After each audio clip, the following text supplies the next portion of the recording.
Hey everyone, welcome back to WonderGod. What if the one who was forgotten, the one who was ignored by everyone, returned with a power no wizard could ever hope to match? In today's story, we dive into second part of What if Harry Potter absorbed Voldemort's knowledge and power?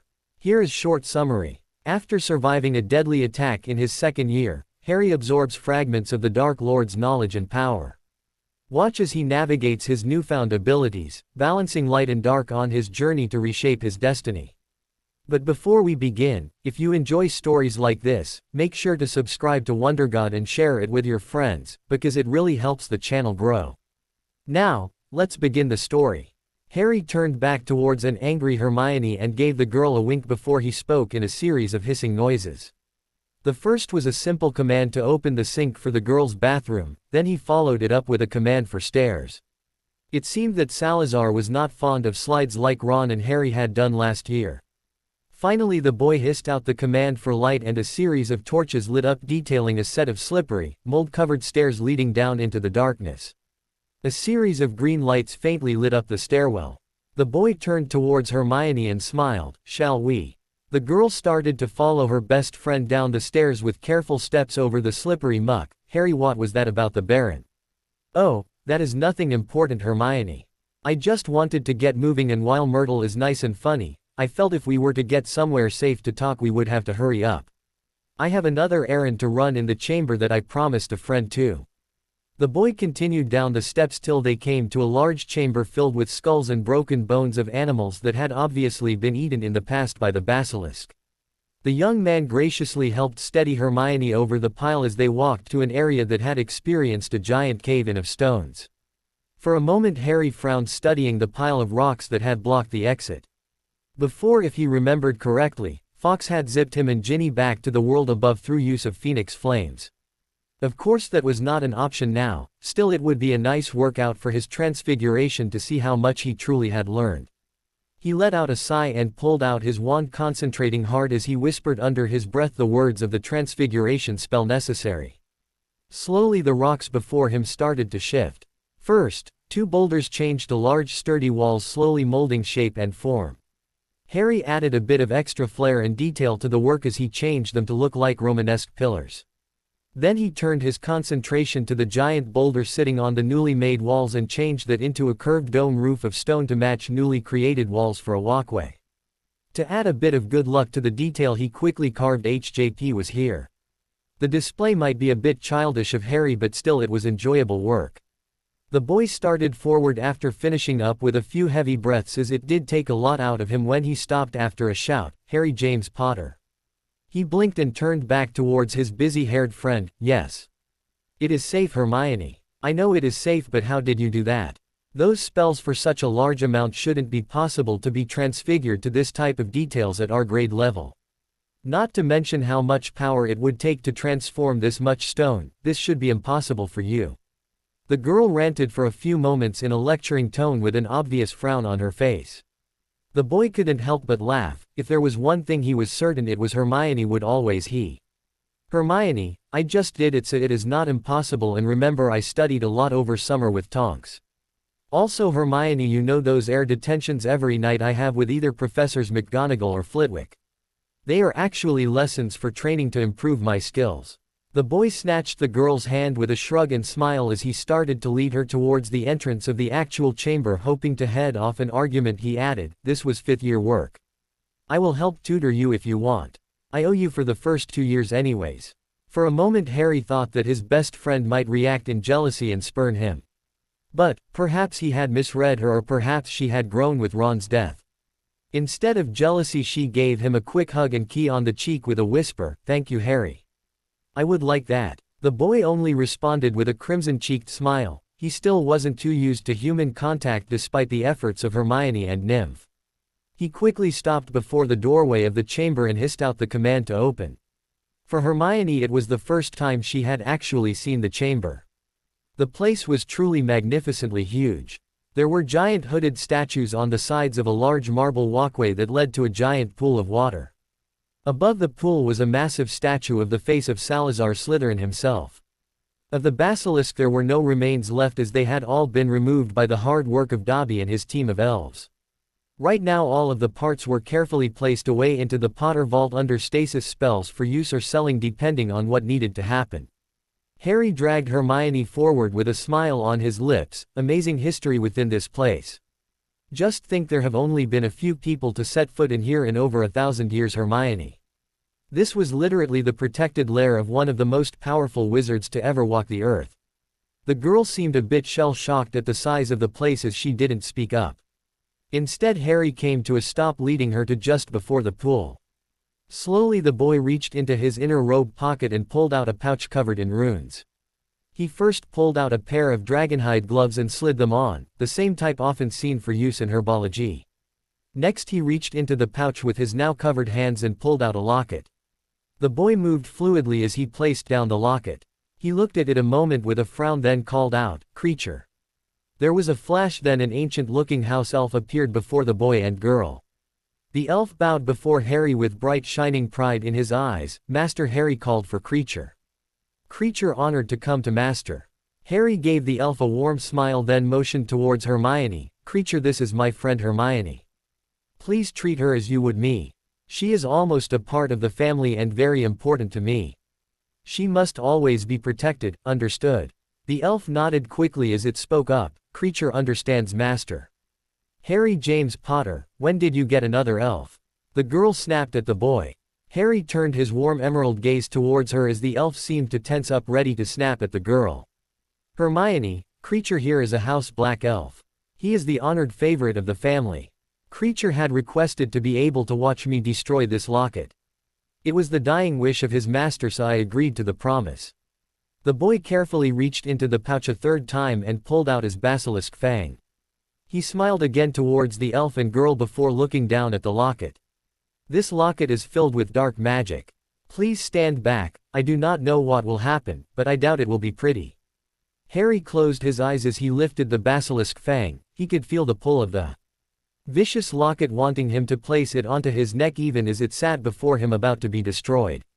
He could swear the thing knew its demise was coming as it seemed to mentally fight him, trying desperately to compel him to put down the fang of the fabled snake. Yet, as harsh as the pull was for Harry, it was nothing in comparison to the feeling the scar would give sometimes when growing up. If it had been anyone else, the locket would have been saved from demise, but Harry was resolute. The boy slammed down the basilisk fang, letting it pierce into the locket of Salazar Slytherin. At once a heavy black mist started to pour out of the locket. The black darkness tried to surround the boy, but Harry leapt free and ran towards the house elf. Creature snapped his fingers and a magical barrier made purely of wind appeared to surround the two humans and elf. The mist rose high into the air, taking the form of the face of Tom Riddle before dispersing into nothingness. For 5 minutes the boy lay on the ground coughing and spitting, trying to get the taste out of his mouth. That mist had tasted worse than any flavor of Bertie Bott's every flavor bean could contain. Finally, the boy shook his head to clear it and smiled at his companions. "Well, that is done." Hermione looked at her best friend in confusion after seeing what took place. A frown came over her lips as she tapped her foot. "I think you owe me an explanation, Harry. I wanted to risk certain death at the start of the term instead of at the end of the term this year." The boy tried with a cheesy grin. Seeing little reaction, Harry let out a sigh. "Very well, but first, Creature." The boy turned his bright glowing green eyes onto the elf. He saw the elf staring at the locket longingly. "You did very well, Creature. I am proud of you. You can keep the locket, Creature. Show it to your mistress though, so she knows that her son can rest in peace." Harry was bowled over by the elf as the little monster plucked up the locket and charged the boy. It had wrapped its wrinkled arms around the boy and squeezed. He let out a grunt from the surprising grip before Creature disappeared to home. The boy chuckled and smiled at the disappearing elf before looking back at his best friend. He decided perhaps it was better to just sit there than stand back up. He seemed to be getting knocked over a lot this day, so he patted the spot next to him. "There is a lot to explain, Hermione. But, some of these things are not my secrets to tell. I am sure it would be no problem to include you in them, but you would need to make a magical oath to never reveal what I am about to tell you." He could see the deep doe-like eyes of Hermione widen in surprise at the request of the oath before she sat down next to him. She started to open her mouth to ask a question, but he held up his hand to forestall her. "Perhaps before we talk of secrets and oaths I can answer your question from the library." Why I have given you all of those books and hinted at a way for you to change the way that Muggleborns are treated. The smile of the boy disarmed her as Hermione nodded her head towards Harry. So the boy continued, "It is a very simple solution, Hermione. If you want to have the power to change a society where Muggleborns have no power, then you just need to not be a Muggleborn. So you will change things, Harry. What about me?" the girl asked tentatively towards her friend. He smiled back at her, then shook his head slowly. "I will try to change things slowly, step by step, with the Foundation. But I was hoping you would consider instead another option so you can join me in making changes to our new world." The boy paused as his lips curled into his best smile while mischief danced into his eyes.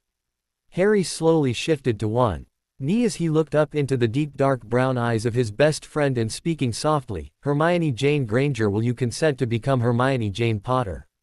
Harry sat there at breakfast a few days after returning from officially meeting his godfather for the first time. He had just finished up his morning workout and shower. He was now ready for a huge breakfast. Today was going to be a good day. It was Thursday, and on Thursday he had double transfiguration today and double ancient runes.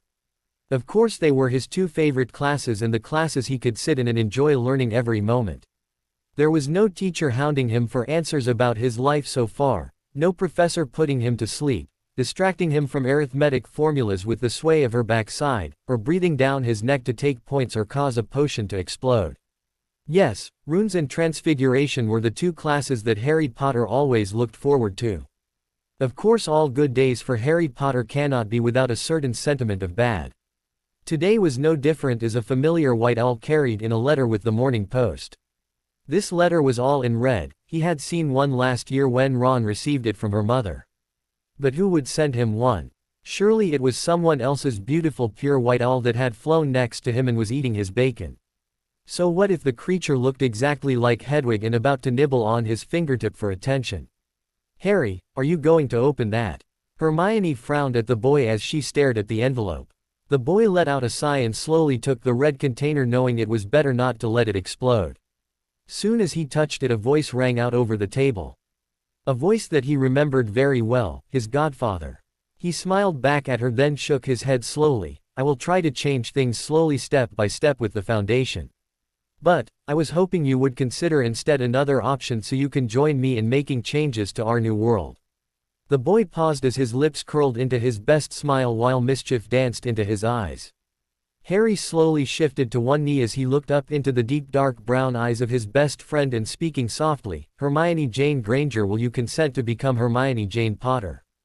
The girl sat there stunned as she looked at her best friend. Her eyes were so wide that even Dobby would be impressed. Her cheeks had turned so bright crimson that it would put a Weasley's hair to shame. Hermione opened her mouth to speak, but nothing came out except for a squeak. "If you keep your mouth open like that, you will catch flies." Harry smiled with mischief dancing in his gaze. The boy was still on one knee with a teasing bright smile over his lips. The teasing seemed to snap the brain of the bushy-haired girl into working order. Her hands settled onto her hips as she narrowed her eyes at the boy. "Harry James Potter, what nonsense are you talking about? We are too young to get married, and I..." She seemed to catch herself and calm down as Hermione looked sadly towards Harry for a moment. "Harry, you are my best friend. To be honest, you are everything I might want in a boy. Smart, kind, honest, loyal, and you would do anything for someone in trouble. But I love you like a brother." Harry looked at her, his mouth falling open, a look of mock sadness filling his face at the sudden rejection. He fake sniffed a few times as if trying to stop the crest of tears. Then he reached out and pulled the girl into a surprise hug. To say Hermione was stunned by the hug would be an understatement. Despite her best friend becoming more open and friendly since the end of last year, he still rarely showed physical intimacy. Her right hand reached out to tentatively pat against his shoulder. "It will be fine, Harry. I promise you will find a girl." "You will." She stopped as she heard a giggle coming from the boy. She realized the shaking of the boy's body was not from tears but from laughter. Quickly she pushed him back from the hug to look at a smiling face of her best friend. Slowly Hermione's left eyebrow rose upwards, arching in question, something that seemed to be genetic to all angry females. Harry let out a sigh to catch his breath, knowing that he would need to respond quickly, for he was now playing with fire with his prank. He offered his most charming smile. "I love you too as a sister, Hermione." I wasn't asking you to marry me. I was asking you to allow me to adopt you into the Potter family. You are. He paused a moment as his eyes glowed with warmth. You are what I would want in a sister. You are friendly, kind, the smartest witch in the school, a little bossy but only when you feel you need to get a point across to me, and most importantly you care about me. You are my best friend and I would like you to officially become my family. The smile that Hermione gave him could have outshined the sun. A bit of crimson touched his cheeks, her compliments to Harry in his own words relayed. Still he could see questions in the yes of his friend, so he continued before they poured forth like a raging river. If you wish to accept my offer, I have 2 ways I could help you. I could accept you as a ward of House Potter and I would become your magical guardian. Your current magical guardian is the headmaster by default, and of course your Muggle guardians would remain your parents. You would still be considered a Muggleborn but would at least have some protection legally and financially because of my family name. It might help in the future for employment and future education possibilities. I would prefer the other option though. Harry paused to let Hermione consider his words. He watched her biting her bottom lip as she considered what he said, then after a few minutes of silence he continued, I would rather do a blood adoption ritual that would make you officially a member of House Potter. You would be considered a Potter and my heir apparent till I have children. Every possible avenue and door would most likely be open to you, and I think then we could together be successful in our plans. In the eyes of the Ministry you would be considered a half-blood since your parents would be Muggles. I would even be able to share some of my family magic with you, which can only be used by those of our blood. Most important though, Hermione, you would be my sister and we could change our world together. The girl stared at her best friend in silence, considering her words carefully. She felt Harry's hand reach out and encompass her own, giving it a squeeze. Harry, I need to look into this first. I have too many questions. Will I still be my parents' daughter? Will I change physically or mentally? Are there risks with this ritual for you or I? Magic always has a cost. What would be this cost? I need to look into it and learn about it a lot first. Harry smiled at the girl and gave her hand a squeeze before releasing it. He reached into a pouch and pulled out a book slowly to place into her hand. The title of the book states, So You Want to Adopt an Heir. A few weeks later. It was a beautiful day outside. The sun was shining, yet there was a bit of cloud cover, so it was not too bright. There was a breeze blowing gently from the northeast, even though it was not the frigid cold of autumn that was soon to come. Some would call it the last breath of summer. The black lake seemed to capture and reflect the light, spinning it out into a bright shining rainbow for all to see. The boy who lived leaned his back against an old oak tree as he sat in the grasses of his favorite hiding spot to enjoy the day. It was Sunday and there was no class. It was also the one day a week that he allowed himself to relax and forget about his intense study plans. Normally he kept active from 6 am till 11 p.m. each day with extra study session and personal training. But Sundays were promised to Sirius to keep them always for recovery and rest physically and mentally. It was the day that he would get a chance to do something non-academic and just relax as he saw fit. Today Harry had decided to get into some swimming trunks, an activity that he had never done, and go down to the lake to relax and perhaps try to wade into the water. He went to his own personal spot, a place of a hidden peninsula not seen from the path around the lake. He had promptly set up a few towels, a basket taken for lunch, and unshrunk his record player. The music of the day was the new popular American band Pearl Jam. While he laid out on the towel, he flipped through the large black tome that he had found in the Gulch Vault in Gringotts. Last night he had finally figured out how to remove the tome from the family ring. He was able to determine a small inscription rune which required a blood price of the family to unseal the tome. So his plans for relaxation came together quickly with the determination to read the history of his family from overseas. The book was fascinating. It seemed to cover over 600 years of history for his family. The Gulch family was one of the 5 families that were on the matriarchal council. They made up the ruling families under the Ottoman Empire and controlled the magical society in the form of a council. They were officially part of the advisors of the Sultanate till near to the end of the empire. The 5 families were all created from the Devshirme system run by the Ottoman Empire to create their army known as the Yeni Kari or Janissary Corps. The Devshirme system was a program implemented in 1361 by Sultan Murad I of the Ottoman Empire, where children around the age of 5 to 7 were taken from conquered lands to be raised by the Mughal government. These children were indoctrinated into the culture, history, traditions and policies of the Ottoman Empire. The further the Ottoman Empire expanded, the larger the size of the system grew to support the empire. These individuals would either enter into the bureaucracy or the Janissary Corps. This allowed for a stable, loyal force to back the Sultan. Eventually there would arise problems from the Janissary as they became too powerful. Eventually they would even overthrow sultans that would not live up their standards, or during times of disharmony in the empire. But for over 500 years the Ottoman Empire would be supported by the Janissary Corps and the Devshirme system. The Council of Five used the Devshirme system for a recruitment policy. It was a change to acquire all Mughal-born children. Through artifacts and a system of runes and rituals done once a year, they were able to pinpoint all Mughal-born children who had committed accidental magic anywhere in the empire. This was extremely impressive since the empire spanned over 1,000 miles at one point from Egypt through Romania. The children would be rounded up unless they were registered to approved families and entered into a teaching program for magical children. This schooling was a live-in facility, much like Hogwarts, but it would train the child for their magical Muggle future lives in service to the government. Most of the children, when of proper age, were turned over to apprenticeships in different areas of the empire. It gave the 5 families of the Magical Council and eventually later families that arose to power the ability to control and support the Mughal government of the Ottoman Empire. The ICW ended this arrangement through its bid for power around the world, forcing the separation of Egypt from the Ottoman Empire in 1867. The organization was originally developed by the European powers during the age of colonialism. With the witch hunts of the Middle Ages fresh in their minds, the elite of the wizarding world decided that the rise of Mughal technologies in conjunction with their global expansion would signify trouble for wizards and witches. The idea was proposed that the European wizards would lead the world onto the proper path and control dangerous magic. Furthermore, it was imperative that as the intellectual Muggles of Europe would explore the world, that they would not encounter magic in other lands. During the conquests by the Spanish of the New World, this led to the direct destruction of the Inca and Aztec cultures.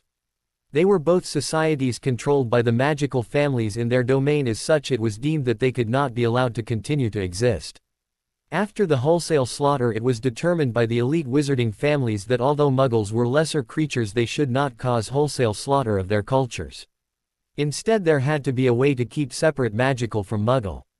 Hence the major wizarding councils of Europe, including the Holy Roman Empire, Austro-Hungarian Empire, British, Spanish, French, Portuguese, Kingdom of Norway and Italy and Russians, gathered together in 1659 to form the International Conference of Wizards (ICW). The express purpose per the charter was the subjugation and domination of foreign magical societies to the proper way to deal with Muggles in their domain. The council would eventually start to expand and accept other strong wizard cultures around the world. In 1789 it was decided by the ICW that the magical and Muggle world could no longer survive together. A new charter was created with the major rule, the Statute of Secrecy. It was drawn up by the American wizard Benjamin Franklin with the purpose to protect the secrets of magical society. All countries a part of the ICW would be required to separate their societies with a policy of non-interference with the Muggle world. There were strong penalties to countries that would resist this new rule that none would defy except the magical Ottoman Empire. While the policy of the Devshirme had fallen away from the Mughal Ottoman Empire, the magical side kept with the removal of Muggle-born children and their indoctrination. The ICW warned against these actions and the control of most major Muggle institutions in the Ottoman Empire, a warning carried multiple times but ignored. Finally, an invasion force of 40 different countries and hundreds of force in wizards attacked the Council of Five and their assembly.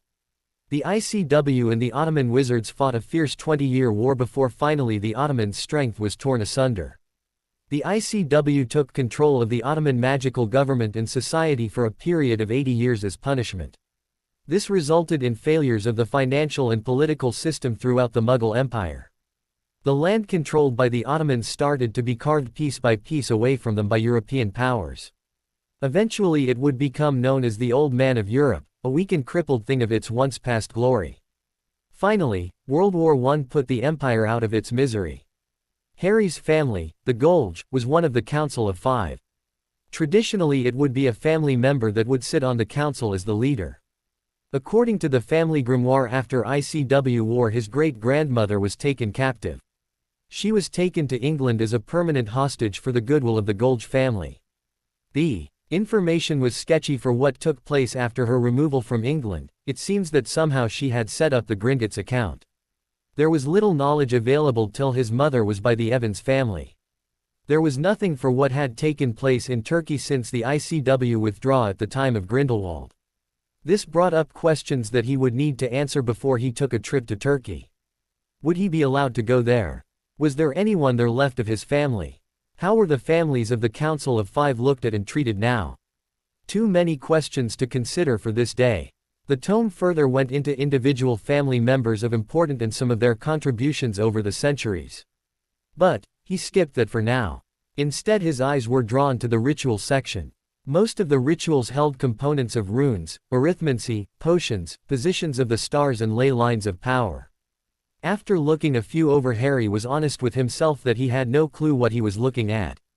A genius he may be for his studies, but these were far beyond him to contemplate and enact for the time being. It was a disappointment, but at least it was also something to look forward and work to accomplish. Harry was interrupted just as he sealed away the magical tome into his ring. A shadow cast itself over the ground from the forest's edge, stretching to before him in the shape of a person. His fingertips itched to draw his wand. Instead, he slowly turned his emerald gaze towards the individual casting the shadow. When he looked, he found a petite standing there next to an old oak tree with an airy demeanor about her. Today she had a towel in her arms and wore a one-piece bathing suit without any shoes. Harry made a mental note to ask about the shoes even as he smiled towards her. The suit Luna was wearing was bright fiery orange in color that seemed to sparkle from the sunlight. It took Harry a second to notice that she was a growing girl and starting to fill out the bathing suit. "Good afternoon, Luna. I hope the Raxperts are not bothering you today." A bit of amusement danced in her eyes at the question. "No, Harry. But I did hear that the water near here had a tentacle opus. I wanted to come see it." "A tentacle opus? I am not familiar with that creature." He spoke as he scooted over and pat the ground next to him in offer. Luna ran over and flopped down next to him with a bright smile. "It is a creature that looks a lot like a smaller version of Rocky, but instead of suction cups at the end of its tentacles, it had little mouths on all 12 of them. I am told that they like to nibble on the most sensitive parts of swimmers unless they wear bright orange." A slight cringe came over the boy as he squeezed his legs together at the mention of sensitive parts. "Rocky." She gave him a dull look, then pointed at the giant squid on the far side of the lake. "Oh, I didn't know that was his name. These creatures sound very interesting. Why do you want to swim with them?" "In summer, Daddy says we will be looking in Japan for the legendary Tentclamonstrous. It is said to be the father of all tentacle opus and hard to find. It only comes out to find pures. Daddy told me we need to go before it is too late." She spoke with a smile as he doe-like innocent eyes met his emerald greens. Part of Harry wanted to scream that she was trying to pull the wool over his eyes. But a part of him wondered if she wasn't and she was actually serious. The last part of him worried what type of strange things her father was into. Maybe there might be a safer place to go than see a tentacle monster that likes pures over summer. Luna stuck out her tongue, trying to touch the tip of her nose for a few seconds. "Well, we can always try Daddy's other plan. He said he wanted to summon some monster named Cthulhu." Somewhere in the back of Harry's mind he pictured the end of the world, all because of Luna and her father. Perhaps Voldemort wasn't the worst enemy the world had ever seen. He was drawn from the thoughts as she asked him a question. "Are you going to swim, Harry, or just read all day?" She smiled dreamily towards him again. A slight blush came over his cheeks as he admitted, "I don't know how to swim, Luna. I have never been before." She stood up, pulling out her wand. With a flick of the wrist she turned his swim trunks bright orange before offering him a small impish grin. "Need to protect you from tentacle opus. Come on, let's teach you." The girl grabbed his hand and physically dragged the boy off to the water. A stray question went through his head as she did. Why could Luna always pull down my walls and defenses? Omake, Stubby Boardman, ads campaign. A crack rumbled through the room as Creature appeared next Sirius' desk as the man worked on reports for the family. The man looked over to see the elf holding a letter addressed to him. With a sigh he took hold of the letter and broke the seal. A quick read of the letter made it seem to be from Mr. Greengrass. A publicity stunt was arranged for him to appear as Stubby Boardman at an event for talk about a new set of Muggle pills for recovery from injuries. The letter hinted at numerous females that wanted a chance to see Stubby might be there waiting for him. Not to mention that the Muggle firm would make a donation in his name to the James Potter Foundation. All he needed to do was make an endorsement of their pills and it would be captured on some posters and advertisements. The idea seemed simple enough to Sirius as a smile crept over his face. He remembered when the Marauders snuck out of Hogwarts one day and played a gig as the infamous band the Hobgoblins. It was a blast and surprisingly they somehow managed to become famous as a band. There was even a piece done in the Quibbler that talked about Stubby Boardman appearing from retirement. The memories and smile made the Lord of House Black laugh brightly. Indeed, this will be a good event to do. It will remind me of the good old days. Plus perhaps I can help convince some wizards take this Muggle pill to help their pains. So it was decided that Sirius would arrive to the event in 3 days. The event seemed pretty straightforward when Sirius arrived. He was met by a beautiful red-haired woman with a slender body and large rack that was barely covered. She smiled brightly towards him. "Mr. Boardman, I can't say how much of an honor it is to meet you. I am Anna. I will be helping to oversee the advertisement. Thank you for doing this, you will help change the lives of thousands of men." Sirius gave the woman a once-over with his eyes then smiled brightly. "I hope to change the lives of more than a few women as well." She let out a bright laugh as she smiled. "Indeed, I am sure you will. I just want to say though how brave it is that you are doing this." He was a bit confused at her words but offered a smile as she guided him over to the set. The setting was a study room that one would find in a noble's house.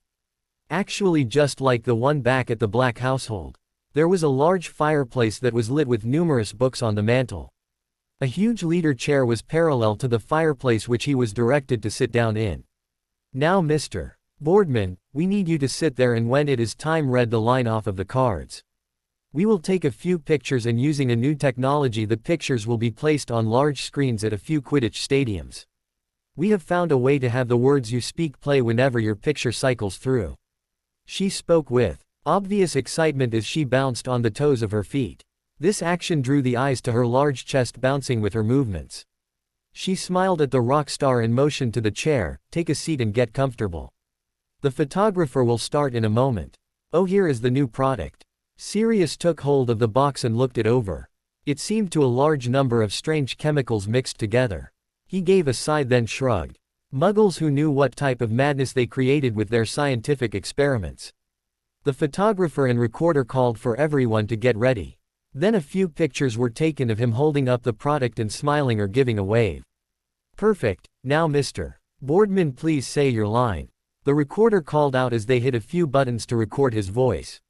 "I am Stubby Boardman. I use Viagra because it gets me up just like I used to as a teenager." Sirius spoke proudly with his best winning smile as the photographer took a few photographs. "Perfect, that is a wrap." The photographer called brightly as they started to pack up their things. Anna met him quickly and guided him away with a smile. She tried to get her number but instead she merely took his and said she would call someday. He left there quickly after being told that it was a success and the donation would be done shortly for the James Potter Foundation. As a bonus he was given tickets for 2 for a box at the next Puddlemere vs Chudley Quidditch game which would have the banner up before the start of the game. A few weeks later Sirius and Narcissa arrived at the box that they were to share for the Quidditch match. Originally Sirius was going to try to take Harry but the boy was still at school so he couldn't make it. So he took Sissy with him as it never hurt to have a beautiful woman on the arm. He escorted her over to the front row of their box where they could see the large banner floating in the middle of the stadium. The banner was cycling through different advertisements as it floated there in the middle of the stadium. After 5 minutes it flashed to a picture of Sirius. As soon as it did he felt something in the pit of his stomach. The top of the banner read the line, "If Stubby can get it up so can you." The bottom of banner read, "Viagra, better than a pepper-up potion." While he was noticing this he had his voice call out filling the stadium, "I am Stubby Boardman. I use Viagra because it gets me up just like I used to as a teenager." He turned his gaze from the banner to his date for the night Sissy. She looked at the banner then back at him then broke out in laughter. Sirius turned red as he whispered softly, "Harry James Potter, I will get my revenge." Are you going to swim, Harry, or just read all day? She smiled dreamily towards him again. A slight blush came over his cheeks as he admitted, I don't know how to swim, Luna. I have never been before. She stood up, pulling out her wand. With a flick of the wrist she turned his swim trunks bright orange before offering him a small impish grin. Need to protect you from tentacle opus. Come on, let's teach you. The girl grabbed his hand and physically dragged the boy off to the water. A stray question went through his head as she did, why could Luna always pull down my walls and defenses? Breakfast in the Great Hall was always a noisy affair. Students would devour their food quickly while awaiting the arrival of male owls from home.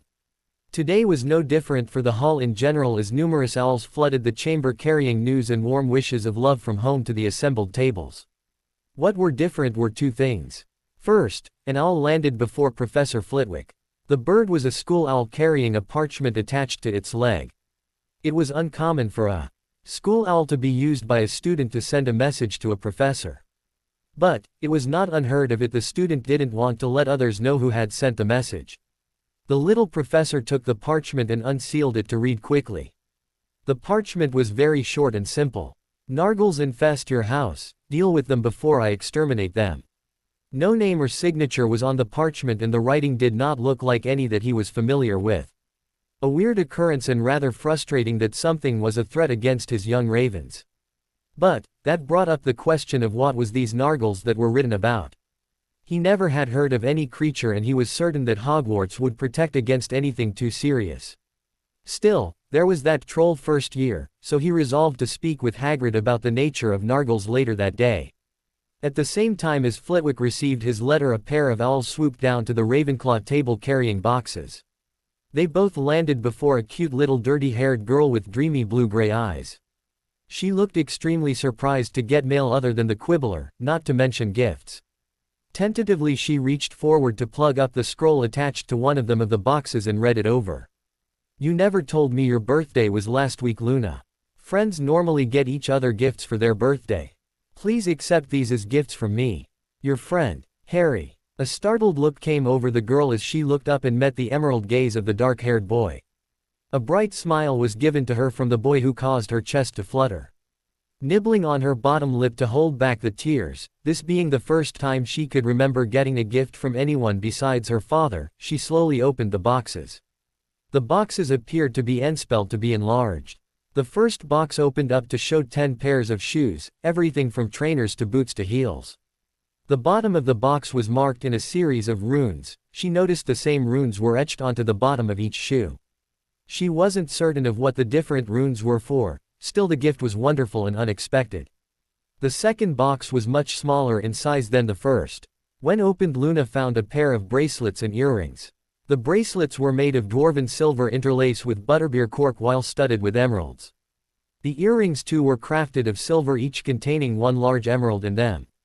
All of them contained the same rune which appeared on the bottom of the box. The bracelets each had etchings in Latin, friend of House Potter. By the time Luna finished looking at the gifts now she felt tears on her cheeks. Still nobody around her could mistake the tears for anything but happiness, as her smile could light up the room. Despite all of the ravens around her trying to talk to her and find out who sent the gifts, the girl only had eyes for one person. She sought out those emeralds of her only friend and saw him mouth to her, "You are welcome." The young-haired boy stood in the middle of the empty Quidditch pitch. The late afternoon sun had merely an hour before it would disappear behind the curve of the earth.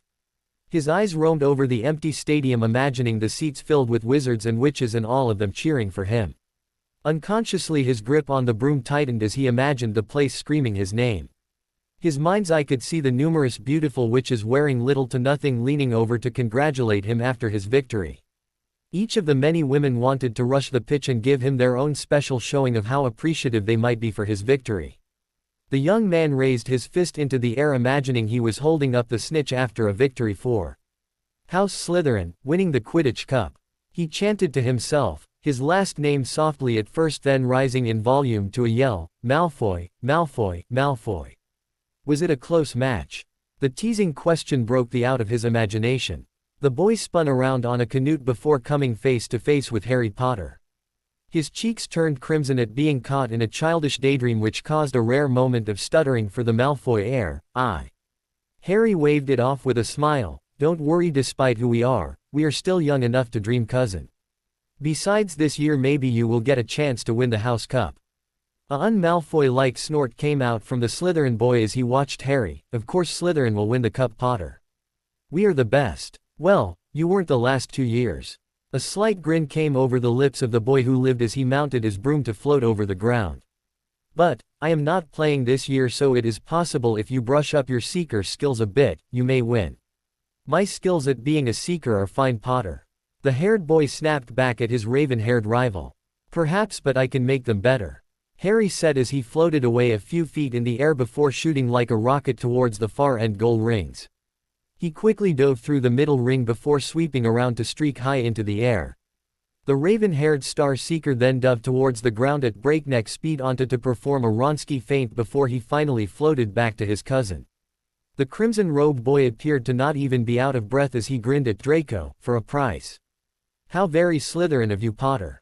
The lips of the haired boy twisted into a smirk as he studied his school nemesis. What do you want for these extra lessons? I am not looking for very much. Harry smiled as he pulled off his seeker gloves and studied the fingernails of his right hand. I want you to agree to train someone in etiquette for Wizarding Society. You can meet them once a week for a few hours privately. Both of you will be respectful at the time to each other though. Who is this person? The Malfoy heir narrowed his eyes at the Potter boy and the expressed sentiment of being respectful. It is a secret. Do you accept? Harry pulled back on his gloves, reaching into his pocket to palm a golden snitch.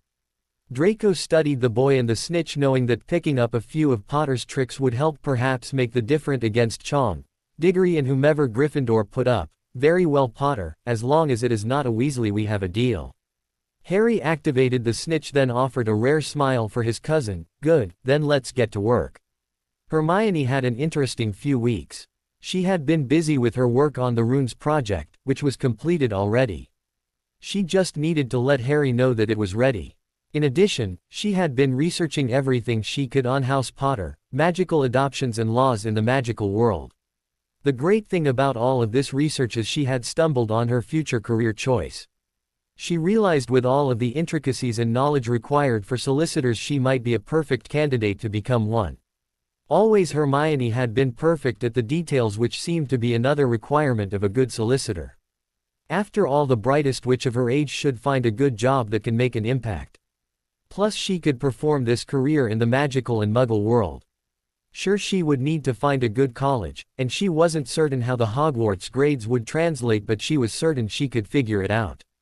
The possibility was there that she could learn every law in the magical world, and then she might be able to help change their world. Harry had given her keys and the opportunity with his offer of adoption. Still, a part of her was fighting the chance. Before meeting her friend, Hermione had always been on her own. She had always made do for herself, and of course she was proud of the results. Taking the offer from Harry seemed in her heart to be cheating, a quick path to finding her success. The other part of her mind made her consider that this offer wasn't just political. It was a chance for Harry to have a family. He never had one growing up, and the face he cared for her that much that he wanted her to become his sister was amazing. It warmed her heart to think that he truly cared for her that much that he wanted her as his only sibling. A brother was something she had always wanted, but unfortunately due to complications with her mother it was never a possibility. This could be that chance. This was the moral dilemma running through her head as she walked to the door of the room on the 3rd floor. The message from Harry had been vague, only that she was to meet in the room had held Fluffy in first year. Her friend had written that he had arranged a gift of knowledge. Could the boy be vaguer? Harry could be such a pain when he wanted to try to hide something. The busy-haired girl reached forward and pulled open the door, walking in to find the last person in the world she expected or wanted to see. It was Harry's least favorite day of the year. The day known commonly as Samhain, Halloween, or to the wizarding world of Britain, the day that he who shall not be named was defeated, but to Harry Potter it was a day that his parents were murdered. Normally Hogwarts held a large feast that required all members of the student body and staff to attend.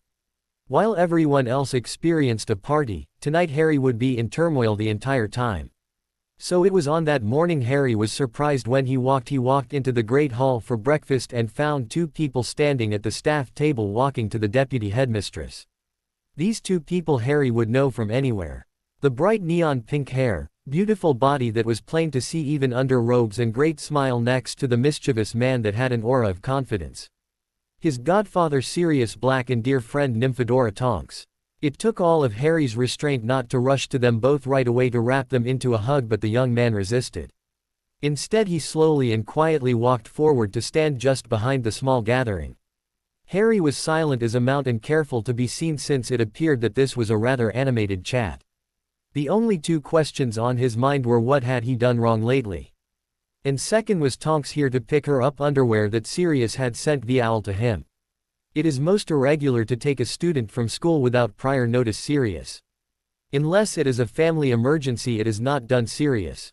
Professor McGonagall seemed to be getting annoyed in her lecturing tone. I don't care. He will be going with us today, Minerva. The glare shot to the woman by his godfather could truly fit in the past rumors that the man was crazy. I don't care about your bloody feast and party. He is needed elsewhere today. And where is he needed? That is so important. The headmaster has plans here, and guests coming. I cannot release the boy without his permission. The woman spoke up with her arms crossed over her chest. The pink-haired young woman interrupted the talk. Professor, may I ask a question? Of course you can, Nymphadora. Professor McGonagall turned her unsympathetic gaze onto the young woman. The use of the young woman's full name, despite knowing she hated it, stated the older woman's current demeanor. Still a polite smile touched her tightly sealed lips, which was more than Sirius was getting at the moment. What is today's date, Profess? A pink eyebrow raised as the teenager met the gaze over the older woman, challenging. October 31st, Samhain, of course. The woman seemed to not put together the pieces of Tonks' question. Honestly, she was partly wondering if the young Auror may have just be a little lost mentally. She never was the most put together person after all. And what even happened to Harry on this day? The younger woman continued with patience despite the demeanor of the older witch. Oh dear Lord, we have been. The older witch seemed to shrink into herself. It was a heartbreaking sight, especially to Harry, who had gotten close to the older witch over the past few months. The boy in question stepped from behind his godfather and reached out to surprise the old, strict woman by reaching out to give her arm a squeeze. A rarity, as normally he never sought out human contact. It is okay, Professor. You never realize what this day meant to me. I am certain now that you know you will not mind if I leave for the day with my family to mourn. The boy looked up and met the gaze of his godfather. He couldn't help but admire the fire in the gaze of Sirius Black. The man looked better than he had a few months ago. He was getting better after his years of treatment in Azkaban prison. He still had a long way to go till he was back to his old form, but today he could see the fire in those eyes that would not be denied. Today was the day he was going to spend with his adopted son, and to hell with anyone that gets into his way. Minister, Chief Warlock, or Merlin himself wouldn't stop the man from spending the day of James and Lily's death with Harry. The trio left the Great Hall at a brisk pace to get away from the school. They would walk down to Hogsmeade before apparating to their destination. It took only a few minutes to leave Hogwarts grounds before they slowed their pace. On the way, Harry smiled at the pair. Not that I don't mind being rescued on today of all days, but what do I owe the pleasure exactly? Is Nymph here for her panties that you stole and sent tied to the legs of the Black family owl? I love the pink, by the way. It matches your hair nicely. A pink eyebrow raised as a glare was turned towards Sirius. She jumped, almost falling over in surprise as she felt a pinch on her backside. Eek. The swat on his shoulder was a small price to pay for the feel of the cute aura for the rave-haired boy. Add to the fact that Nymphadora didn't think to remove his hand from her backside as they walked, or so he thought. Harry, I am going to beat you if you don't remove your hand. The older teen whispered with playfulness to her threat. The boy grinned back at her and winked. You say that now, but later you will be whimpering for my hands to give you a massage. Just like you were crying for them all summer. More like you will be crying for the chance to touch perfection. Green eyes. The sentiment of sternness was ruined for the pink-haired girl by her sticking her tongue out at the younger teen. We shall see, Nymphy. Harry's eyes flashed with enjoyment at the challenge, at the girl's smile. Sirius, on the other hand, was enjoying the two of them together and making a mental note to file these moments away for future teasing. The other part of his mind was considering the possible ultimate prank. The fact that his niece and godson were getting close promised the possibility of hours of future enjoyment and teasing opportunity for the Lord of House Black. The evil calculating gleam in the eyes of the man was noticed by Harry, who cleared his throat and decided to speak up. Padfoot, what is the plan today? All happiness on the face of Sirius drained away. It was almost as if was Dementor had appeared to beep away the warm thoughts that had been flowing through his mind. He spoke somberly, we are going somewhere you should have been brought to a long time ago. Another failure of your magical guardian. The only consultation is that I get to be the one to take you. It is more fitting in my opinion. Too bad Remus couldn't come. The trio walked down to a magical plant shop. There Sirius purchased a dozen white lilies and a dozen roses before handing them to Harry Nymph to carry. Finished what they needed from Hogsmeade, the trio quickly apparated to their destination. Harry, Sirius, and Nymph appeared in an alleyway of Godric's Hollow.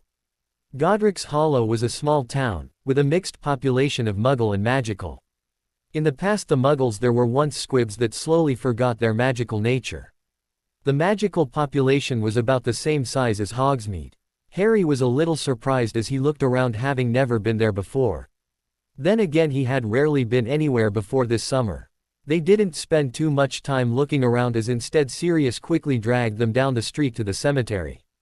The cemetery was filled with Muggle graves. The trio walked past them quickly towards a ward line. Harry could feel wards as they passed into the magical section of the graveyard. Once there they noticed numerous graves of families he knew. There were graves of the Dumbledore family, the Moody family, the Smith family, and some of the Peverell family. Strangely, he didn't see any members of the Potter family till they came upon his parents' grave. Once there, the concern over why there were no graves to his family was dismissed instead at the sight before his eyes. I loving memory of James Potter, Lily Potter, born the 27th of March 1960, the 30th of January 1960. Died the 31st of October 1981, 31st October 1981. The last enemy that shall be destroyed is death. For 20 minutes Harry stood there speechless. He didn't notice when Sirius placed his arm around his shoulders. Nor did he feel when Nymph wrapped her arm around his waist. He didn't notice the wind whistling through the trees or the birds chirping in those same trees. He only stood there staring at where his mother and father rested. The silence was broken after 20 minutes as Sirius spoke up. The man's voice was broken as tears touched his cheeks as he whispered, Harry, I know it is tough. It is hard to think of what might have been. The man fell silent as his voice gave out and instead gave a squeeze to the shoulder of the boy. Another few minutes went by in silence before Nymph stepped forward and placed down the roses on the grave of James Potter. She broke the silence to speak softly, thank you for giving us a wonderful gift. Your son is an amazing person. He is warm and friendly, thoughtful and kind. I am sure you are watching over him and you are extremely proud of him. He means a lot to us and I swear I will do anything to keep him safe and happy for all of his days. Harry looked up as Nymph fell silent. He felt warmth spread over him from his heart after hearing her words. Slowly he raised his hand up and latched onto her own hand as she stepped back to his side. He could feel her give a squeeze to his hand and gently pull him forward. He could feel his godfather step forward behind him. Sirius whispered through a cracked voice choked with tears, she is right, Harry. I know they would be proud of you. They loved you so very much. We love you very much too. The fingers of the older man squeezed to the young man's shoulder. Harry leaned down to place the flowers down on the grave of his mother. He felt the hands of Nymph and Sirius withdraw as his godfather spoke, we will give you some time alone, Harry.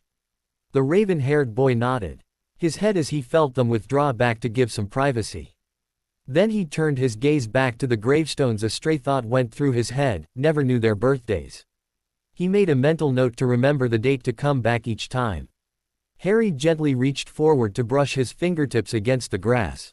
Hello Mum and Dad. I know I am a decade late in visiting. If I had known you were here I would have come earlier. He swallowed and closed his eyes. I haven't had the best of life so far. There are so many things I wish I could have done with you both.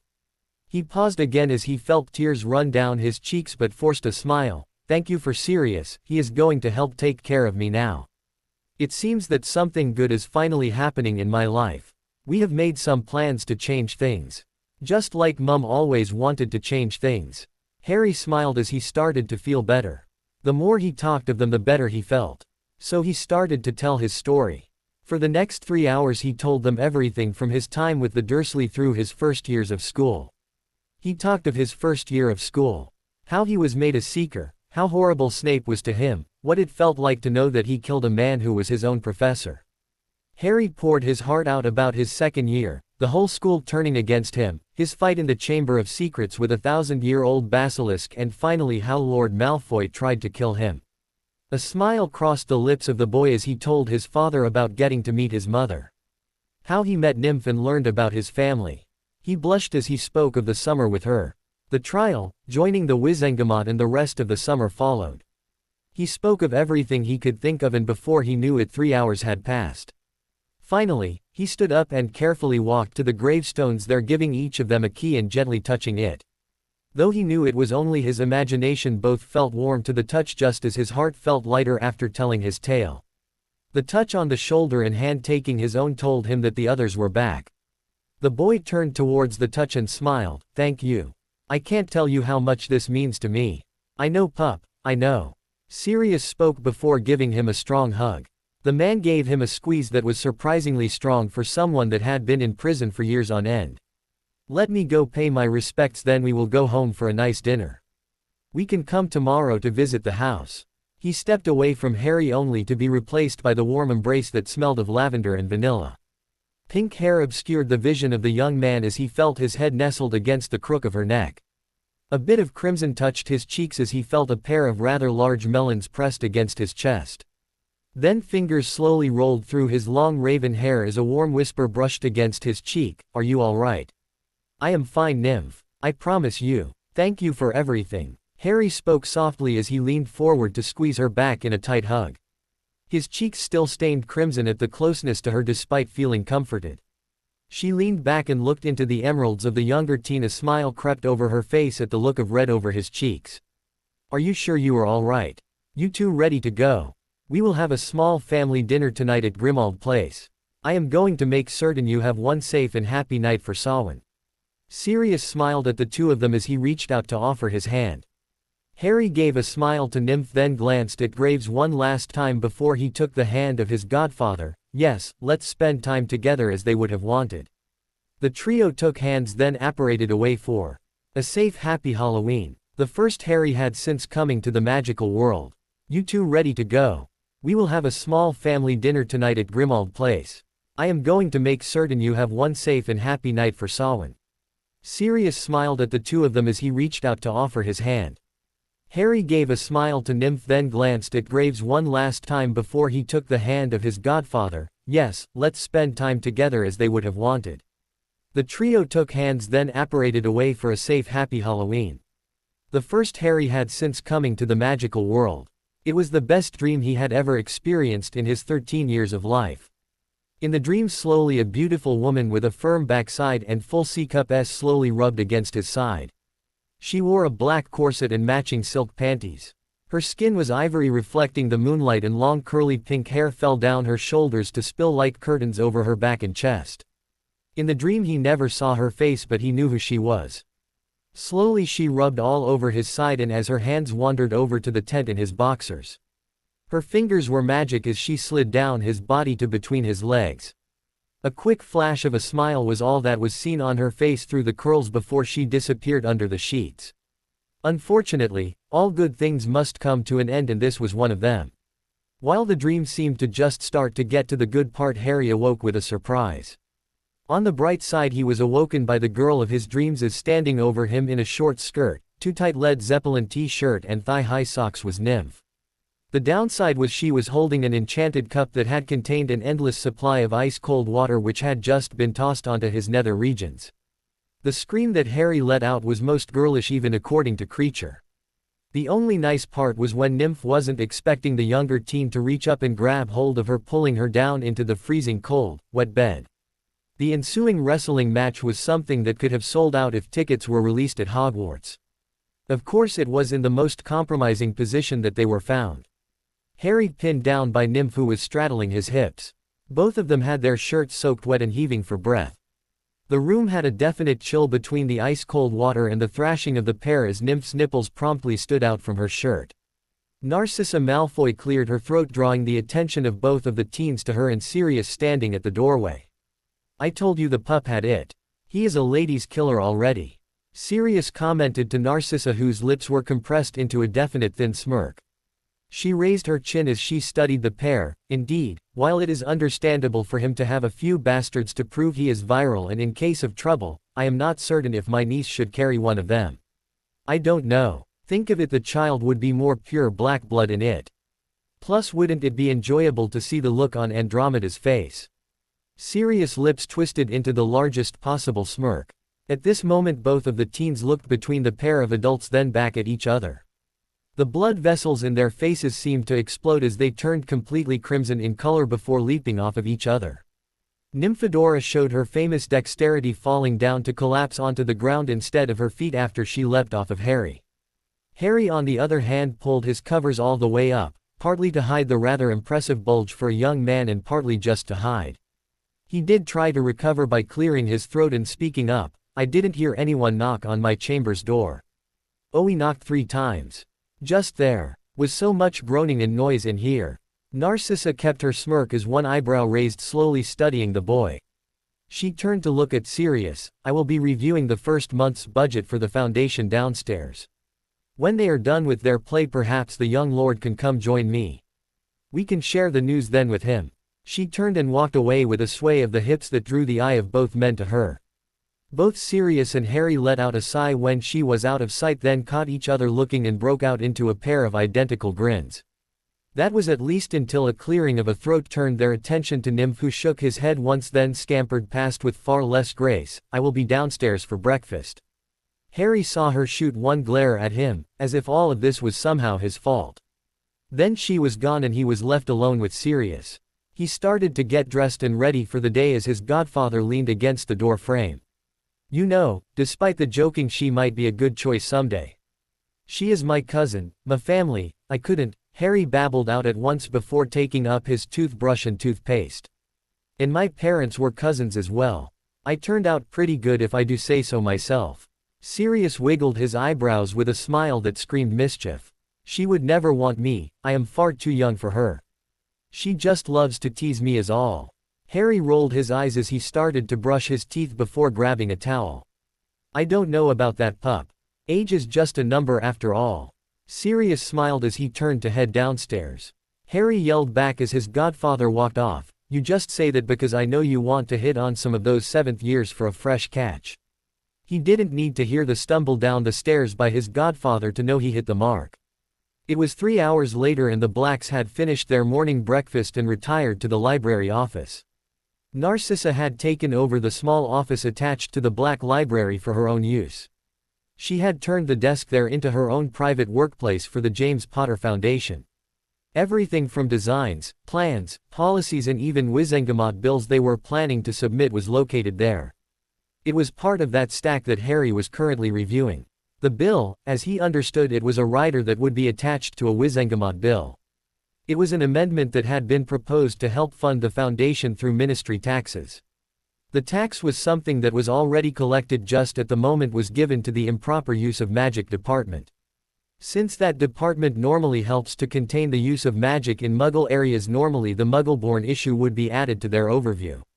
This bill would shift the responsibilities from the improper use of magic department to be paid out instead to the James Potter Foundation. The Foundation would already be protecting the Muggleborns, now their officers would actually have the power to investigate and legally protect Muggleborn children. The ministry didn't know that the purpose for the James Potter Foundation was that they were planning to hire a large number of Muggle-raised and Muggleborn graduates from Hogwarts to use them in the future as a protective force, and even when Voldemort comes back, a military force. Part of the problem for financing would be cleared up, but the major issue of recruitment was still there. Harry placed down the documents with a frown. "Where did we decide to base the organization?" Sirius broke into a rather large grin. "I have offered Castle Black. I felt it fitting that we will be putting the operation there. Officially it is off of the coast of England, so it could be qualified as not part of Wizarding Britain if we must. It is completely hidden, unmapped under a ritual like a Fidelius charm that I can remove the power of someone to find. If things go pear-shaped up here in England, then we can easily withdraw in the future to there is a safe location to plan and counter-attack.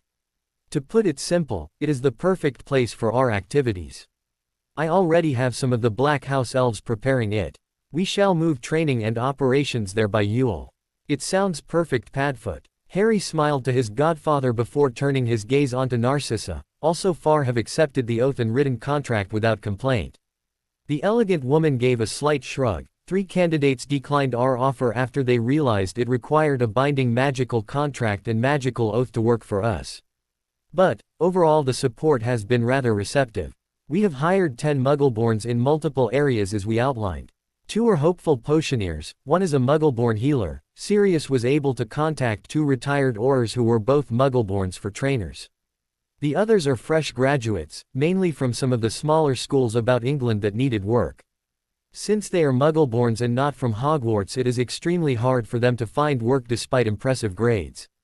If we can keep Sirius from chancing away the women when he interviews them, I am certain we will do well.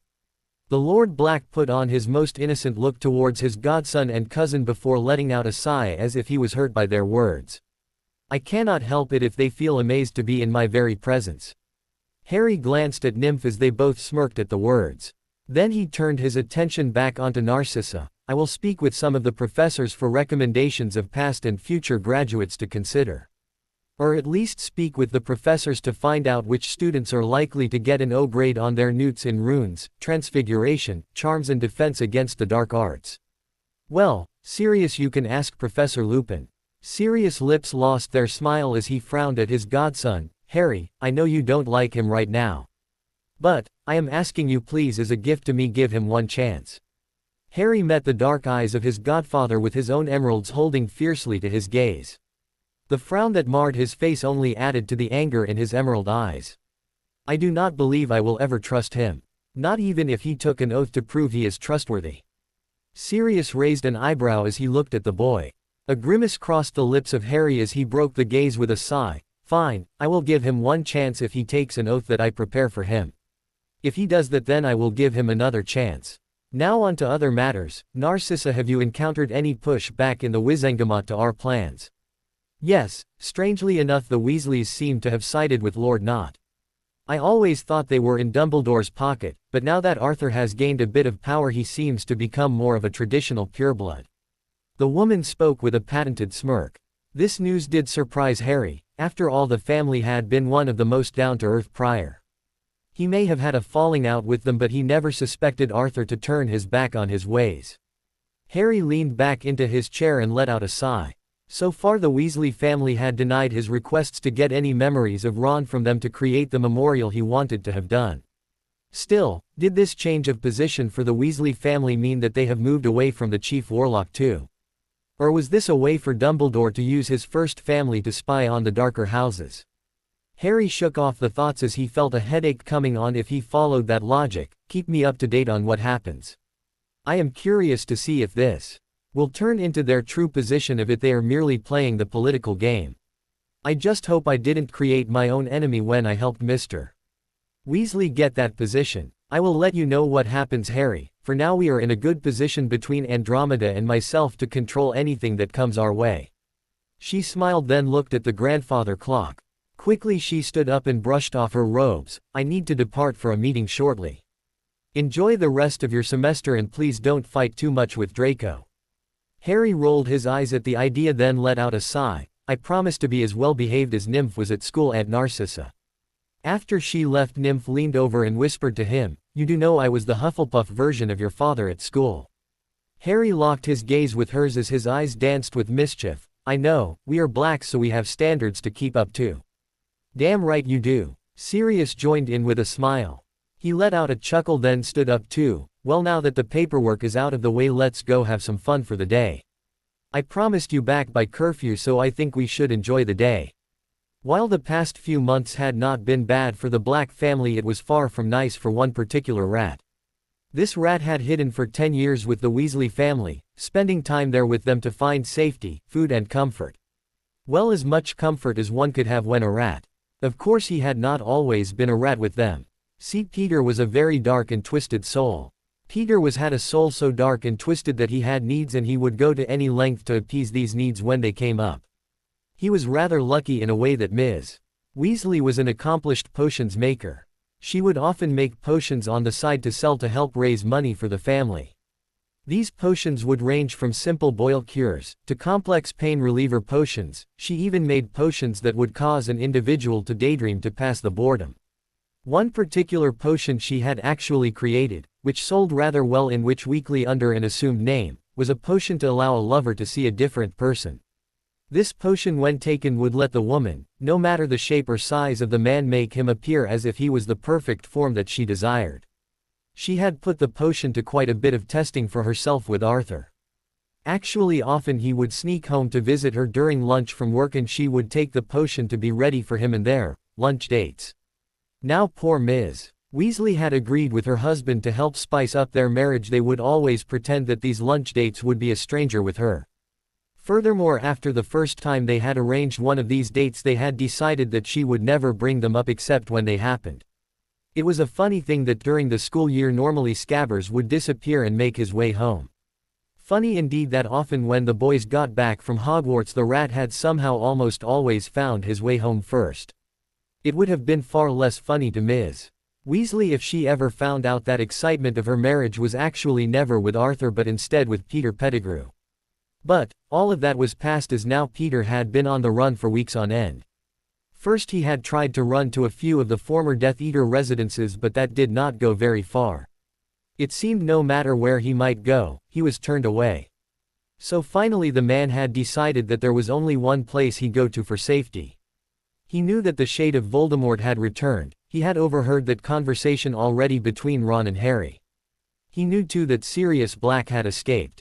It had even been printed in a copy of the Daily Prophet that his former friend had placed a bounty on his head and hired bounty hunters to track him down.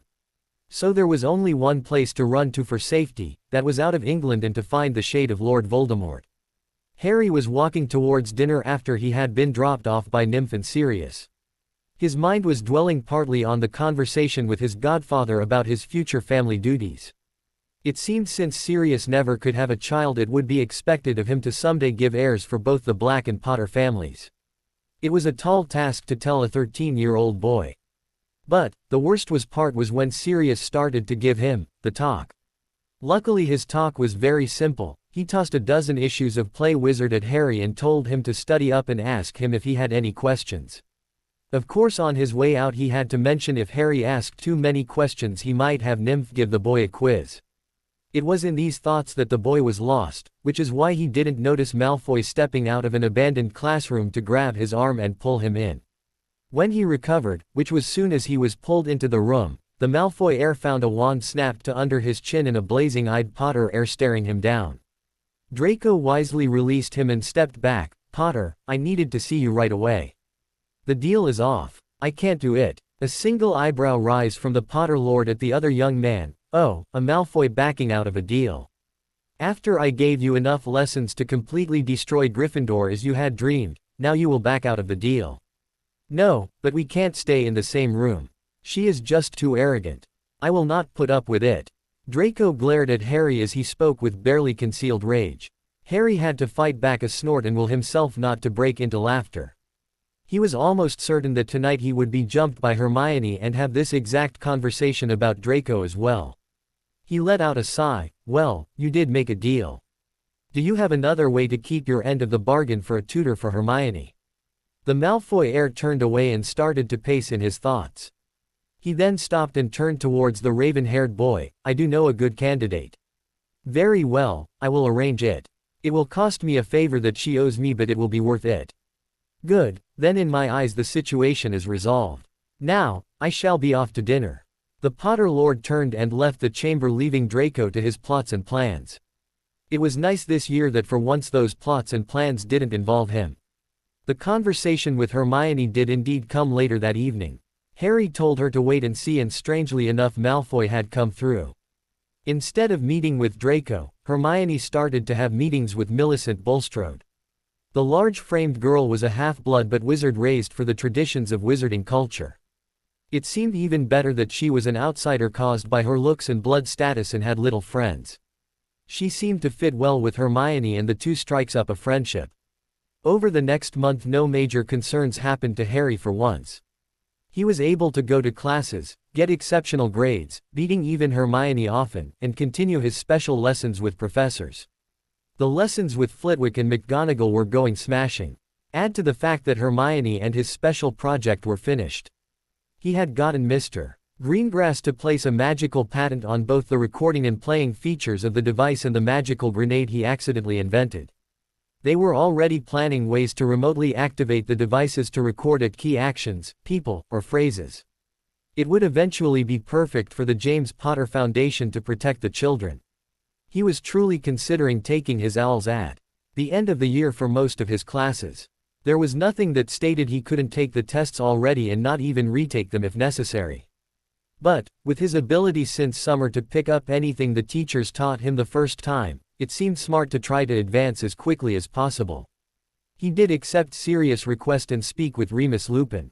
It was an interesting conversation when he came to the werewolf. He purposely chose a day after the full moon, since the werewolf would be at his weakest. So there he stood before the desk of Remus Lupin. The man seemed to have aged drastically through the year, but in reality he knew it was due to the night before.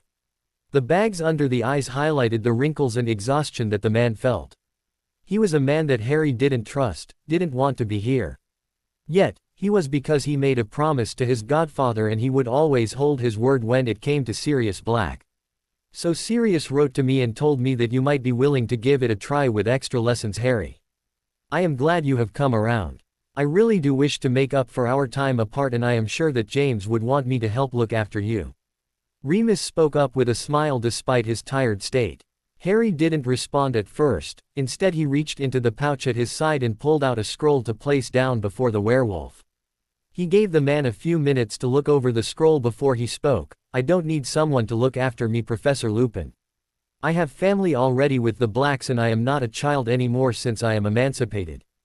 But, I promised my godfather I would give you another chance to be a part of my life since you threw that opportunity away before. He ignored the dark look given to him from the werewolf and before the protest could be made he raised his hand, perhaps a little pompous but it worked. These are my requirements if we are to work together and perhaps become friends. I have found too many individuals have had ulterior motives for my life and I do not need to let someone into my life that might have wishes like that. So I will accept tutoring only if you agree to these terms. So in order to teach you, Harry, I need to swear not to share anything I learned during our lessons or about any operations of House Black with anyone else except if you release me to do so. Second, it seems that whatever we speak about together would be kept private. Finally, you will choose the scope of the extra lessons. I take it that I can make suggestions. The older man raised an eyebrow after reading off the list.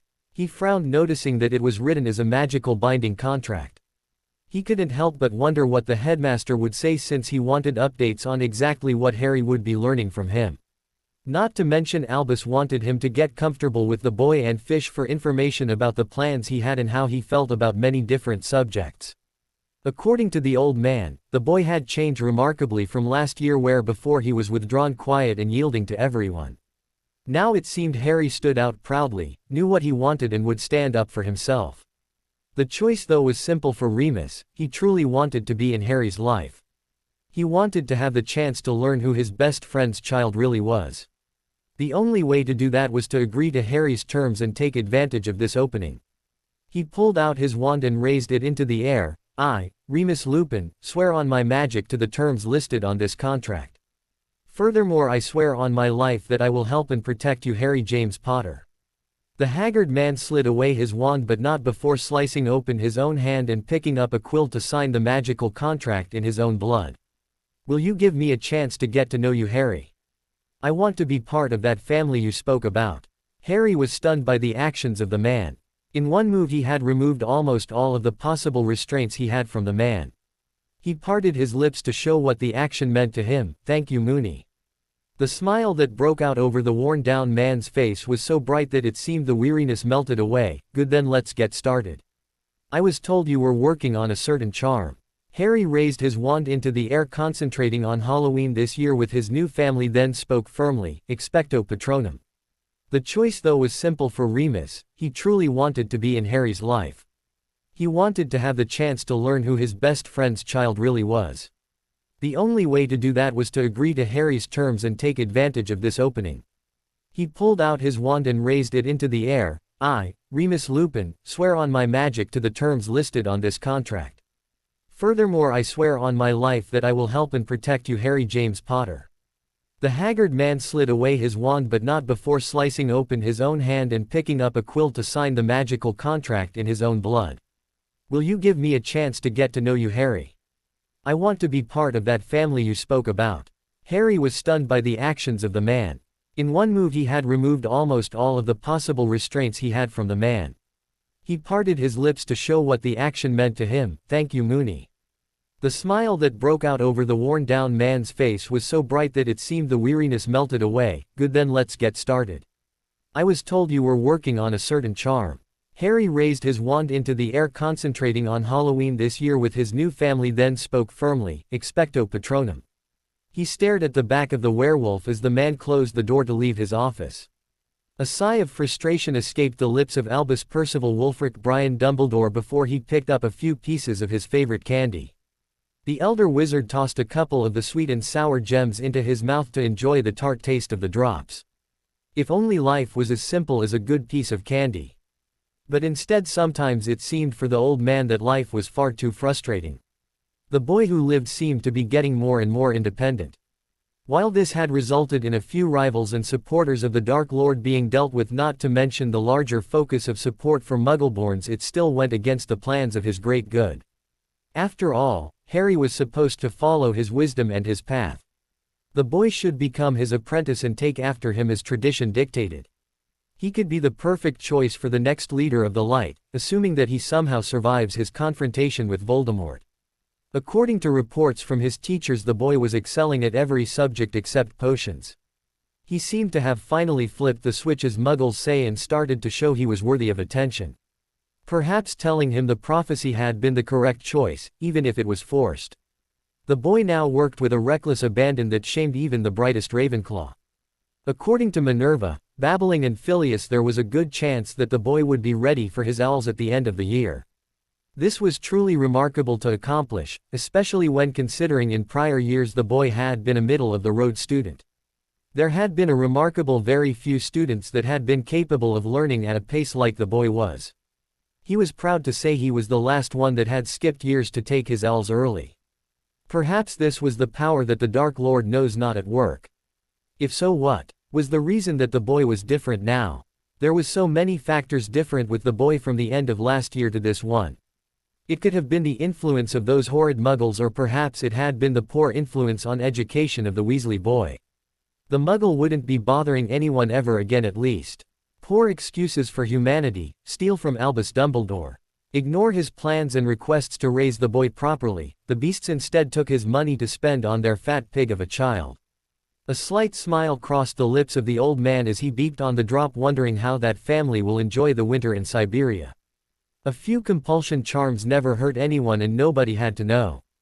The family's house seemed to have already been destroyed by Harry. He had given them a chance to start over. Everyone deserved a second chance after all. So what if it was starting over with barely any money just before a Russian winter? It was only fitting that they leave the country to never return. The Weasley situation had been a frustrating one as well. It seemed that not only had he managed to lose a valuable spy on Harry in the loss of Ron Weasley, but the family was now estranged to him. Molly, bless her heart, still believed in the greater good. She will always see the long term. After all, she is the last of the Pruitt family, and they had always been staunch fighters for the light. She had understood and taken his suggestion that the Dementor attack was the world of that Umbridge woman. It was a surprise that she had ordered her family to abandon Harry and saw him as much to blame as the Ministry. Of course, Arthur now having a prestigious position in the Ministry means there is little need to be at the side of Harry. The family seemed to have distanced itself from even himself slightly of late. Perhaps they were merely shaking their wings, or else it might be a possible sign of trouble in the future. Still, they were members of the light and would come around to the cause when Voldemort showed back up. If nothing else, Arthur's new position may be valuable in the Ministry to the Order. Still, Despite all else, Harry was distant, and that was a problem. Perhaps he had made mistake in not listening to the boy's warning about Sirius. Perhaps he should have called for a trial right away and investigated the situation further, or even forced the Dementors away from the school.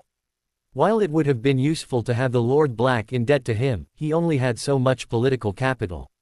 Choices had to be made, and sometimes sacrifices. That was the way of the world. Choose the good, fight for the greater good, and sadly Sirius was not required for the success of the plan. A missed estimate by him, but there was still possibilities for fixing that situation.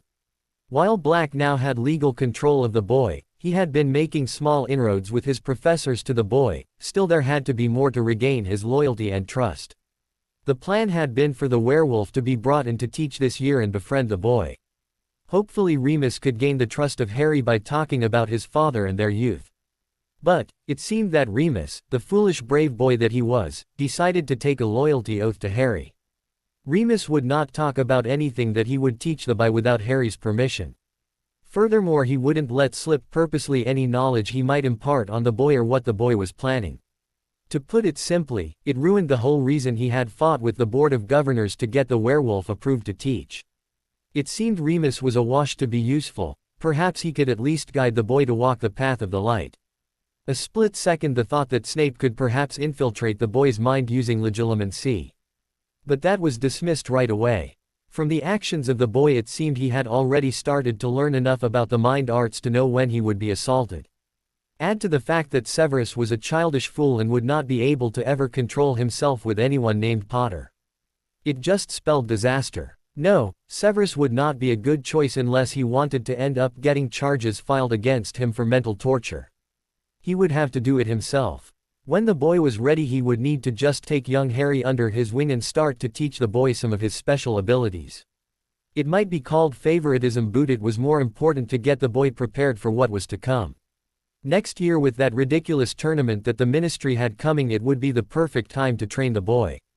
There would be multiple schools visiting. Since the boy was too young to be a champion, he would certainly want to learn more. No smart lad like Harry would be able to resist comparing himself to students of the other schools. Harry will want guidance to try to make up to the other students, and he would be there to give him that grandfatherly guidance. This would be the wonderful chance to give the offer to tutor the boy personally. Yes, next year should be the perfect opportunity to impart some wisdom and direct the path of Harry. Plus, if the boy had his owls already, so much the better. He will have to tell Minerva to push the boy even harder so this year he can get the tests out of the way. Albus smiled as he popped a drop into his mouth, happy over his new plan to regain the trust of the boy. Harry smiled as he looked down at the fish bowl that he created after a month of work. Two little goldfish swam in circles around a tiny little castle that was a replica of Hogwarts. He was ecstatic at his results. Not only had been able to turn the block of wood into a fishbowl, but he was completed the multi-part transfiguration. He turned part of the wood into water, filling the bowl. Some was of the wood turned into the castle along with the rocks on the bottom. He had managed to create the water in the bowl along with the very alive fish swimming around within it. It was a remarkable work to complete, a 5-part transfiguration. Normally it was not something seen until Newt-level work. But Harry was anything but normal, and he had been working on the concepts and laws of the transfigurations repeatedly over the month. It had been drilled into his head relentlessly from Professor McGonagall. She had started with the bowl first, which was simple and something learned in first year. Next came the difficult part, to learn to transform the water into the bowl at the same time. The creation of the water was neither a big deal nor the bowl, it was doing both at the same time which was difficult. The more directions the magic had to be imagined to take at once, the more force of will and power required by the wizard. This was an advanced concept that started to be touched upon during 5th year normally. Harry had mastered it quickly and now was up to 5 instant transfigurations at once. Finally, the creation of the fish was truly a magnificent work, since that normally could only be done during 6th year work. Altogether it had been a frustrating few weeks where he spent every night with Professor McGonagall. Did he mention that he was annoyed with Professor McGonagall? She was rather frustrated because of a game. Well, not just any game, Quidditch. So far Gryffindor had been defeated twice in the House Quidditch League. It appeared that despite last year being the best team they had in a number of years and easily winning the cup on the back of Harry's amazing seeker play, this year's team was in ruins. Harry had not asked about it, but from the rumors the team was ready to implode. There had already been a few fights between the Weasley twins and Wood. The start of them happened once Harry had pretty much been forced out of the team. The troublesome twins had taken to ignoring some practices and instructions from Wood in games, which ultimately ended up in a fist fight. If that was not bad enough, Katie Bell had been continuously in arguments in Alicia and Angela. According to Hermione, she was rather upset at the other paid from the Flying Foxes of Gryffindor because of Harry's situation. Not only were the trio estranged, but she had threatened to quit after finding out about Harry's chosen replacement. The new seeker for the team, Ginny Weasley, seemed to be a competent flyer, but she wasn't in the same league as Harry. All of this had resulted in Gryffindor being destroyed by Slytherin and then following that up by horribly losing to Hufflepuff by 300 points. Was Harry a little sad and embarrassed for his house? Perhaps he was slightly concerned that they looked like fools. Katie had been nice and really didn't deserve the torture, neither did Wood, whose only dream was to play professional Quidditch.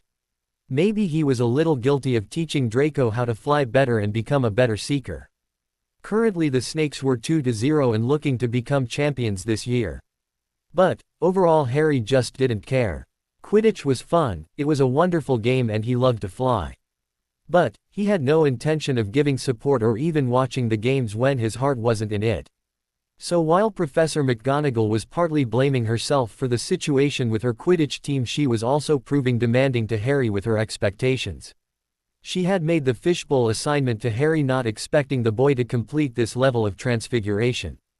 In all, this would be something she would expect of a Newt-level student to try to complete in 7th year, or someone special like Ms. Granger in 5th years. Yet her lion cub had done it. He had become a prodigy just as good as his father had been, and perhaps even better. She reached over and gently rested her hand on the shoulder of the boy. He looked up at her with his mother's eyes shining. Her own gaze was filled with pride for what the boy had accomplished. This is simply amazing, Mr. Potter. It is a work of art to accomplish this level of transfiguration. This is where we stop just casting spells and start to mold creations that are astounding to the eye. I am so very proud of you. The raven-haired boy's cheeks turned pink at the compliment and praise. His left hand reached up slowly to embarrassedly run his fingertips through his long hair. Just at the same time a sheepish smile crossed his lips. Thank you, Professor. I just wanted to be up to your challenge. The sound was strange to the ears of Harry. It was not something he had ever heard come out of the lips of the stern witch. Laughter. She was actually laughing with a smile. Mr. Potter, you have been up to the challenge all year. I gave you this project hoping you would complete it by the end of the next year, or in 2 years, not in a month's time. This is something that will be hailed as remarkable, a generational talent. The young Potter Lord blinked at the words in surprise and just realized how much of his ability he had shown to the stern woman. Perhaps the overwhelming drive to prove himself and make up for the past mistakes may have bit him into this time. He cleared his throat and tried his best to look bashful. Professor, can we not tell other of this? Please. The words brought the woman up short with a frown edging on the corners of her lips. Why ever not, Mr.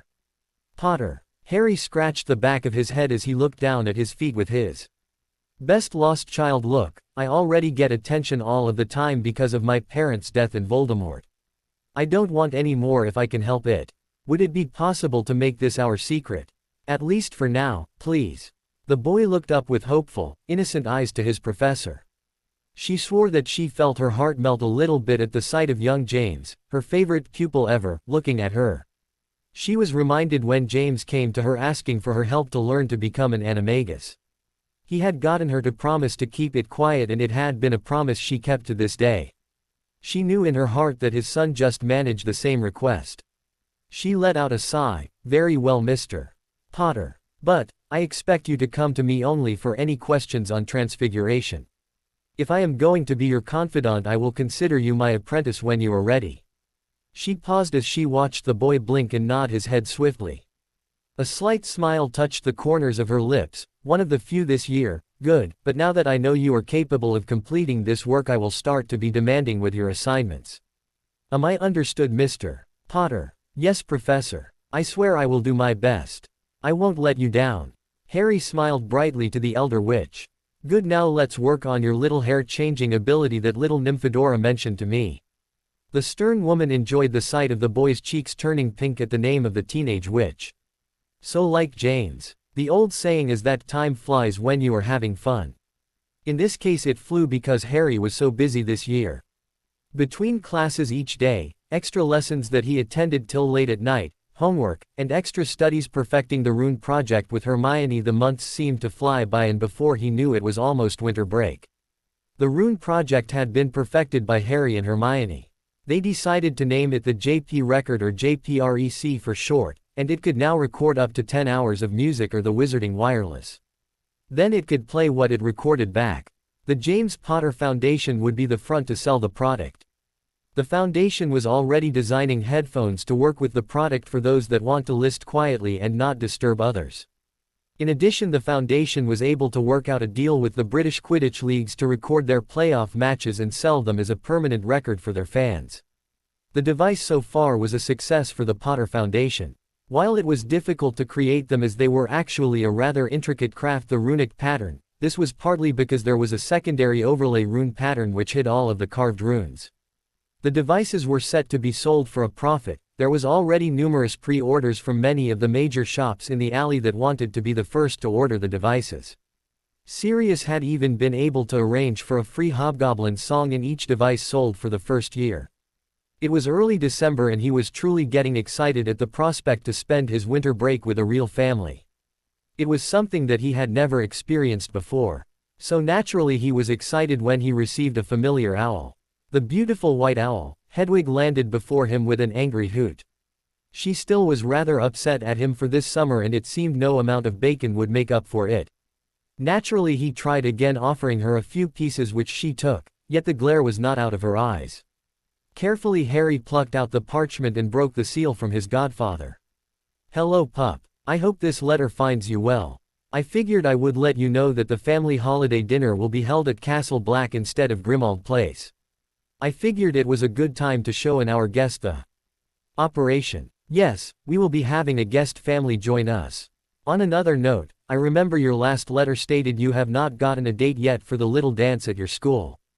Do not worry pup, I have taken the liberty of getting you a pair of dates. Trust me, you will thank me later. Also I would recommend be careful of Tonks. She is rather upset at that prank you played which caused her clothing to become see-through whenever she entered the ministry. I heard that it took her a full 10 minutes before she realized it. You are in so much trouble. Good luck. Sirius. Harry slowly lowered down the letter with a bit of concern entering his heart. He knew he was in deep shit with Nymph for that one, but even more he knew that letting Sirius pick his date would mean trouble. Could he trust his godfather not to stick him with a horrid date on purpose as a prank? A part of him was worried that was just what the man would do, but the other part knew that his adoptive father would most likely set him up with the best time possible just to enjoy the outcome. At least he got some mail. It was the first time in over a week. So he couldn't help a smile creeping over his face from getting a letter. So it was a surprise that Harry received a second owl while eating breakfast. A school owl showed up carrying a letter addressed to him. At first he was hesitant to take the letter, but the writing on the front seemed familiar. Slowly the young man reached out to take hold of the parchment and broke the seal, reading it over. At once his eyes rose towards the Slytherin table and he saw the raised eyebrow of a dark-haired beauty as she met his emeralds with her sapphire gaze. He gave her a single nod, then carefully stood up and left the great hall. It didn't take too long till he found the third corridor empty classroom which once held Fluffy. A flick of the wand transfigured a bit of the rubble from the past explosion into a pair of chairs for himself and his guest. It was not too long till the pale dark-haired beauty entered the room. He allowed her to place the privacy wards before holding out a chair gentlemanly for the beautiful snake. Then Harry stepped over and settled into his own chair. You wished to meet me, Daphne. The young woman was absolutely stunning on the eyes. Her skin was flawless, hair styled perfectly no matter what time of day, her clothing kept properly ironed. No matter what the situation, Daphne Greengrass always appeared to the eyes of others calm and in control. Harry couldn't help but wonder if her hair and clothing would be ruined in a blizzard. Somehow he doubted it, yet a part of him wanted to find out someday if he could stir the hornet's nest and find out. A tiny smile crossed his lips at the thought as she started to speak. You are in trouble, Potter. Or at least you are becoming a target again. What do you mean? An eyebrow slightly rose at her words, yet otherwise he appeared to be calm. I mean that it has been noticed over the past few weeks the lack of tension with you and Malfoy. Sure, there is a slight rivalry still, but it is not the same. Not to mention it is widely known your problems with the Weasley family. Put it together and it means many of the snake pit that you are vulnerable. She fell silent with a look of distaste on her lips after having to speak such a large explanation that should be obvious. I see. I will just have to be careful. Do you know who I might need to watch out for? He leaned back into his chair to concern her words. Most of the 7th years are too busy with their own concerns except for Marcus of House Flint. He seems to have a grudge with you. I would look out for a few of the 5th years and 4th years if you are found alone, like Jacobs, Wright, Robinson, Lee, Bailey or Rogers. From our own year not may be a problem in the future. But he is cautious and will test the waters first before he decides what to do. To put it simple, be careful. The beautiful young woman stuck the tip of her tongue out between her lips, biting gently to it in thought.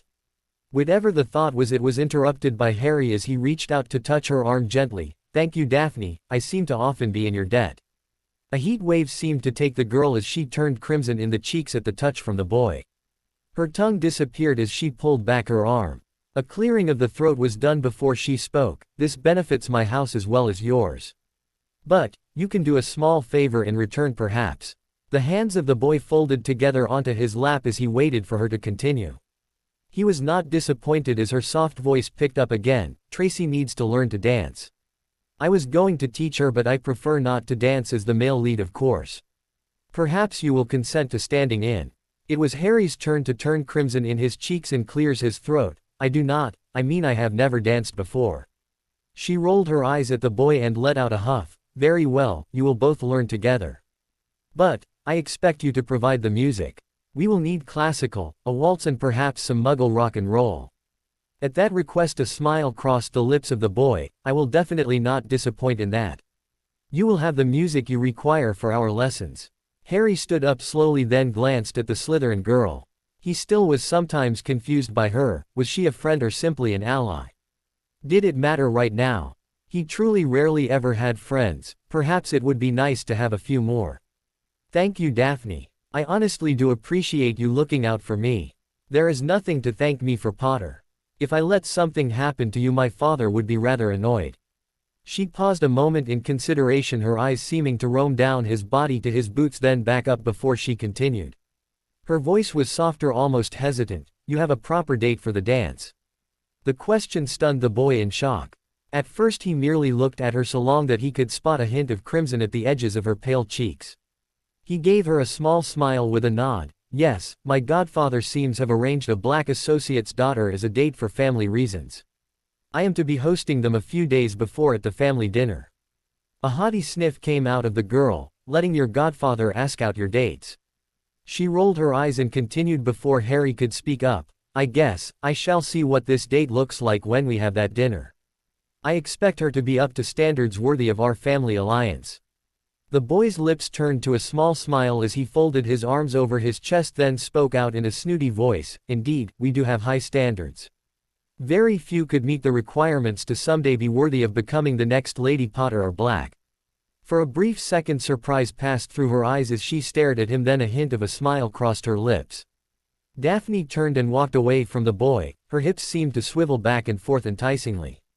The thought crossed Harry's brain. Wasn't there some sort of law against a woman being able to do that already at their age? Keep safe, Potter. The words were whispered just as the doorway was closed behind the girl, leaving the boy to the chambers and his thoughts about her, surviving the holidays from Tonks, the threats from Slytherin House, and finally who the hell was his godfather setting him up with. A haughty sniff came out of the girl. Letting your godfather ask out your dates. She rolled her eyes and continued before Harry could speak up. Yes, I shall see what this date looks like when we have that dinner. I expect her to be up to standards worthy of our family alliance. The boy's lips turned to a small smile as he folded his arms over his chest, then spoke out in a snooty voice. Indeed, we do have high standards. Very few could meet the requirements to someday be worthy of becoming the next Lady Potter or Black. For a brief second surprise passed through her eyes as she stared at him, then a hint of a smile crossed her lips. Daphne turned and walked away from the boy, her hips seemed to swivel back and forth enticingly.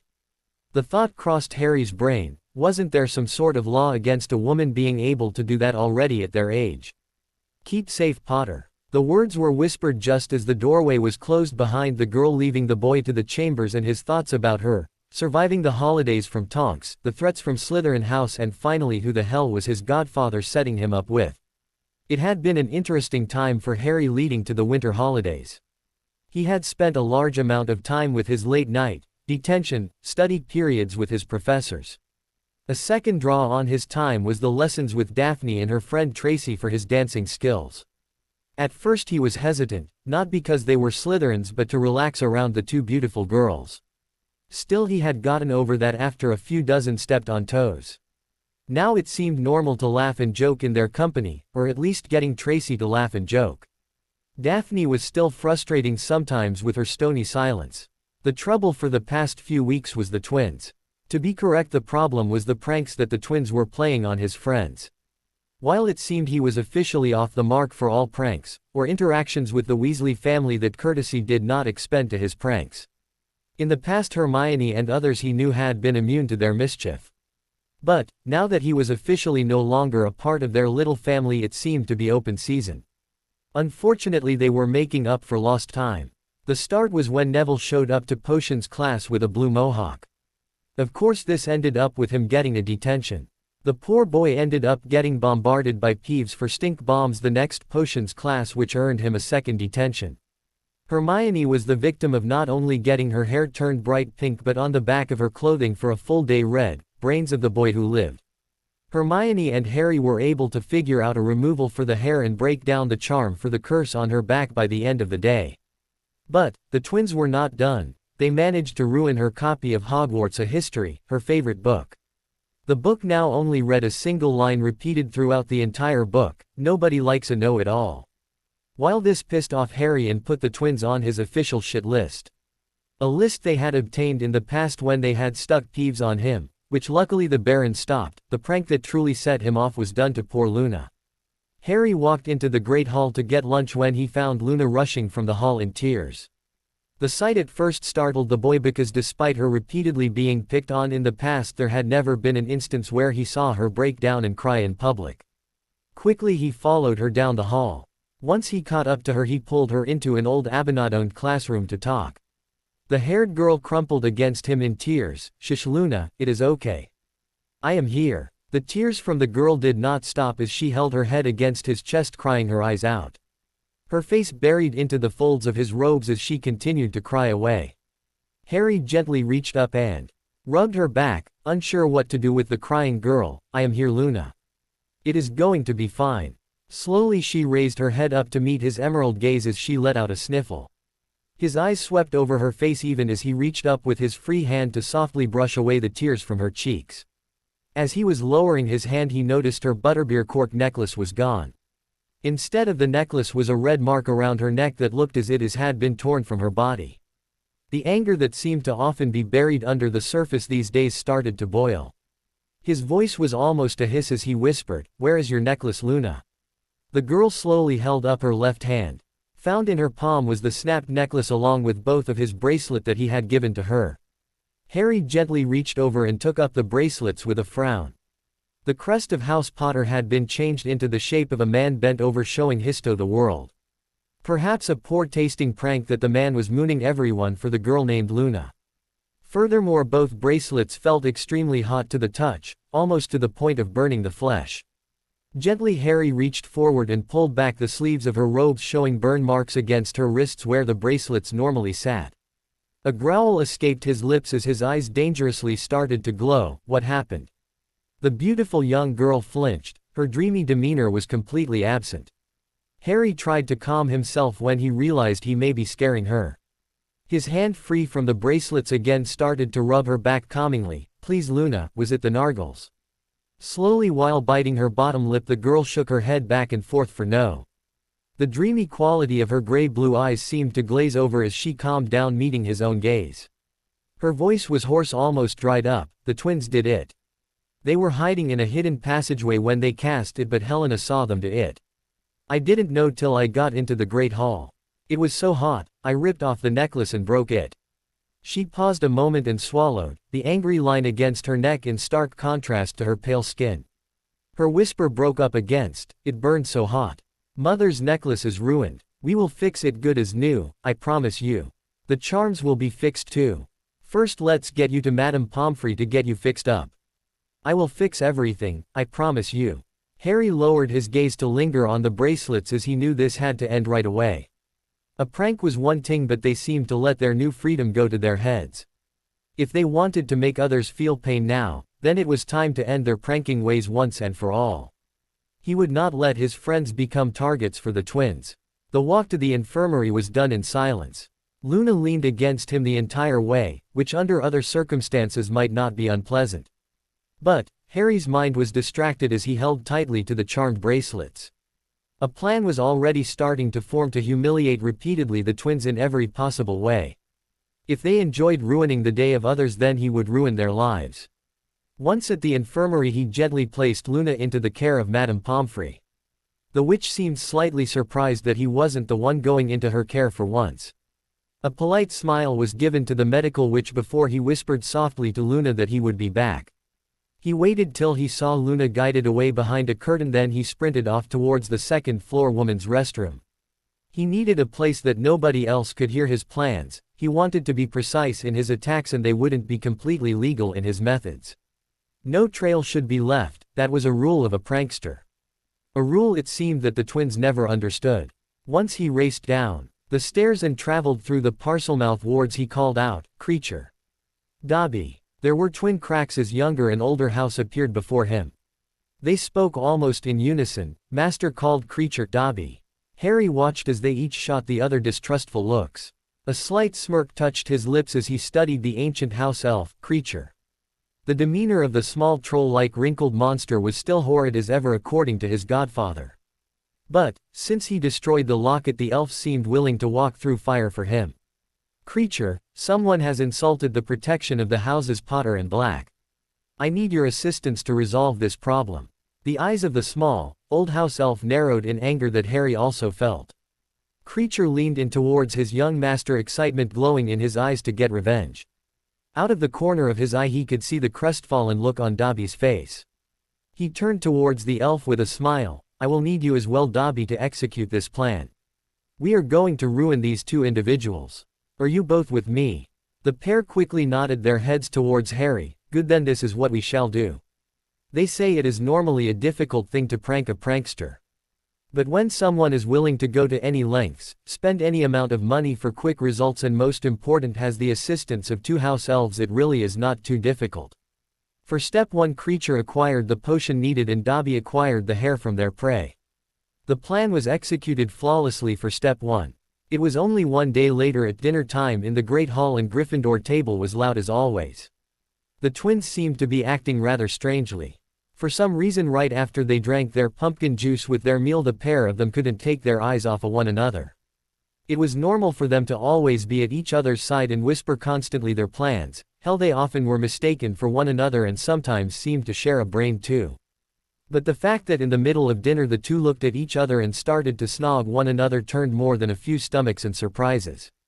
Harry, on the other hand, who had known what was coming of course, finished his meal up quickly and left the Great Hall to go study in the library.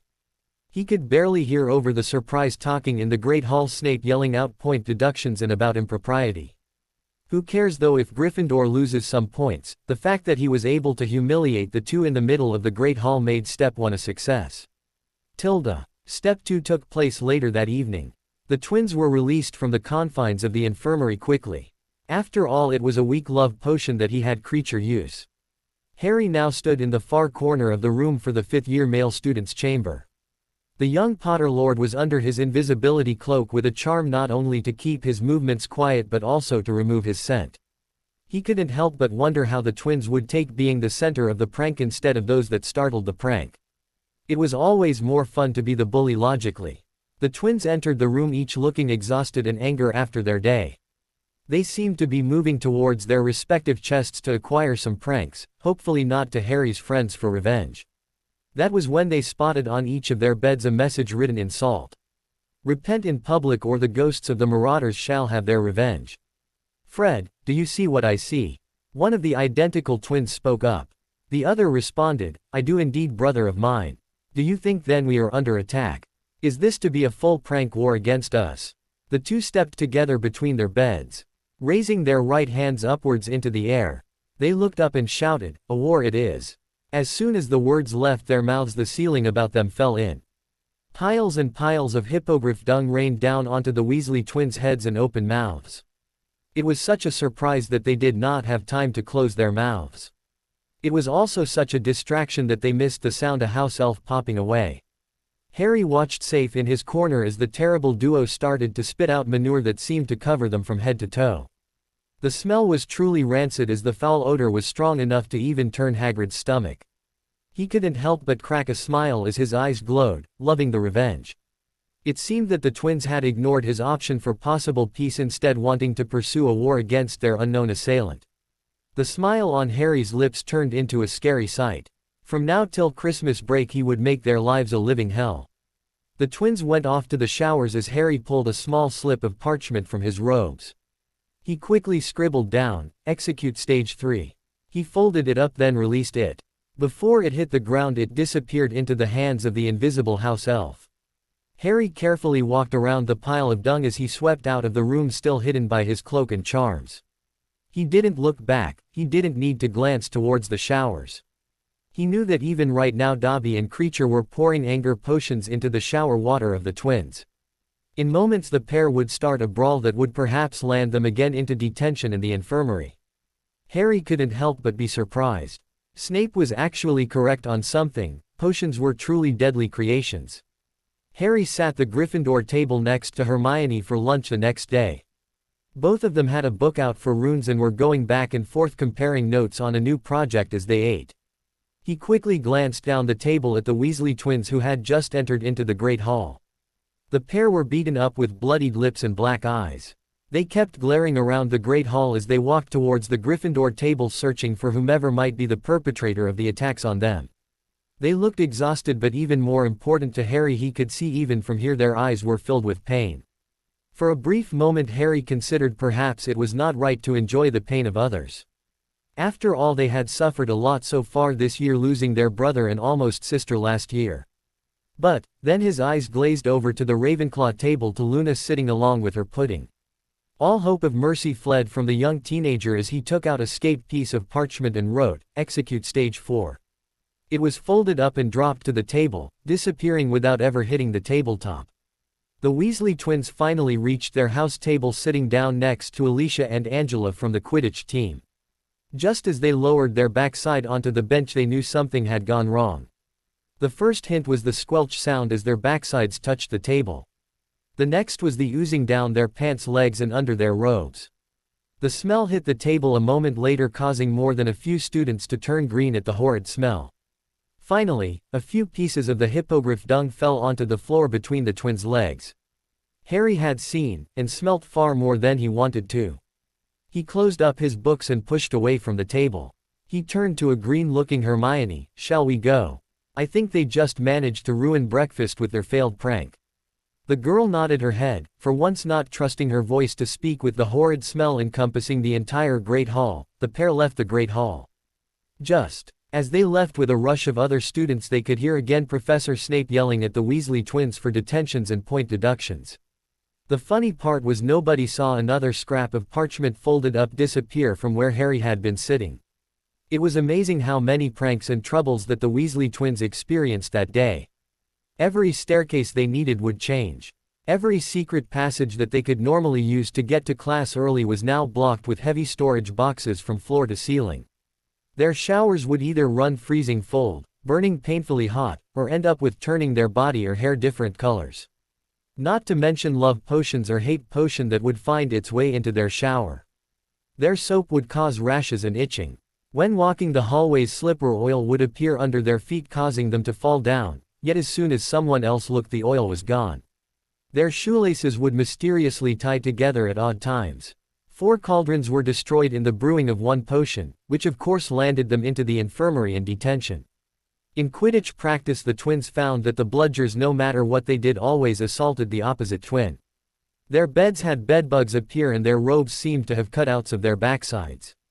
Their boots would continuously have either snakes or toads inside of them. They each swore that their trunks smelt of pee. Even worse, they would not even admit what they found in their boxers. This is what went on for the next week of the lives of the twins. They would wake up each morning, once stuck to the ceiling, and live through hell. They couldn't bathe safely, they couldn't eat safely, they couldn't breathe safely. Nothing that they did in their lives was safe for them. There was only one constant.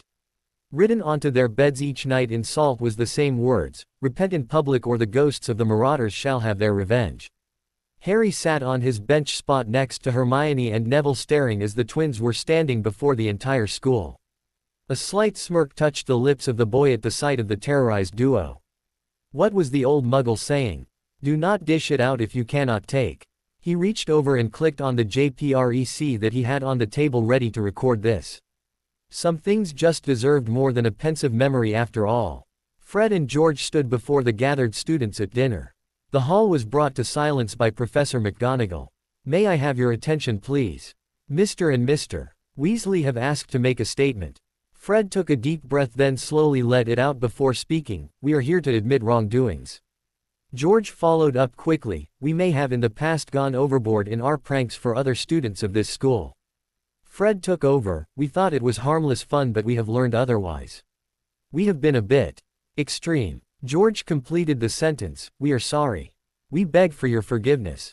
Fred continued quickly. George finished up their statement. Please show us mercy, great ghost of the marauders. Their little speech ended before they were quickly escorted from the Great Hall by Professor McGonagall. It seemed that despite their asking for forgiveness, it came with a price after having to admit all of their pranks over the past year. A hefty price if one noticed that Gryffindor currently had no points left in their counter. Most of the Great Hall broke into conversations together about the actions of the Weasleys. Everyone knew what they had been going through during the past week. The whole school now had to wonder one question. Who had done this to stop the terrible duo? But there was two sets of eyes that located Harry right away as soon as the word marauder escaped the lips of the twins. One set belonged to a greasy-haired potions master that was filled with hate. This set of eyes stared right through the boy, who simply offered back a big warm smile. The other set of eyes belonged to Remus Lupin, who was fighting to keep a smirk from his lips. He met the eyes of Harry and he knew right away who had caused all of the mischief. He could see that look on the boy's face, that little grin edging onto the corners of his lips. It was James all over again at school. He gave the boy a wink, then went back to his meal. Harry turned away from the two professors and stabbed a carrot to chew on. Well, that isn't something you see every day. I wonder who this marauder's ghost is. Harry stepped off of the train with Hermione at his side. His eyes roamed over the amazingly busy platform 9 3/4. It was the first time he had seen it done up with Yule decorations. There were numerous wreaths, bells, bows, and from somewhere came a song about a white Christmas. A smile touched the lips of the boy after enjoying the sight for the first time, a smile that widened when his gaze landed onto a particular long dark-haired lord. Reaching out, he latched onto the hand of the girl at his side, dragging her away towards the man. The trunks of the pair floated behind them as he pulled her along. Come on, Hermione, Sirius is over here. The pair arrived and immediately the raven-haired boy was embraced in a bear hug by his godfather. Harry let out a little squeak before cringe out, I can't breathe. Sirius chuckled as he lowered Harry back down onto his feet with a smile. Sorry pup, it has been too long. I see you have a pretty girl following you. The boy blinked and looked at Hermione as both of the teenagers quickly pulled their hands apart. The young man cleared his throat. Hermione, this is my godfather, Lord Sirius Orion Black. Sirius, this is Hermione Granger, my best friend. Sirius reached forward to gently take hold of the hand of the girl before placing a small key on her fingertips. Harry has spoken about you often, but he didn't mention how pretty you were, Ms. Granger. A hint of crimson covered the girl's cheeks at the words and gestures from Sirius. She recovered quickly, offering a smile. A pleasure to meet you, Lord Black. Please, no need to be formal. Call me Sirius. He offered both children his most charming smile, then motioned towards their things. We should be off. As the Muggles say, people to do and things to see. Hermione started to open her mouth to correct him but stopped when Harry placed his hand on her arm. He gave her a quick shake of the head then smiled back at his godfather. I was wondering Sirius if perhaps Hermione might be able to look over the Black family library. She is considering my offer to become my official sister. The ex-convict raised an eyebrow. Even though Harry had mentioned in his letters the possibility, he figured it was best to play along. That might be arranged for your sister. But, I don't know about letting others view most of the volumes. There are wards in place that stop immediate family members from being able to view many of the volumes. But, did you mention to her that the Potters have one of the largest magical libraries in all of Great Britain? Once she is your sister, then the wards would not stop her from using them whenever she wanted. They are in your family vault, I understand. Harry could swear that the eyes of Hermione had grown 6 sizes at the thought of the library. A bit of drool seemed to pool at the corners of her lips. He gave her a little nudge hip to hip to wake her from her daydream. She turned and looked at Harry with a bright smile. So about that ritual. Perhaps we can do it over the holidays. You can come. Visit tomorrow if you like. We will be in London. Harry smiled brightly to his best friend. I am sorry, pup, but we won't be in London tomorrow. We will be at an undisclosed location far away for small gathering. But, she would be welcome there. Sirius gave a teasing grin at both of the teenagers. He pulled out a galleon and scratched one side before chanting an incantation. The galleon glowed brightly for a brief moment then faded to a normal-looking coin. He quickly reached forward and handed the coin to Hermione. Bring a bathing suit if you decide to come and a pair of dress robes for dinner. A bathing suit in December? Hermione questioned out of confusion, but it was too late as Sirius had already started to walk away. Harry spotted his godfather wandering off and smiled back at his friend. I should get to them before they go without me. Just think, my first Christmas away from the Dursleys and Hogwarts. The bushy-haired girl smiled brightly, quickly leaning forward to wrap up her friend in one of her patented Hermione Granger hugs. I will see you tomorrow, Harry. The boy surprised her by returning the hug before he slipped away to join his godfather. A few moments later they disappeared from the platform in a swirl of magic. Tilda, Sirius, Narcissa, Draco and Harry landed onto the shores of the Black Isle. Of course the ride was horrid for Harry, who had never experienced a portkey, let alone an international portkey. Still, the boy remarkably was able to hold down his lunch. When his head cleared, Harry looked around at an amazing sight. They were not anywhere near the cold shores of Great Britain but instead in the tropics. His boots were currently in the middle of a white sandy beach. The weather was hot and humid with a strong breeze blowing from the southeast. The beach spread out as far as the eye could see in either direction. The white sands were only for a little over 100 yards before turning into a rocky beachfront. There was a pier that went from the rocky shoreline to the south out into the crystal clear waters of the ocean. The waters were so clear that even from the beach he could see fish swimming around. Moored at the pier were large wooden vessels from the 1700s. He remembered from history class that they were ships of the line, once the backbone of the British fleet. They were moored on either side of the pier into the deep waters. On the left was the HMS Princess, while on the right was a slightly smaller vessel named the HMS Revenge. It was a sight Harry had never expected to see. Beautiful, aren't they, pup? The voice of Sirius called out as he felt his godfather's hand rest on his shoulder. A smile touched the man's lips unnoticed by the boy as he stared at the ocean. Every time I come here I can't help but admire them. They are kept charmed to be in perfect condition. I am told that my grandfather used to take out the Revenge before I was born to raid some ships in the Bermuda Triangle. Never had a chance to take it out myself, but if being a wizard doesn't work then being a pirate might be fun. They are bloody brilliant. Where did your family get them? Harry called out in excitement at the sight of the ships. Well, Revenge was bought in the late 1700s after the American War of Independence. The princess disappeared in 1773 and found herself here. Sirius explained with a mischievous smile. Amazing, will I get to go on them or into the ocean? Harry seemed a bit hesitant to ask. His hair ruffled by his godfather as the man laughed. Of course, they will be yours someday, Harry. For now though, let's go back to the manor and rest for the rest of the day. Tomorrow will be a busy day. You get to meet your dates. The pair joined the Malfoys to walk up the path from the beach towards a large manor home. The manor was a small vacation place for the Black family. It was only around 10 rooms along with a great ballroom, small library, 2 kitchens, a dueling hall, 3 dining rooms, 10 bathrooms, a trio of gardens and 2 small ponds. Harry was amazed at the place, especially considering the size of his own bedroom. It was large enough that you could fit half of the Dursley house in this one room. Hell, the bathroom was larger than his former room there. The Blacks, which consisted of Andromeda and Ted Tonks, Draco and Narcissa, Sirius and Harry, and Cladora Longbottom née Black were at the residence. Harry learned that Cladora was actually Neville's great-grandmother.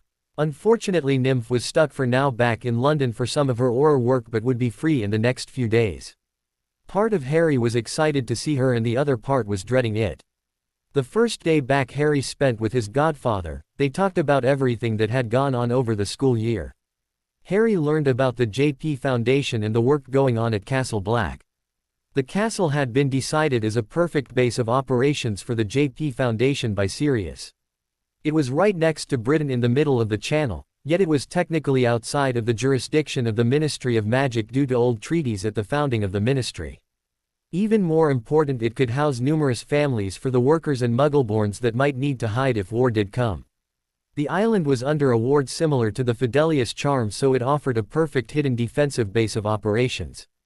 Sirius promised to show Harry the island before he headed back to school so he could meet some of the staff that they had hired so far. Most of their time was spent enjoying themselves and Sirius telling Harry stories about his father and his youth. The first meal at the Black Isle was a small family affair. There was surprising a lot of lively conversation. Harry got to sit next to Cladora and tell her all about the life of her great-grandson at school. Surprising, Draco and Harry didn't get into a single argument. It might have had something to do with Draco getting showered in praise about not missing a single snitch in school so far for the year. Overall, it was fun for Harry. It was a chance to know what having a family dinner might be like. The next day Hermione arrived a little after 10 in the morning. Harry met her at the beaches. It was the only place in the entire island that someone could portkey to. To say she was impressed at the ships was an understatement. She dragged Harry back to the manor to get into their bathing suits. Then they spent the day between the ships and the ocean. Harry could honestly say it was one of the best days of his life. There was just the sun, surf, his best friend and no worries in his life for once. The night on the other hand made him into a nervous wreck. Not only was Nymph supposed to be there and he knew there would be hell to pay after his prank exposed her backside to the office. But, he would meet this mysterious date for the Yule Ball. Still, he got dressed in a new set of dress robes that Narcissa gifted him as an early Yule gift and did his best to dress up. Looking himself over in the mirror, Harry couldn't help but say he didn't look too bad. Thanks to the length, his hair was no longer untamable. His eyes that he knew most women seemed to love now stood out thanks to no more glasses. His body from his workouts had added plenty of muscles, while still in a swimmer's build than weightlifters. Not to be egotistical, but he felt that he looked pretty good overall. After the last look, Harry left his room and walked to the main gathering hall to wait for his godfather's guests. He spent the time talking to Hermione about the ritual the next day and the plans for it quietly while the others mingled. It was about 30 minutes after Harry had entered the hall when the doors opened and his godfather entered the room. Sirius walked beside a shorter, plump man with dark black hair and a pointed beard. He wore deep blue robes with heeled boots. On the arm of the man walked an elegant woman that was tall and slender. She had a timeless beauty with high cheekbones framing deep dark blue eyes. She seemed to radiate an energy that filled the room as soon as she walked in. Her braided silver hair cascaded down her shoulders. The woman screamed passion, emotions and drew the eye of every man in the room. It appeared even Sirius had trouble concentrating as walked next to the woman. Yet, it was nothing compared to Draco, who currently was drooling with his mouth hanging open. Harry whispered softly to Hermione, "What is wrong with them?" She turned her eyes onto her best friend, surprised, but a small smile touched his lips. "She is Avila, Harry. They send out a sort of magical pheromones that cause men to drool over them." "Well, most men, it seems you are different as always. Always unique. I guess I should meet the guests of honor." Harry winked at Hermione, then turned and walked over to the guests. "Harry, come meet Monsieur Jacques and Mademoiselle Apolline of House Delacour. Monsieur Jacques is the representative to the ICW for France." Sirius smiled warmly towards his godson as he motioned politely to the gentleman overshadowed by his wife. My lord and lady, this is my adopted son Harry James Potter, Lord of House Potter and heir of House Black. The young lord gently bowed over the hand of Mademoiselle Delacour to place a soft key on her hand. My lady and my lord. It is an honor to meet you both. My godfather has spoken fondly of the relationship your family has had with the Black family. I hope that I can impress upon you to be found worthy to continue that relationship long into the future. Apolline raised an eyebrow towards Sirius before looking back towards the young man. Isn't he a charmer? So much like his godfather and not affected by my aura at all. I am certain that my daughters will enjoy being your date at the ball. That is assuming that you wish to go with them. Of course, my lady, I would be honored to escort your daughters to the ball. That is of course, if they will accept my humble company. Harry smiled as he slid his hands back before glancing around the chamber. Will they be here tonight so I can make their acquaintance? I believe that they are currently on the veranda overlooking the ocean. Perhaps joining them to surprise them might be better than in here. A touch of a teasing smile lingered on the lips of the beautiful woman, matching to the mischief that seemed to come to her eyes. Good luck. Thank you, my lady, with your permission, my lords. Harry politely inclined his head towards his godfather, and Monsieur Delacour then turned and left the chambers. He walked down the marbled hallway slowly till he came to a giant set of French doors that had been thrown open. The wind was whipping out of the southeast from the Gulf Stream, blowing the white silk curtains gently, causing the young teenager to barely make out two beautiful young women on the balcony overlooking the pathway towards the beach. He could see right away through the silk that they were sisters. One appeared to be close to his own age, perhaps a year less than himself. She was a flawless beauty with pale skin that seemed stunned by moonlight, hair of threaded silver that matched her sister and mother. She looked much like a miniature of her mother, except her eyes were a deep dark black like the night, most likely inherited from her father. The girl next to her appeared much the same, except her body had matured like a fine wine. She had a slender frame, the body of a dancer with light muscle over her frame, and a bust that was far more than adequate. Her silver hair shimmered as it reflected the moonlight, much like the waves below them. Unlike her sister, her eyes were sapphires that sparkled with amusement as she watched her younger sister check over her dress again. Both of the sisters were wearing cocktail dresses that one might find at a high society dinner. The young girl's dress was a pale blue, matching to the sky on a summer day. The older teenager wore a light green dress that hung tightly to her frame and ended just above her knees. The young man could hear them speaking French together. Harry reminded himself it was another reason to thank Hermione for her tutoring lessons. Gabrielle, it will be fine. I am certain the boy will with what you are wearing. There is nothing to be nervous about. The younger girl seemed to keep smoothing the dress over her young body, almost to try to calm her nerves. I don't know Fleur, I am told that he is very picky. You saw the articles about him. They say that he rarely befriends many. I want to make a good impression. You don't know the boy yet. Don't listen to what you read. Let's see if he is worth your time. I still can't believe we have to go to this silly English dance. I bet most of the students do not even know how to dance. The older girl, seemingly named Fleur, said, ending with a very unladylike snort. You do get to see what the competition is for the tournament next year. The little girl offered with a smile. Besides, if you don't want to be there, then I will just have to dance with Harry all night myself. Before Fleur could answer her sister, Harry stepped through the curtains, interrupting their conversation with a warm smile and bow as he spoke in French. And I would be honored to get to have you at my side, Lady Gabrielle. I could say that I would have the most beautiful lady at the ball at my side. I only hope that I will be found worthy of your attention that night. The crimson that stained the cheeks of both girls was enough for Harry to forever remember that moment. After all, it was not often you could make a pair of young Partvillas blush. Now the message from Sirius was understood. His godfather had arranged for him to take two Partvilla to the dance. Dear God, he loved the man. Hopefully, though, their personalities matched their outer beauty and it would be a fun night. He could faintly feel the tug of their allures, but fought them off to offer a warm, friendly smile. Please excuse my rudeness. I did not want to interrupt you both or listen in, but I felt was better to show myself than show poor English manners. I am Harry Potter. It is a pleasure to meet you both. Omake, house elves of the high seas. It was high noon a few weeks before his godson would soon be joining him on the island, and Sirius was bored. While the island was a beautiful place that could be considered paradise, especially compared to the wet, frozen homeland of the man, it was sometimes boring. He had been here for a few weeks, and in between meetings for the JP Foundation board and managers, reading, and getting healthy, he found there was actually little for him to do. This was compounded by the fact that Narcissa was busy with the JP Foundation getting the special presents that Harry had requested put together with the development team. Normally she would lay out in the sun between the hours of noon to 2 each day. This was Sirius' favorite time of the day. So what if she was his cousin? He would have to be insane not to enjoy the sight of those lovely bikini-clad mounds of flesh and tight backside. Sirius shook off his thoughts and turned his gaze, sadly, away from the beach before he came to rest on the Revenge. The ship was beautiful, swaying lightly to the waves of the sea that crashed against it. It was a work of art from a time long past when the Blacks would be considered the masters of the seas. Hell Blackbeard, one of the most famous pirates to ever travel the seas, was a squid from the Black family. It was a shame that no Blacks in decades had taken up the role of being a pirate to carry on the legacy.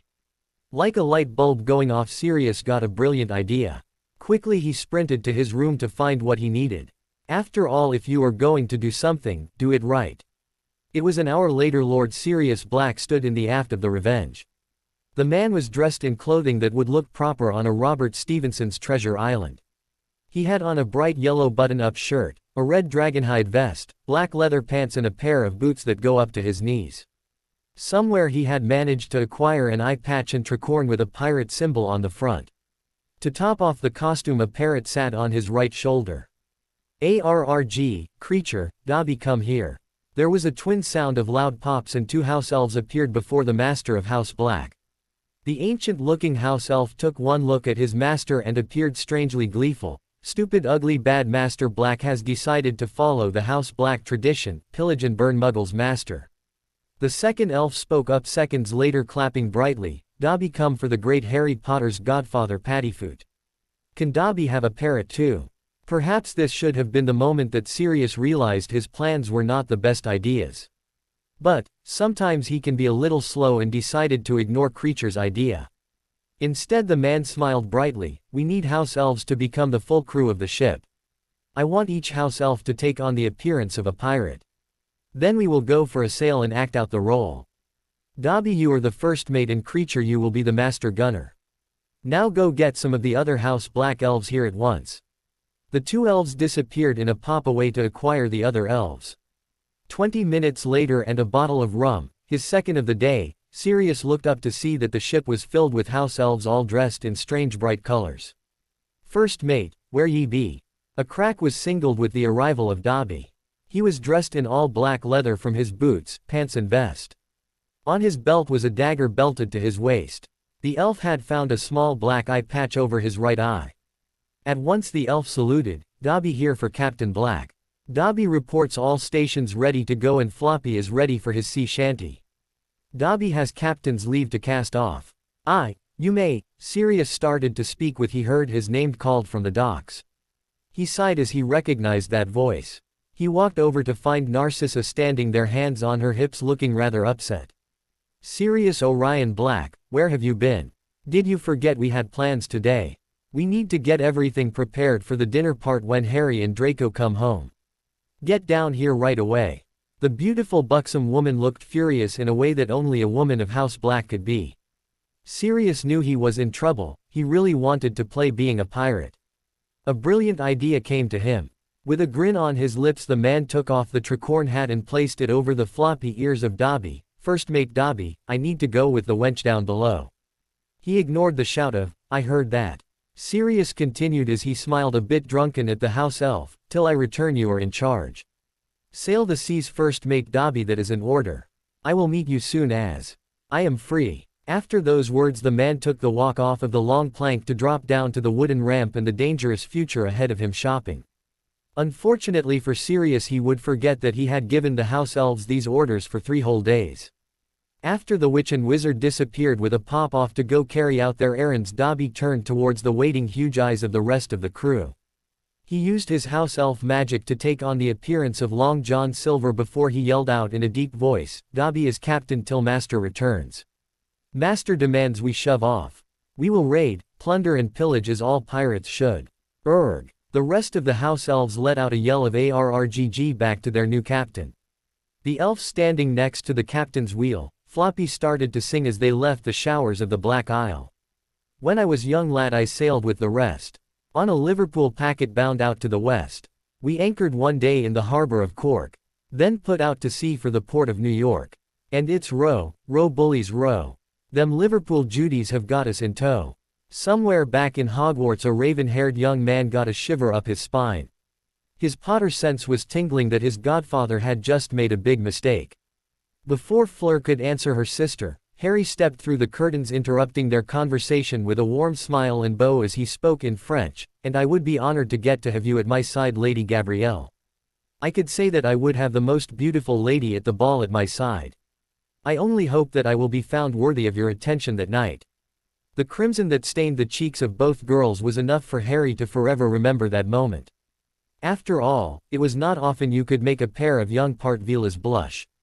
Now the message from Sirius was understood. His godfather had arranged for him to take two Partvilla to the dance.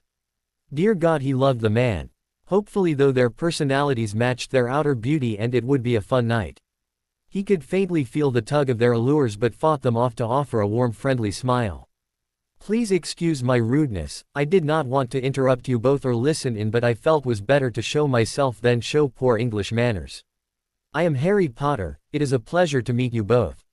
It was a dinner in heaven and a dinner that was hell. Normally Narcissa would be who would plan out the dinner and seating arrangement. But, this night it was obvious that Sirius had a say in the decision.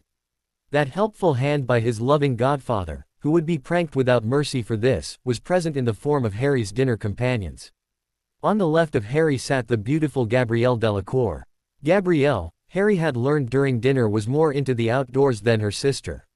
She loved to play Quidditch. She was actually a beater in the sport. She also loved to race brooms, which seemed to be a more popular sport in France than Quidditch. She also loved to camp and enjoyed painting the outdoors. She was the tomboy of the family that could only be loosely applied to a young woman who had her astounding looks. Tonight, with her hair, makeup and clothing picked out by her older sister, one would never know her love of getting down and dirty. On the right of Harry sat the older Delacour sister, Fleur. She was an enchanting young woman that was filled with poise and promise.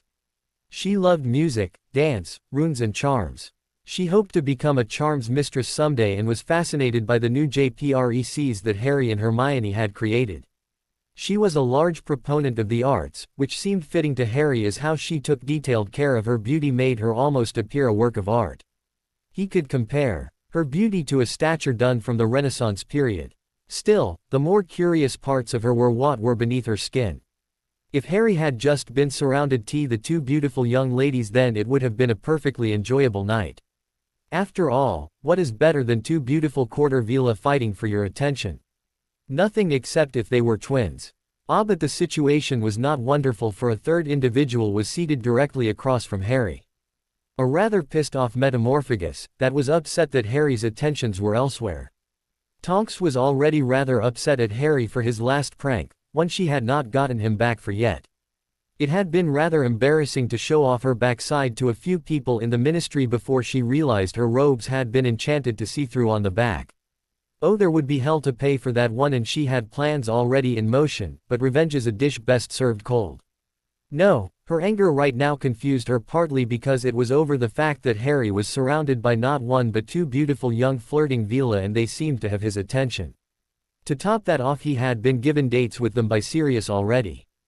Jealous. Her. No, that wouldn't be possible that she would be jealous and want to be in their positions with her younger third cousin. Such an emotion was not fitting for her, but still she was confused about her feelings watching Harry talk back and forth with Gabrielle with French or witty comments to Fleur in English. She didn't understand the feelings she had, which just increased her anger at the teenager. One word of advice to anyone in England: the last thing anyone would want would be a pissed off junior or a Metamorphagus. So here was Harry between a rock and a half place, or would it be better to say two rocks and a hard place? Or perhaps he was the hard place from the teasing he was getting. Either case, he tossed more than a few glances towards Hermione for pleas for help. But, the look that was returned silently was amusement at his predicament, not to mention she was too busy in detailed talk of the laws and regulations of Wizarding Britain to be distracted. The boy let out a sigh knowing he would have no chance. Sooner or later trouble would start. He plucked up his knife to butter his bread only to feel the distinct pain under the table in his shin. Ops, my steel toe boot must have slipper. I am sorry, Harry. Tell me again your plans for the Yule Ball. The far too sweet tone of the young Auror when she spoke from across the table told him she obviously had meant the kick. Her smile was so bright and white it screamed run and hide from this predator. A grimace passed from the young man as he sliced open the bread roll and started to butter it carefully. He licked his lips as they felt dry, not noticing that the eyes of all three young women followed the path of his tongue. Finally he opened his mouth to speak, but before he could voice his answer another voice came from his right. Ari, are you all right? I thought I heard a groan of pain. The beautiful-haired bombshell questioned. Her eyes though were not at Harry but instead towards Tonks.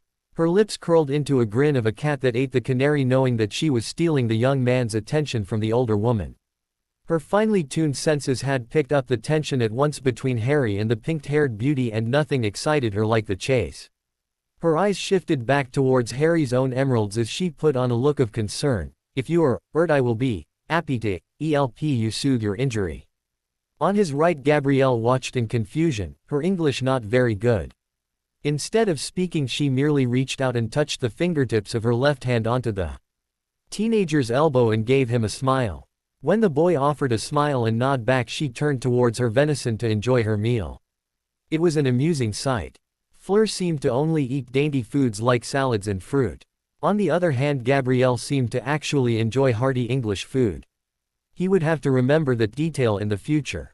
Again his thoughts were distracted from the question across the table posed by a certain angry Metamorph. I heard, Harry, that you have been the center of attention for many different ladies this semester. Word has it you have been playing the field, even spending time alone with two Slytherins in unused classrooms. One eyebrow rose as he chewed on his piece of venison. Once finished, he offered his most charming smile at his beautiful cousin. No, I have still never been on a date before. I thought there was a young woman that might want to go out with me, but she believes that I am far too young for her taste. I would have been willing to give it a try. Of course that will assume she will not find some 40 or 50-year-old to shack up with instead. He glances towards Gabrielle then Fleur and offered both of them a bright smile. I guess tomorrow may count as my first date. It seems Fleur gets to have my cherry. Harry never noticed down the end of the table Sirius glance his way with a slight frown for the briefest of seconds at the exchange by the two. Nor did Nymph get to respond as the attention was drawn towards Mr. Delacour speaking up. Harry, I am told you enjoy Quidditch. Gabrielle is quite the fireball on the broom herself. Perhaps sometime you might both want to do a little flying. The young man turned towards the younger Vila, offering a smile before speaking up in French for her. I would love the chance to go flying with Gabrielle. I have a few Nimbus here on the island. Perhaps after dinner we can enjoy a flight. The beautiful young French witch turned a hint of crimson in her cheeks as she raised her chin and returned in French. Only if you accept that you will lose in a race to me, Harry. You are on. He flashed a bright grin at the teenager, then turned his gaze to Fleur, speaking in English. What are your hobbies, Fleur? I love to dance. Haven't you been in formal training for years? And I had considered for a time possibly becoming a ballerina after school. But I am not certain now. I am considering doing something more exciting like curse breaking or join the French ministry. The blue eyes of the older teenager sparkled with a rare enjoyment. She had found the young man to be interesting. Not the least of reasons was for the fact that on the balcony earlier she and Gabby had both not been holding back their allure. The young man did not seem to be affected by it, hardly at all. The same could not be said for the Malfoy heir at the end of the table that she had caught twice already at dinner despite controlling her allure, staring while drooling into his pea soup. The fact that young Lord Potter was a powerful wizard, had the potential to become very handsome and was not affected by her allure made him instantly desirable.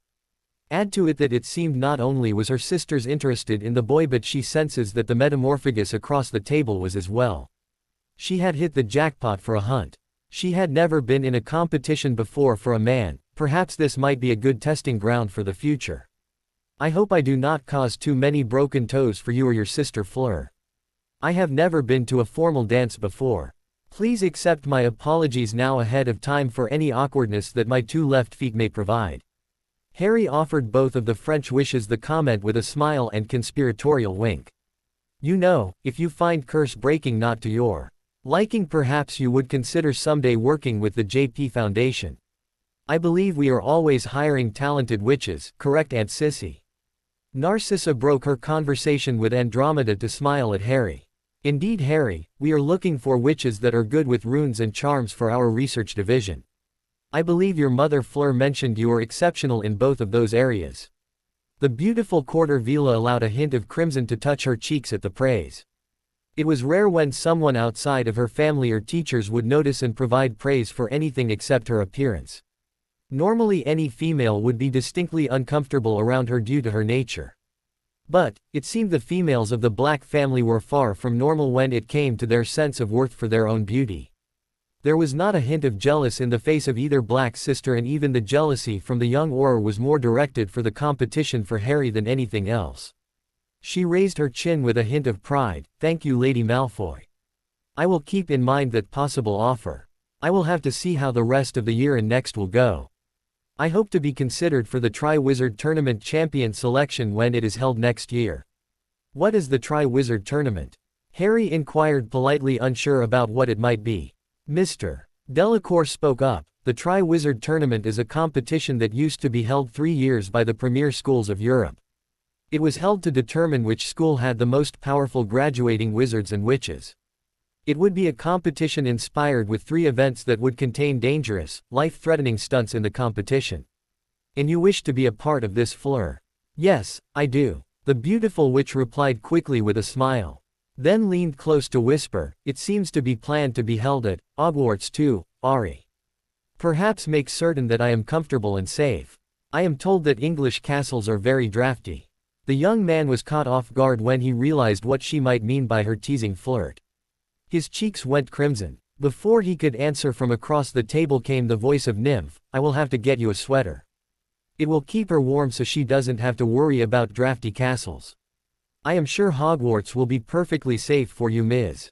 Delacour. But, I would be concerned if you need a 3rd year to defend you, yet you are going to enter this tournament. Harry's eyes flashed with anger as they looked towards Nymphadora. The young woman met his gaze with a raised eyebrow, almost daring him to speak out. 3rd year, Ari, you are older than, you aren't just a little boy. You look far older. The French wizard saw the glare on Harry's face, then the look that he provided her at the comment of little boy, and started to backtrack. Down at the other end of the table a snort came from Malfoy from the comment. He resisted the urge to make a comment though, as he politely turned back towards his own conversation with surprisingly Hermione and Narcissa. Yes, I am in my 3rd year, Fleur. Actually, I am planning to take my owls at the end of the year though and skip ahead. The young man bit back any sarcastic reply and instead offered that tidbit of knowledge. But, as soon as those words left his mouth, a shriek came from Hermione. What? Harry James Potter, you are not taking your owls early just to skip ahead.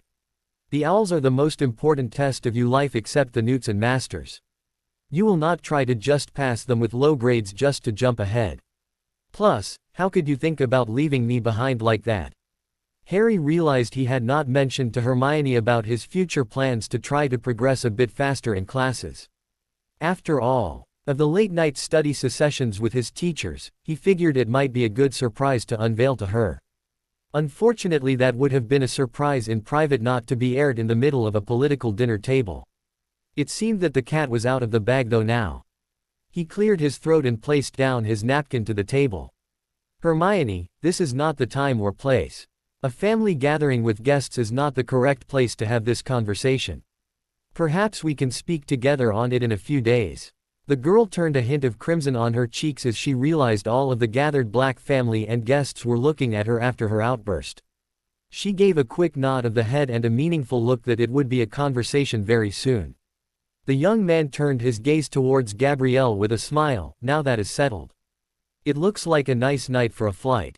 What do you say? I do not have my broom with me. The young French girl spoke up with sad pouted lips that could cause any brave man to tremble. I think I can provide a few brooms that could be interesting to try out. Sirius spoke up in French from the head of the table. He gave a wink at Harry, then called out, Creature. A loud pop, and then appearing next to the table was Creature. Except the house elf was dressed up with full pirate regalia including an eye patch. In one hand the ancient elf held a bloody dagger and in the other he had a map. Master called. Sirius stared at the house elf for a moment in surprise. He blinked once, twice, and then blinked again. Creature, what are you? The house elf looked down at him then blinked in surprise. He disappeared with a pop only to reappear with a pop back wearing his normal clothing of rags. Master called creature. The Lord Black was about to comment but had a trickle of a memory of running off of the pirate ship and telling Dobby he was captain. It was an image that he felt he would regret when he caught the raised eyebrow of Narcissa aimed at him. He quickly cleared his throat, bring Draco and Harry's big presents. The elf popped away only to reappear seconds later with two wrapped long gifts that were obviously brooms appearing in the laps of the two young men.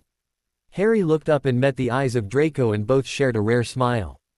That was immediately followed by both of them ripping into the paper around the gifts and revealing a pair of broomsticks. Not just any broomsticks but the Firebolt. The fastest, most maneuverable Quidditch broom sold in the world. Harry looked at the broom that literally was sold for over 10,000 galleons and blinked in surprise. It was astounding to feel the broom. Just at the touch he could feel the power vibrate under the surface of the broom. It was a sight and feel that only brought out one emotion in the young boy. He leapt up from the table, grabbing hold of Gabrielle's hand when not even realizing it and pulling her out of the room at a run. For a brief second Sirius watched his godson run off pulling along the pretty young Vila. He could swear that for a moment there was a cloud of dust like a Muggle cartoon that Lily once showed him.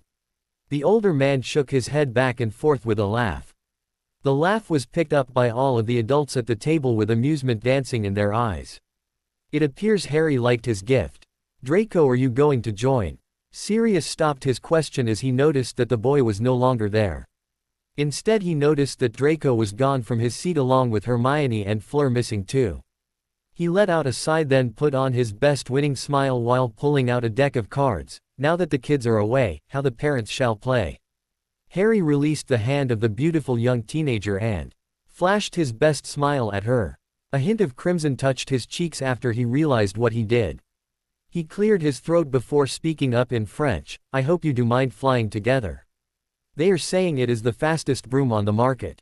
It was even outlawed in the European National League of Races after it posted times that were so superior to every other broom. The girl started to ramble quickly as she spoke up with pure excitement shining through her eyes. Harry noticed she seemed to fluidly dance from one foot to the other with nerves. He barely bit back a retort to her comment of bras and panties. For a moment he almost requested the change out of her. Instead he pulled out two pairs of black little earplugs. He offered one set towards Gabrielle. I hope you do mind Muggle rock and roll. I listen to it whenever I fly now for a bit of fun. The young man flashed another smile then flipped on the JPREC to random which started up Carry On Wayward Son by Kansas then mounted the hovering broomstick. He glanced back as he felt arms of the beautiful young woman wrap around his waist and spotted her smile. Then the young lord shot like a rocket into the night sky. The next few hours late into the night the pair enjoyed flying around the Caribbean island. They flew up into the sparse cloud cover and down to skim over the dark ocean waters. The partial moon and stars sparkled down on the pair as they raced the waves and wind. Never did they speak, instead they just enjoyed the flight. The night and the company pressed together as they braved the skies. The night ended with Gabrielle retiring back to her room with a pack on the cheek for Harry. Both of them were exhausted and it seemed that all of the adults and family's members had already passed to rest. Harry left the beautiful young French girl to travel back to retire then went to his own room. There he found his godfather seated on his bed with a package in his hands. Sirius, what are you doing up? While completely exhausted the young man didn't want to be rude to his father figure. For a brief second a mischief-filled grin passed the lips of Sirius Black before he shook it away. I was watching my godson enchant a young Vila. Plus, I rather enjoyed watching that flying. I cannot say I have seen the like outside of professionals. It is a shame you aren't playing Quidditch this year. You know I am not going to have that conversation again. I don't want to play with the Weasley family. Perhaps in the future I will join one of those summer league teams. But, there is just too much to do. Too much training that needs to be completed. When the possibility of my future death is hanging in the balance, Quidditch just loses some of its luster. He let out a sigh as he pulled off his shirt and tossed it into a bin for cleaning. He turned to gaze back at his godfather. You didn't come here to debate my Quidditch career though, correct? No, I didn't, Harry. You were up there so long that I fear you missed Hermione and Nymphadora leaving for the night. A slight glint of amusement came into the eyes of the man as he leaned back watching his godson. I don't suppose that was purposeful. The question was rewarded with a shrug and sigh. I will deal with them both soon. I promise. I know that I need to talk to Nymph and straighten things out. I am not certain what I should do. Sirius placed down the wrapped gift, then stood up to walk over to the record player in the corner. He flipped through the crate that was filled with old records that Harry had taken out of Gringotts. They had belonged to James and Lily. He slowly plucked up one of the records and smiled at it warmly. For a memory, it can be difficult to understand. Magic, school, responsibilities, all of them are easy to understand compared to women. Harry rolled his eyes at the comment and kicked off his boots to the corner. Agreed. I have learned that already. Perhaps Nymph will like my Christmas gift. But I doubt I did myself any favors tonight. The older man flipped the record onto the player and pulled the needle over to allow it to start to play softly. Dark Side of the Moon, one of Lily Evans' favorite records, started to play. I don't know. Seeing Tu Vila Via for your attention may have made her realize things she didn't want to think about. You might be surprised someday. You two are rather fitting together. The boy rolled his eyes a second time and let out a sigh. He walked over and picked up a quill and wrote out a simple line, then attached it to a wrapped box. Next, Harry walked over and held it to Hedwig. The owl nipped at his fingertips. She was still rather upset about the lack of attention he had given her this year and this summer. He leaned down and whispers a name to bring the package to, then she took off quickly towards her destination. Sirius watched the bird fly away and did not question who his godson was sending the package to. Most of the gifts had already been sent out from the boy, but this one seemed different. Still, he wouldn't pry unless it was brought up. You know you are going to have a fight between sisters for attention if what I saw tonight was any indication. Fleur doesn't seem to be the type that will want to lose. It is one night, I doubt I will get to see them again too much in the future. Sirius. Harry waved off the idea with a smile. Not quite, pup. The Delacour family will be handling our French and Italian portion of the JP Foundation. Not to mention the release of the JPRECs in those countries. Plus next year the Tri-Wizard Tournament will have 5 schools present, all learning at Hogwarts. Not to mention this summer we might be staying with them for a week or two. Sirius tossed in the last bit with a smile that now Harry was certain was filled with amusement. He let out a sigh at the comment, accepting his godfather was up to some trouble. All right, I will bite. Why are we staying there with the Delacour family this summer? The man smiled and pulled out an envelope that was addressed to Harry. The handwriting he recognized as Professor Flitwick. Quickly he opened it up and found an entry form inside for the European National Duelist Tournament. The form was for the Under-17 tournament. This came for you, pup. I gave my permission to your professor already. So I expect since it is being held in the French Riviera you may want to stay with the Delacour summer house with them. Congrats, pup. I am very proud of you. Harry smiled brightly at his godfather for the praise. Thank you, Sirius. You are welcome. Now I can see you are exhausted, so get some sleep. You can open the gifts I am leaving here tomorrow together. For now, get some sleep. Lord Black smiled and gave the boy a hug, then walked off to his chambers for rest. Harry watched him go, then glanced at the 2 packages that Sirius had left. His curiosity was acting up as he wondered what might be in them. He shrugged off as he took the packages from his bed to place onto an empty chair to open tomorrow. He could wait one more day. Then the young man quickly slipped into bed and closed his eyes, thinking about the fantastic night and the feel of flying through the air with Gabrielle hanging tightly pressed to his back. It was definitely an interesting dream that night. The Christmas gift had arrived to the dungeon on the wings of a white owl. It was a bird that Snape felt that he should remember from somewhere. At first he figured the package must be from one of the 5th of 7th years trying to garner favor for extra lessons before their exams. But, as soon as he saw the card on the side of the package, he knew it was no Ravenclaw. The man would remember that scratched handwriting anywhere. The boy who wrote this was a menace, a massive headache for him and a complete dunderhead. The potions professor hissed at one word that summed up all of his hatred for that boy, Potter. Still there was curiosity for the package, despite who had sent the gift. Did the boy actually think that he could be bought? That he would care one bit what the foolish, stubborn, egotistical child might give him? With a snarl he snatched up the gift and read the writing. There were only 5 words, but they were 5 words that made the man give pause halfway before releasing the gift as a projectile towards the fireplace. She wanted you to have this. The glare the man gave the gift could have caused a flower bed to wither with frost in the dead of summer. He did not notice as his hands shook slightly as he started to open the wrapping paper to show a small wooden case. The case was sealed with a series of runes over top of the latch. He recognized the runic combination. They had created it together before their falling out. Severus did not notice his breath catching, nor did he feel tremble of his hands. He slowly turned the 3 separate dials to the correct positioning. The needle pricked his finger and the lip of the wooden box opened. The professor did not dare to breathe as he looked down into the box. He did not move for a full 2 minutes as he only stared in wonder. There before his eyes were a small vial that was sealed tightly. Contained in the vial was a thin, white flutter of magic, a memory that was sealed and contained just for him. The potion's master felt as if the world had stopped as he stared at the memory. Who knew what it might contain? Could it be words of condemnation from the woman he had loved from a distance all of his life? Could it instead be all that he had hoped to hear? No matter what, it was a whisper from the grave. A last breath of someone he cared for dearly. It was someone he had never expected to see, or hear again except in his own memories. He carefully walked over and poured the memory into the pensive with trembling hands, then placed his head into the magical container to find out what his Lily had left him. Harry watched him go, then glanced at the 2 packages that Sirius had left. His curiosity was acting up as he wondered what might be in them. He shrugged off as he took the packages from his bed to place onto an empty chair to open tomorrow. He could wait one more day. Then the young man quickly slipped into bed and closed his eyes, thinking about the fantastic night and the feel of flying through the air with Gabrielle hanging tightly pressed to his back. It was definitely an interesting dream that night. It had been a long day, but an interesting eye.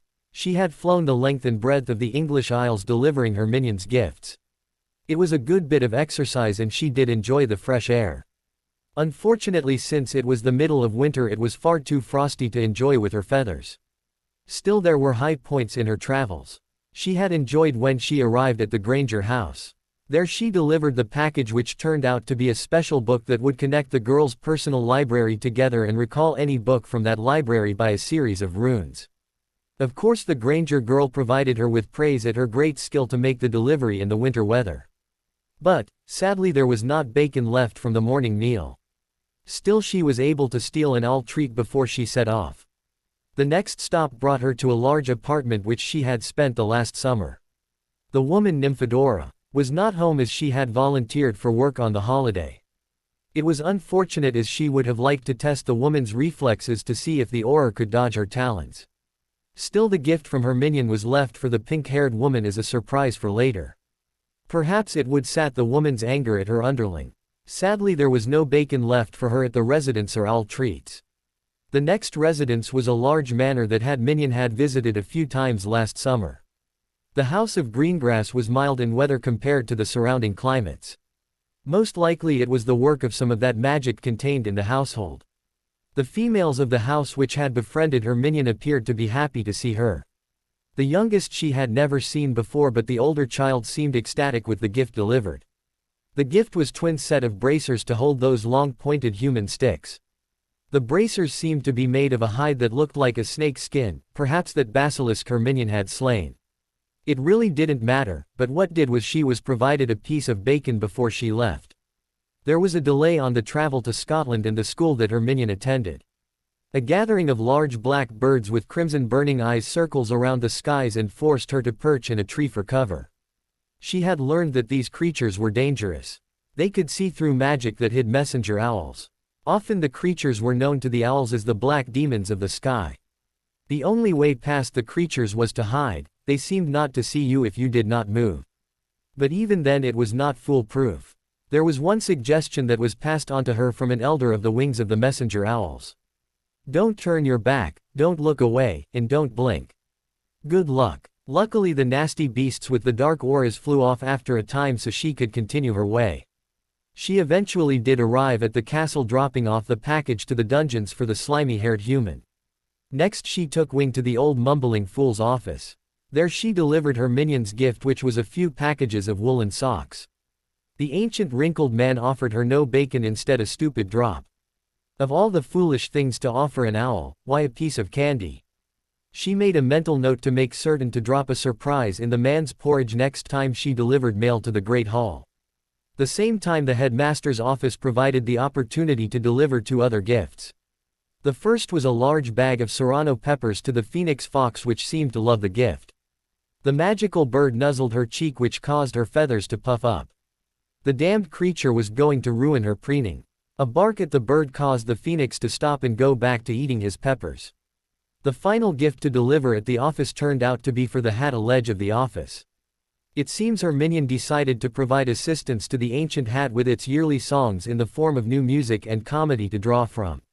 This was provided by the gift of a special JPREC filled with rock music like Pink Floyd, Metallica, Eric Clapton, Led Zeppelin, and comedy routines like George Carlin and Eddie Murphy. She had overheard her minion mention that the JPREC was also specially designed to record and transmit the conversations that took place around it. She dropped off a pair of boots at the office of the small professor. It was made of the same green material that the wand bracers had been made from for the greengrass girl. The little professor seemed amazing at the quality of the work and proud of her minion's gift. He even commented offhand that, "Good boots are hard to find." The last place at the castle she stopped was the small wooden hut outside. There she dropped off a guidebook that her underling had purchased for the giant of a man.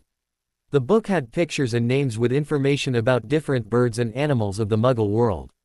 Again she was denied the tasty treats of bacon, instead being offered some cake made of cement-like material. She tried to peck at the rock cake, but it actually hurt her beak. So again she took her leave to her final two residences. The first was a building she had seen last year. It was a rundown, well-lived-in place not far from her last visit. The house was built off-center each level and was said to contain a ghoul in the attic. The Weasley family always had a large amount of food available for visitors. In the past, when her minion was welcome here, she would find the residence relaxing and filled with laughter, warmth and bacon. But, today it was dark and frigid, lacking the warmth and friendliness that once was found there. Her underling had warned her of a possible dangerous situation, so she quickly took her leave after dropping off a letter at the head of the table for the oldest of the ginger herd. The last house she would stop would be the offset by far. The home was shaped in the form of a giant chess piece. The small girl that lived there with her father always seemed strange to her eyes. She did not have high hopes that this venture would be profitable for bacon or owl treats, but it had to be done. She was an owl of her word after all. Still, it was with a heavy heart as she swooped over the grates around the house, dodging a giant tentacle that reached out of one of the grates to swipe at her. She circled the residence till she found a window open on the second floor and fluttered inside. There she found the girl seated before a fireplace, her legs wrapped under her and a warm quilt across her lap. The girl had a school book open for study. Quickly she landed down next to the human girl Luna and held out her last shrunken package. The girl's face lit up with a huge smile as she plucked up the packages and unshrunk them. After the wrapping paper was removed, two items were revealed. The first was an ancient book wrapped in what appeared to be human skin. The words were written in runes that Luna could have told her would be Norse in origin. When the book was opened, there were hand drawings of pictures of animals with more strange writing next to each animal depicted. There was a marking in the book to a page in the middle of the ancient tome. Slowly the haired girl flipped open the book to the page and glanced over the contents. A squeak escaped her lips as her eyes lit up large as saucers with a smile shined brighter than the moon. There was a note written by her best friend, the owl's minion. "Here is a book from the Black family library. I noticed that it contained the crumple-horned snarkack. I hope this will help your father capture and study one." Luna slowly closed the book, very careful with the ancient piece of art. She placed it down and opened the second package. Inside she found the bracelets Tad Harry had given her before, with a few additional runes etched into them. A small note fell out of the package to her lap. "I hope that you will find the problems have been fixed with the bracelets. I wish you a happy Christmas, my good friend. Harry." The young quickly put on the bracelets, then looked up, meeting the gaze of Hedwig. The smile of the girl was bright as she spoke. Your minion truly is a wonderful person. You treat him so well and work so hard for his benefit. I have already sent away Harry's gift and Daddy will want to send something too after seeing this book.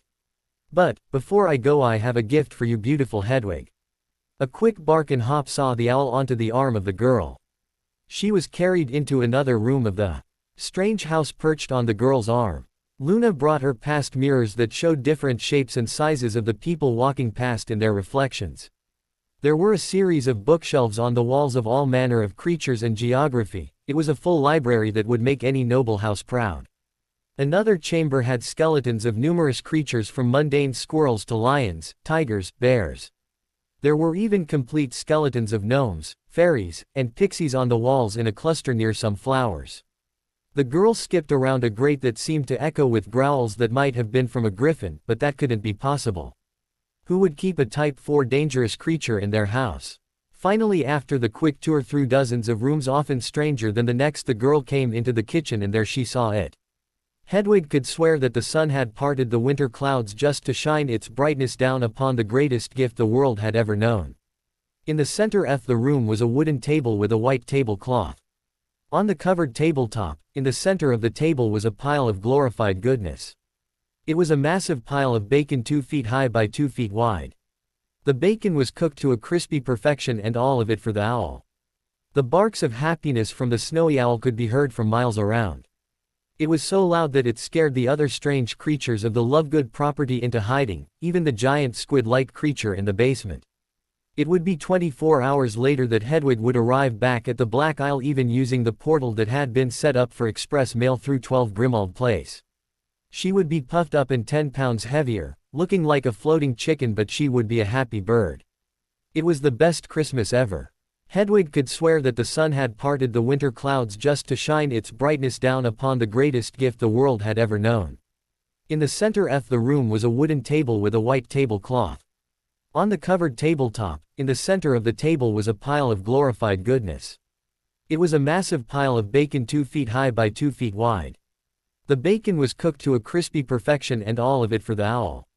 The barks of happiness from the snowy owl could be heard from miles around. It was so loud that it scared the other strange creatures of the Lovegood property into hiding, even the giant squid-like creature in the basement. It would be 24 hours later that Hedwig would arrive back at the Black Isle, even using the portal that had been set up for express mail through 12 Grimmauld Place. She would be puffed up and 10 pounds heavier, looking like a floating chicken, but she would be a happy bird. It was the best Christmas ever. We pillage, we plunder, we rifle and loot. Drink up me, arties, yo-ho. We kidnap and rave and don't give a hoot. Drink up me, arties, yo-ho. Yo-ho, yo-ho, a pirate's life for me. Captain Dobby stood at the helm of the ship as the waves crashed against her bow. The warm breeze blowing through the yardarms and the sails were kept at full mast. The warm sun burning down on his crew as the smell and taste of the sail water lingered in the air. Altogether it was a beautiful sight to the house elf. It was strange to feel so at peace on the ocean yet, so far away from his master and duties. Still he loved to hear the elves sing. Now if only he could figure out what to do when sailing the Revenge. The attention of Dobby was taken away from his deep thoughts, perhaps the first deep thoughts he had in decades, by the approach of Creature. Dobby sees first mate Creature. What Creature want with Dobby? The face of the ancient house elf could be worth 1,000 words. The distaste, lingering mixed with anger and amusement all at once, could paint a picture that Picasso fits. He seemed to bite the emotions down before speaking. Captain Dobby, your crew be bored. We need to do something other than sing and sail. Creature has an idea. The captain took his hands off of the wheel and jumped up and down, excited at the possibility of an idea. Creature has an idea to tell Dobby. The patience was wearing thin for the older house elf, but still he nodded. Ugly Dog Master had told Creature that island was low on alcohol. Ugly Dog Master also told Dobby and Creature to be pirates. Pirates attack ships and pillage like the song says. Captain Dobby should attack ships and gather alcohol for Dog Master. For a few moments Creature thought his words went over the head of the energetic house elf of House Potter. Then he noticed the frown that started to creep into place at the idea of attacking others, so he chose to act fast. Captain Dobby could have house elves clean ships that we attack after we raid them. There must be many ships to capture and clean, even very big ships.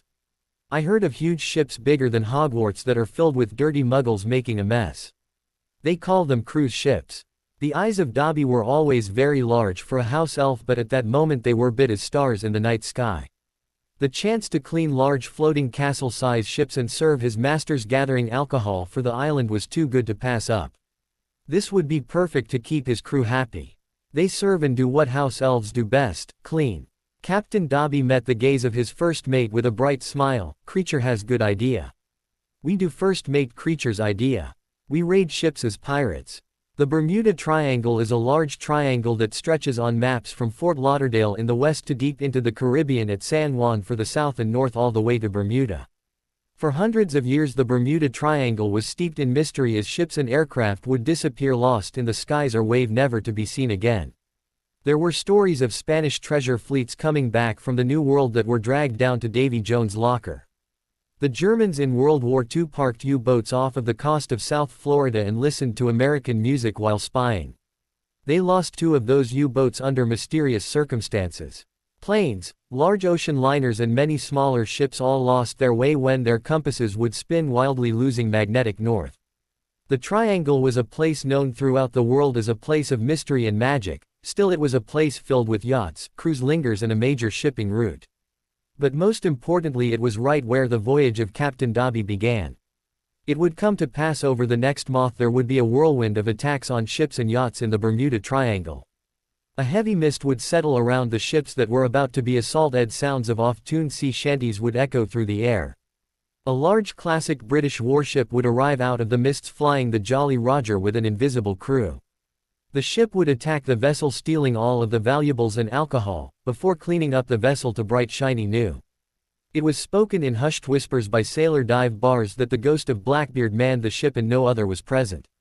But the ghost would talk to himself even as he made demands to his new captives. Then just after the cleaning and theft was done, the mists would cover the warship again and it would fade away to be remembered only as a dream.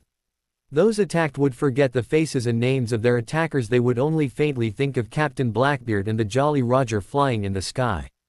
Harry tossed his cloak into the corner of his room as he collapsed onto his bed. Bloody hell, his feet hurt. He had practiced dancing for weeks, and if he was given truth serum he would admit only then to liking it. But, tonight he had been a different experience altogether. While the night had ended up wonderful, perhaps one of the best nights of his young life, there still was a large amount of pain involved for his poor feet. The boy kicked off his boots to the side as he smiled in consideration at the night he went through. It started out enjoyable as he met with Fleur and Gabrielle. To put it simply, the pair of them were absolutely amazing in their dresses. It took his godfather giving him a light smack on the back to snap him out of staring. The stare wasn't even from their allure. Fleur was wearing a sleek black cocktail-style dress that hugged her hips and showcased her impressive bust, which seemed to press up into the middle firmly. The dress hung down to just below her knees and showcased her slender ankles. She had a pair of black 5-inch heels making her seem even taller, and her legs seemed never to stop. Her makeup was light if present at all. Instead she just had a natural beauty that was unblemished, pale skin that screamed elegant beauty. Gabrielle was not outdone by her older sister. Her dress was the same style cocktail dress, most likely by design. The color though was a magnificent emerald green that matched his eyes. Her dress also had a slit up the left side that showed off leg up to her mid-thigh. Where Fleur screamed elegant beauty, Gabrielle had a rougher and younger appeal. It was not that she wasn't beautiful, but in the places where Fleur was soft and curvy just the right amount, Gabrielle had smooth firm muscles from hours outside on a broom. The night had gone wonderful with flirting and laughing together. They had danced much of the night, except when Harry was dragged away for a few days with his friends. Hermione, Susan, Daphne and the Pottle twins all stole him at one point or another. Luna was not there, but she had written that she was going on a trip right away with the knowledge provided from the book he had sent as a gift. The letter came with a gift from her father that he didn't dare open yet since he was already in his dress robes. Overall it was a peaceful night and one that he would treasure in his memory. At the end of the night they had flew back to 12 Grimmauld Place. The house had been kept spotless since he had first met with Creature and had their little talk. The only strange parts were the seeming number of flags from naval vessels that now hung off of the stairs and the large axe that he had noticed a few days ago that was drawn in the basement. But, he figured better not to ask. Creature was getting on his years, perhaps he had taken a hobby like old muggles do. This might be his version of bridge of shuffleboard. Once they had arrived back where the ladies would take the international portkey, Harry had turned and bowed before each of his fates, gently placing a key onto their hands. He offered his best rakish smile as his eyes seemed to sparkle to the young ladies. "Thank you for one of the most enjoyable evenings of my life. I do hope that I have this to look forward to when I come to France this summer." A hint of crimson touched the cheeks of Gabrielle as she smiled brightly. "Only if you promise to bring your broom." "Oh, you don't want to fly together again?" Harry raised his left eyebrow slightly as the teasing question was asked to the girl. He noticed again how beautiful her eyes were and how close he was physically to the young Vila. "We can do that as well, Harry." She smiled and leaned forward expectantly, catching Harry off guard as her arms wrapped around his waist. He felt her smooth soft lips press against his own. It took a moment for the boy to react to the key, his first ever key, but finally his brain defrosted. His hands smoothed her sides, then wrapped around her waist, pulling her towards him. The key lasted only a dozen seconds, but the burning fire that started to inflame inside his chest felt like a lifetime to the boy that had few pleasant sensations in his hard life. His eyes fluttered open and looked deep into the beautiful gaze of the younger, more forward girl. He was certain that his face, despite being a metamorphagus, was as red as a Weasley's hair. Gabrielle broke the silence as she smiled up at him, stepping back from being pressed against his surprisingly muscular form. "That was." "Yeah, it definitely was." Harry smiled brightly as his hands lowered to grasp her hands and give a squeeze. The polite clearing of a throat broke the gaze of Harry and Gabrielle. He had actually almost forgotten about the older Vila after the key. Gabrielle at the noise pulled her hands back as her cheeks turned crimson. Fleur took a moment to step forward, holding out her own hand for a key. Damn it, she would not be shown up by her younger sister. "My lord, Ari, thank you for the wonderful evening." Harry took hold of the hand, raising it upwards to gently brush his lips against her knuckles before pressing it against his chest over his heart. "Mademoiselle, it was an enchanting evening where I can say from the bottom of my heart that I was lucky enough to escort the two most beautiful and intelligent witches to the ball.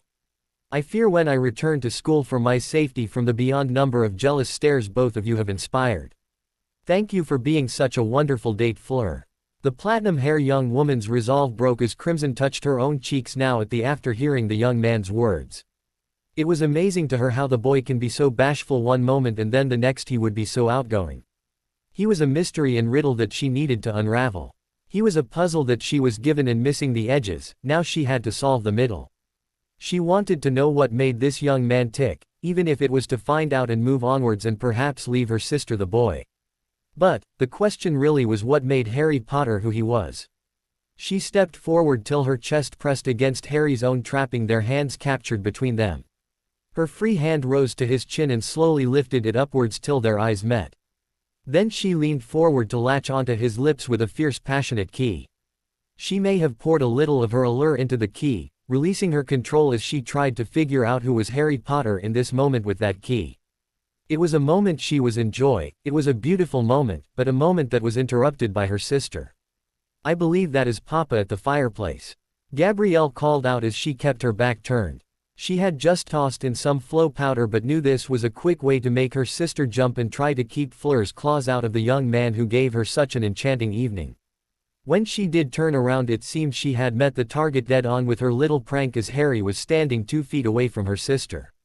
A small sad smile touched the lips of Gabrielle as she spoke up in French. "Thank you again for the wonderful evening, Harry. Perhaps in summer you will teach me a bit of English so I can get to know your friends when we come to your school this year. I would like that very much. I look forward to the chance to spend time teaching you." Harry smiled brightly as he started to escort the beautiful sisters to the fireplace to depart. Gabrielle passed through first, but only after it seemed a moment passed where neither sister wanted to go. First, Fleur paused just before leaving and whispered, "While my sister is taught English, Harry, perhaps I can teach you some things French, like the French key." The Vila winked at the boy, then stepped through the fireplace, leaving Harry standing there in surprise. That night Harry had rather pleasant dreams, but then who wouldn't when you consider how his night had went. The next morning he woke up to the sun creeping through his window bright and early. He swore to himself as he groaned from the light that he had closed the shades before sleep. But yet it was open. Slowly his eyes peeked into the burning light of death glaring down on him. It was then that he noticed the shadow in the corner of the room connected to the girl in the rocking chair. Harry reached for his wand only to find it not as his bedside table. When he realized that, he slowly turned his gaze towards the pink-haired teenager that held his wand in her own. He noticed that her expression of anger had disappeared into there was a frown on her lips.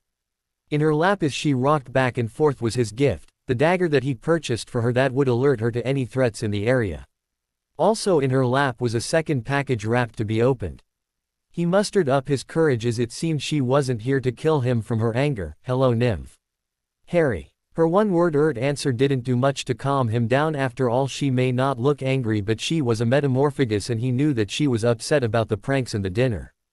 Still the boy waited for her to speak further as he sat up, the covers falling down his chest to cover just his waist. Nymph had started to speak further but was distracted for a moment when the younger teenager sat up. She was surprised again how good the young man looked. The exercise routine she had drilled into him must have been paying off. He looked, well, rather delicious. That thought was quickly kicked from her mind. It was something to consider in the future, like the rest of these strange feelings for him that she had been getting lately. Slowly and careful not to look at his six-pack, she started again. "Harry, I got your gifts but I can't accept them." The young man slowly raised an eyebrow at the pink-haired beauty. "Can't or won't? It is the same thing." She frowned, already seeing the stubborn look start to come over the young man. Harry waved her off before she could continue. "They cannot be taken back, nymph. They are both yours. If you must become an Auror, I will have you protected as much as possible. I know that the Aurors give some gear, but it is not as good as what I gave you. You are my family, my friend, much more to me. Does it fit well?" She tried to glare at him, but his words were touching that he would care enough for her. Plus that stumble at the end made her curious. She frowned as she tossed his wand onto the countertop and slowly stood up and turned around. She reached down and took hold of the edge of her Auror issue robes, then lifted them up over her head and tossed it onto the rocking chair. Harry couldn't help but stare at her firm backside as she started to pull the robe over her head. It was perfect in every respect, just a proper handful but still firm. That backside was right now clad in his gift to her, the dark green, almost black scaled pants of the basilisk. When the robe was pulled over her head fully, nymph turned back around with a smirk as she caught Harry staring. She had on the full outfit, the blouse that was handcrafted for her of basilisk scales and enchanted fit her perfectly. Of course it was designed to shrink or grow to whatever size she may change. In addition, he had a master runecrafter place runes on it to never need to be washed and almost be warm or cool to a set temperature. It was the best armor that money could buy, and to any Auror or hit wizard would name it priceless. Harry smiled brightly as nymph stared at him. "It fits you perfectly, and no, I will never take it back. It is your gift, nymph." "Harry, it is too much. This would cost as much as a mansion." The pink-haired woman tried to glare at the young man. "2 or 3 most likely, from what I understand." "It doesn't matter. More importantly, have you figured out the dagger yet?" He twisted his lips into a teasing grin. "Yes, it seems to sense when hidden enemies mean me harm. It is very old magic, very strong magic, and very expensive that you should not have spent on me." She turned around again to bend down to pick up her own gift before turning back towards Harry. Slowly walking over and holding up her package. "I know what you will say, you don't care and my safety is all that matters. Here is my gift to you, brat. No, actually I was going to tell you constant vigilance. Remember, the dagger may miss things." Harry smirked as she jumped a bit at the favorite words of her Auror mentor. Then slowly he reached out and took the gift from nymph. He carefully unwrapped the paper around the box, then opened it up. Inside there was a small chain and locket. Harry slowly opened up the locket and there was a picture of the two of them asleep on the couch in their apartment. He smiled brightly at the happy moment before looking up at nymph. "Thank you, nymph. I will wear it always. Oh, that locket does more than just have beautiful me inside. It is a permanent port key to Castle Black built directly into the wardstone. The locket is also enchanted, so if you are in need to speak to me and whisper to the locket, the message will reach me. That way I am always a few words away." She smiled brightly as Harry slipped it over his head. "Oh, you will hear anything I say. The raven-haired boy grinned. Indeed, just say my name first and it will grow warm and I will hear the words. So be careful when you think about me at night and do naughty things. She grinned teasingly but noticed the younger teen turned bright red. Harry stepped closer to her and wrapped her into a tight embrace, holding her closely to him. Thank you, nymph. This means a lot to me, you mean a lot to me. She closed her eyes and lowered her head into the arch of his neck as she squeezed back around his shoulders. You do to me too, Harry. Despite you being a prat sometimes. They stayed like that for a full minute, neither unconsciously wanting to let go. But finally they separated as the door opened up and Sirius walked into the room. Neither missed the knowing smirk on his lips, but neither commented on it. For once the dogfather knew better than to make a comment. Are you all ready to go? Harry blinked in surprise, standing there in just a pair of slacks. Go where? Castle Black, of course. You wanted to see the JPREC operation personally. This way you can meet the staff and recruits. Sirius paused as he looked over to the pile of gifts still unopened and smirked. Harry, you need to open your gifts still. I know. I just was saving them. I had so many, I just felt like saving them to open one at a time. Harry pouted, and for a moment Sirius remembered the little boy that he used to bounce on his knee when he was a young kid. The old man shook his head with a smirk. Fine, but open one of mine right now and let's pick another to open too. The boy chuckled, then walked over and picked up the smaller of Sirius' gifts and slowly opened it up. When he opened the box he found a hand mirror. Slowly he lifted it up and raised an eyebrow at Sirius. I don't wear makeup, Sirius. Are you sure this isn't for nymph? A snort came out of the Black Lord before he could stop himself, but it was quickly covered by a shrug. No, pup, that is a communication mirror that your father and I developed back in school. You can say my name and use it to contact me and we can talk anytime. Wow, that is bloody brilliant. Harry grinned brightly as he looked down at the mirror, excited. Nymph, on the other hand, muttered under her breath, would have been perfect for the locket. Harry blinked at her for the idea, then looked at Sirius with a grin on his lips. That is a perfect idea, nymph. It is so perfect it would work. Sirius, did you and Dad claim the patent rights? The man clearly looked confused at the idea but shrugged. Yeah, we did. Could you make the mirror to work smaller or larger sizes? And could it be done to connect to different mirrors if you wanted it to? Harry smiled brightly and excited at the idea. Well, you could, pup, if you could figure out a matrix to allow it to connect and control where it connected to. Why? He watched his godson. He had seen this before. The boy started to get on a roll for an idea. It would be interesting to see how it would play out. Don't you see? We could sell magical mirrors that allowed you to speak with relatives. It would be a flow on the go. Wall mirrors for houses, pocket mirrors for ladies, locket mirrors for loved ones. There are endless possibilities. You no longer would need flow powder.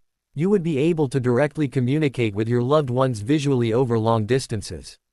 Plus, if we control the matrix, perhaps we can add in runes to monitor for information we need to learn. Harry grinned with excitement overflowing from his face. The last comment startled Nymph a bit, but she shrugged. Despite being an Auror, family comes first. Plus, if Harry was right, someday a war would be coming and information was the key to any victory. I love the idea, Harry. We can bring the mirrors to Castle Black and have Professor Young, our rune expert, take a look at the possibilities. You don't mind if your gift would be kept for a few months of study? Sirius couldn't help be a bit sad, since he was looking forward to checking in with the pup. But, the boy was right, this could be a major enterprise, perhaps bigger than the JPREC's. He smiled as he looked back down at the gifts and plucked up the second gift. This one was wrapped in old Muggle comic books instead of festive paper. He noticed the card had it signed from the Lovegood family, so he decided it should be amusing, if not dangerous. Perhaps it would be best to be here when the boy opened it. He carefully handed it over to Harry. Here, try this one next. Harry glanced at the card, then put down the package. He walked over to his closet and pulled out an identical pair of clothing to Nymph's battle suit, except his had been dyeing black. Then he stepped back and started to open the package. The wrapping paper came off and there didn't seem to be any strange noises or sounds coming from the package. Still, that didn't mean there wasn't something dangerous inside. He felt Sirius cast a shield spell over him just to be safe as he started to open the package. He was startled at what he found. Inside there was a single book. The book had no title and his eyes seemed to pass right by it 3 times before he realized what he was looking at. Slowly he picked it up and glanced over the cover, but there was nothing to note the book at all. "What is it, Harry?" Sirius and Nymph came closer to try to see what the young man was holding. "It is a book of some sort. But there are no markings, and every time I try to look at it I seem to not want to see it." Harry sighed in frustration at the mysterious book. He tried to pry it open and it would not open. He frowned, staring at the book, as no matter how hard he pulled at the book, nothing would happen. That is when he noticed the note in the box. Harry placed down the book slowly, then picked up the note and started to read it to himself. "Harry, what you have given to my daughter can never be repaid. You have given her happiness, hope and friendship. You have given her a future. So I give to you the past of my wife and I. Do not tell anyone you have it, as it should not exist. The first rule of the book is the book does not exist. The second rule of the book is we do not talk of the book that doesn't exist. The third rule of the book is that we do not exist, we are mystery. Xenophilius Lovegood. P.S. I have keyed it to open to the Potter seal only." Harry placed the note back down into the box, then blinked as the box faded from sight, completely disappearing. He moved his hand where it was a moment ago and nothing was there. The boy frowned, then looked back at his godfather and Nymph. "Did you see that?" "See what, pup?" "We were just waiting for you to get ready to go. You look all dressed, so are you ready?" Sirius smiled brightly towards his godson, excited to spend the day with him. Harry turned towards Nymph, who smiled at him and wrapped an arm around his shoulder. "We are a matching pair. Are you trying to tell me something, Harry?" Harry rolled his eyes, then looked back down at his bed, noticing that the book was there before the three of them, but only he noticed it. Quickly he picked it up and slid it away into his robes. "Let's go to Castle Black. I can't wait to see what you and Narcissa have accomplished so far, Sirius." Sirius took out a rope and held it out to the other two. Harry sighed, hating these things, then took hold the same time as Nymph did. A moment later the three of them spun around and disappeared into from the room. Omake. Albus Dumbledore was exhausted. The ball had been a great success, but a ton of work for the old man. His bones were starting to ache and he still had a ton of work to do as he headed back to his office. He was looking forward to a nice quiet nap at his desk before he finished up some work for the holidays. He always had work to do with his multiple duties between the Wizengamot, ICW, and Hogwarts. That didn't mean he didn't enjoy being able to make a difference. But, sometimes like tonight, it grew weary. Yes, a nice nap would be perfect. He smiled as he passed the gargoyle and walked up the stairs to his office and chamber. He perhaps should have expected something to go wrong. A quiet night was not possible for him. The door of the office opened up and there before him was a sight he never expected. Fawkes was sitting on his desk, dancing back and forth to music coming from the Sorting Hat. On the walls the different former headmasters were either hiding from the pictures or moving along with the music. It was a strange music that reminded him of a Muggle gathering he heard about before. He couldn't place the name of the place, but he knew it had a large number of animals in a big tent. Then he heard the Sorting Hat calling out, "We knew you were coming, so we switched off the rock and rolled to a song fitting for you. Isn't it rich? Are we a pair? Me here at last on the ground. You in midair. Send in the clowns. Isn't it bliss? Don't you approve? One who keeps tearing around. One who can't move. Where are the clowns? Send in the clowns." Just when I'd stopped opening doors, finally knowing the one that I wanted was yours, making my entrance again. With my usual flair, sure of my lines. No one is there. Don't you love farce? My fault, I fear. I thought that you'd want what I want. Sorry, my dear. But where are the clowns? Quick, send in the clowns. Don't bother, they're here. Isn't it rich? Isn't it queer? Losing my timing this late in my career. And where are the clowns? There ought to be clowns. Well, maybe next year. Harry placed the note back down into the box, then blinked as the box faded from sight, completely disappearing. He moved his hand where it was a moment ago and nothing was there. The boy frowned, then looked back at his godfather and Nymph. "Did you see that?" "See what, pup?" "We were just waiting for you to get ready to go. You look all dressed, so are you ready?" Sirius smiled brightly towards his godson, excited to spend the day with him. Harry turned towards Nymph, who smiled at him and wrapped an arm around his shoulder. "We are a matching pair. Are you trying to tell me something, Harry?" Harry rolled his eyes, then looked back down at his bed, noticing that the book was there before the three of them, but only he noticed it. Quickly he picked it up and slid it away into his robes. Let's go to Castle Black. I can't wait to see what you and Narcissa have accomplished so far, Sirius. Sirius took out a rope and held it out to the other two. Harry sighed, hating these things, then took hold the same time as Nymph did.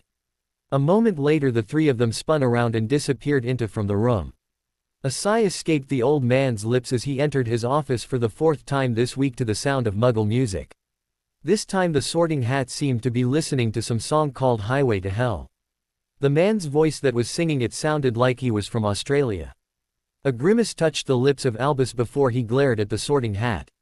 The hat's edge seemed to ripple into a smirk as the JPREC clicked off. You know they say the road to hell is paved with good intentions, old man. Albus let out a second sigh as he dropped down into his desk, ignoring the hat. A new copy of the Daily Prophet was placed open for him. The headline on the front page had large bold letters standing out. Who is Tom Riddle? Why does the ministry not want you to know the truth? By Rita Skeeter. The grimace returned as he started to rub his temple. This was going to be a long day for the headmaster of Hogwarts. Castle Black was located on an island about 20 square miles in size between Ireland and southern England.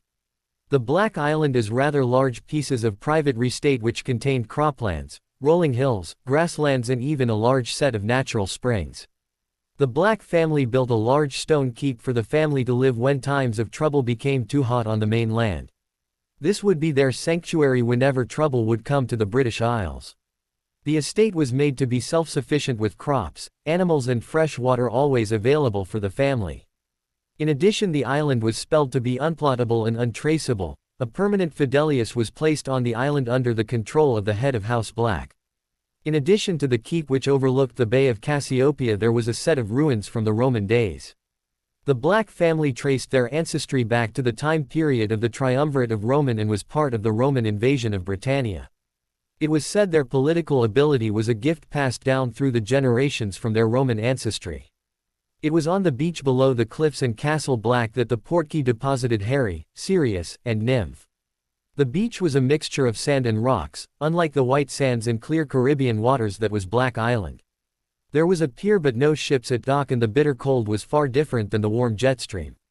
The winter chill took all warmth out of the bones of the trio as the wind whipped past them. Come on, pup. Let's go inside. Sirius yelled over the biting cold wind. Nymph and Harry bundled up tightly and quickly followed the man towards the rock edge. Harry slipped an arm around the weight of Nymph when he saw her shivering, pulling her close to him for body warmth and to block out some of the wind for her. This earned the young man a smile from the cute, older cousin. Sirius reached up and brushed his fingertips against the windswept stone before lingering at an indentation. Quickly the Lord Black sliced his fingertip, letting a bit of blood tickle onto the stone. The wind was whipping by loudly, but Harry could hear Sirius whisper, "Open and protect your children." The rock face rumbled, shook, then slid open, reverting into the stone above and sands below. When the entrance opened, a large dimly lit passageway stayed open before the three. They quickly stepped forward out of the cold sea wind. Once the last of the trio stepped into the dark hallway, the wall sealed up, closing off all of the light. The darkness was pitch black, the same as the darkest night Harry had ever seen. The only sound was the breathing of his companions. So of course the young man jumped when someone pinched his backside. He let out a non-lordly squeak in surprise. Ack. That better not be Sirius. The culprit was easy to determine with the female giggle in the dark. But before Harry could retaliate, torches along the wall started to light up one by one. They seemed to flicker a flame down a corridor, then up a winding staircase. Sirius turned towards his two younger companions with a smile. The interior decor needs a bit of work, but it is a wonderful place. I always feel like I am from the Count of Monte Cristo when I come to this place. Come, let's head up. Harry was used to stairs since Hogwarts was filled with them. But, it seemed to the young Potter Lord that he walked up more stairs over the next 30 minutes than he had in his entire life. It seemed that the stairs were an endless spiral rising upwards. That cliff couldn't have been that high, could it? On the walk, Harry noticed that the wall had numerous holes for arrow slits.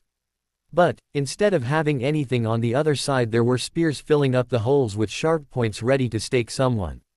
Even the stairs below Harry was covered with small holes filled with spikes and pitched etchings on the stairs almost from acid. A glance at the ceiling showed that vials were attached to the ceiling. Most likely each of those vials contained some type of acid that had imprinted the flooring. When the stairs stopped, they reached a platform. The first thing he noticed was that the platform seemed to sway like a bridge from four giants connecting it to the ceiling. There was a small crack on the sides which allowed him to peer down into the endless darkness. Sirius seemed to ignore the wobbling ground, but Harry reached out to steady Nymph, knowing her lack of ability to keep her balance. The door leading into the keep was a pure iron affair that looked to have large claw marks ripped into the iron. Each mark was wide as Harry's arm. The door was carved with so many series of runes from different languages that Harry was certain he could spend an entire summer and not read them all, let alone translate the meaning. Whoever had built this was a master of rune crafting, far surpassing anything he had seen in the modern world. Sirius calmly opened the door up. Nad stepped inside the castle with Harry and Nymph right behind. Castle Black on the inside looked a lot like Hogwarts. The major difference was it was a smaller keep. Instead of several thousand rooms, there were only a few hundred. Instead of the rooms being designed as classrooms, each had distinct purposes, commonly joined into large chambers for noble guests, family, armories, barracks, servant quarters, guest halls, and other chambers. A second difference was as soon as the trio stepped onto the stairway from the back entrance, they were met with two wands and an Enfield II World War II revolver pointed in their direction. It was quite a shock to see the deadly Muggle weapon. The voice of the man holding the handgun rang out. "What is your favorite color?" "Blue, no green," Sirius called out in answer at once and winked at the confused Harry. Nymph's lips twitched at the password that was chosen. But it seemed to be correct as the gun was lowered, as were the wands. "I am sorry, Lord Black, for doing that. Security protocols." The older man was waved off by Sirius, who smiled. When Sirius waved him off, the older man stepped forward and offered a salute towards Harry. "You must be Lord Potter. It is an honor to meet one of the founders of our organization. I am Major Jeremy Parker, a squib, sir." Jeremy was a tall middle-aged man, with salt and pepper in his short-cut military-styled hair. He was broad in shoulders and layered in muscle. He had a hard edge on his chiseled face and a large scar that looked to be from a knife wound that curled around from his left earlobe down to his jugular.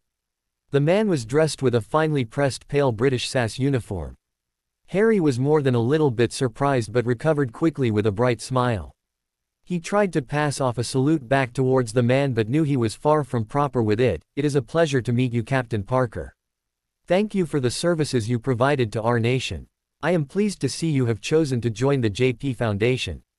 How could I resist a chance to rejoin the world of my kin? Lord Black gave me the chance to train a unit under the Foundation for support and protection of children. I felt it was a fitting chance to prove to everyone that a squib can have a place in our society." Jeremy spoke with a professional demeanor to the young man. Even when relaxed from no threats present, Harry couldn't help but notice that the man's eyes seemed to dart around the hallways in almost every direction at once, looking for a threat.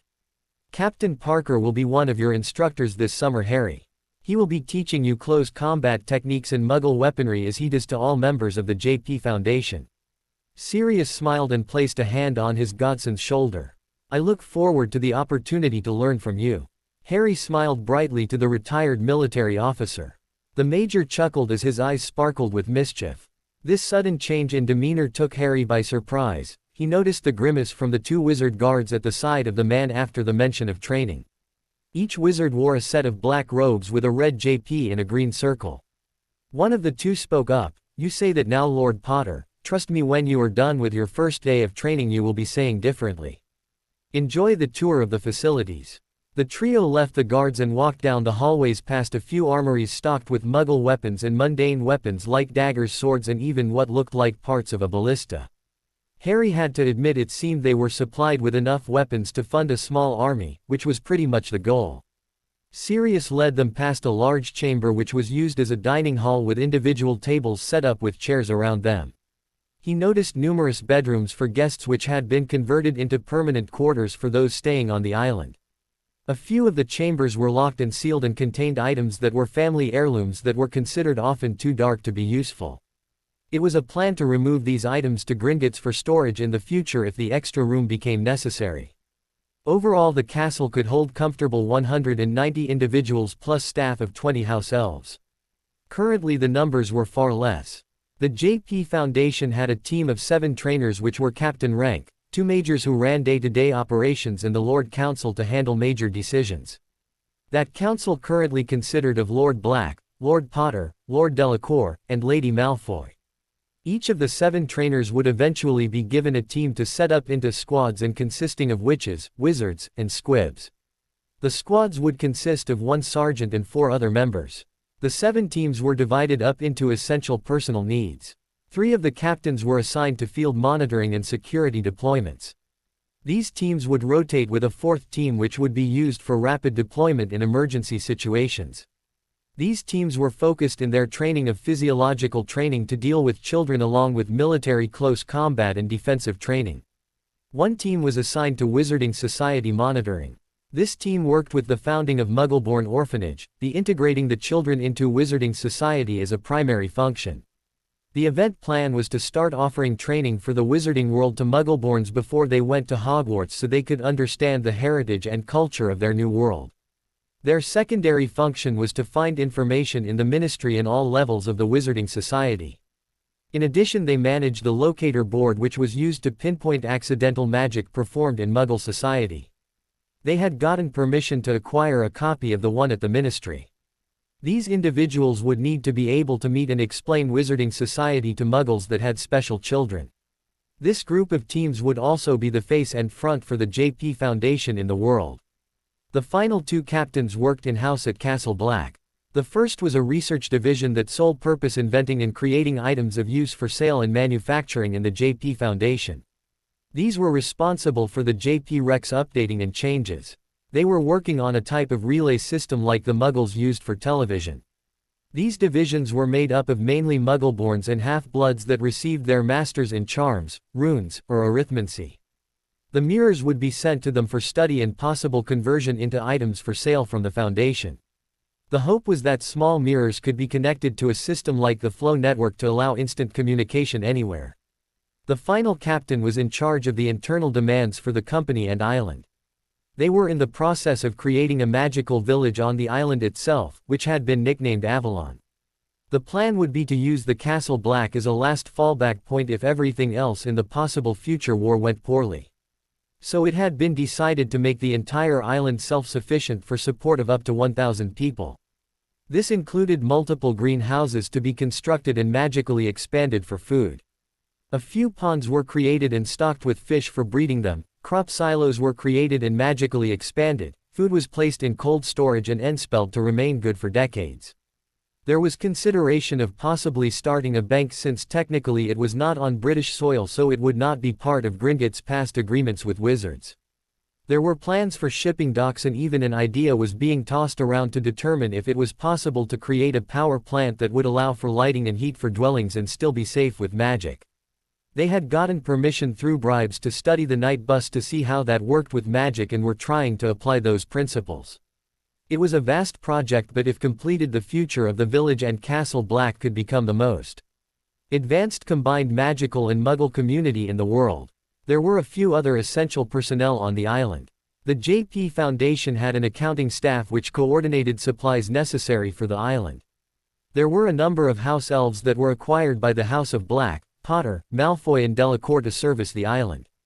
Every individual before coming onto the island was required to sign a magical binding contract not to release the location of the island, job duties, procedures, or any knowledge of the JP Foundation except the standard positions of the company.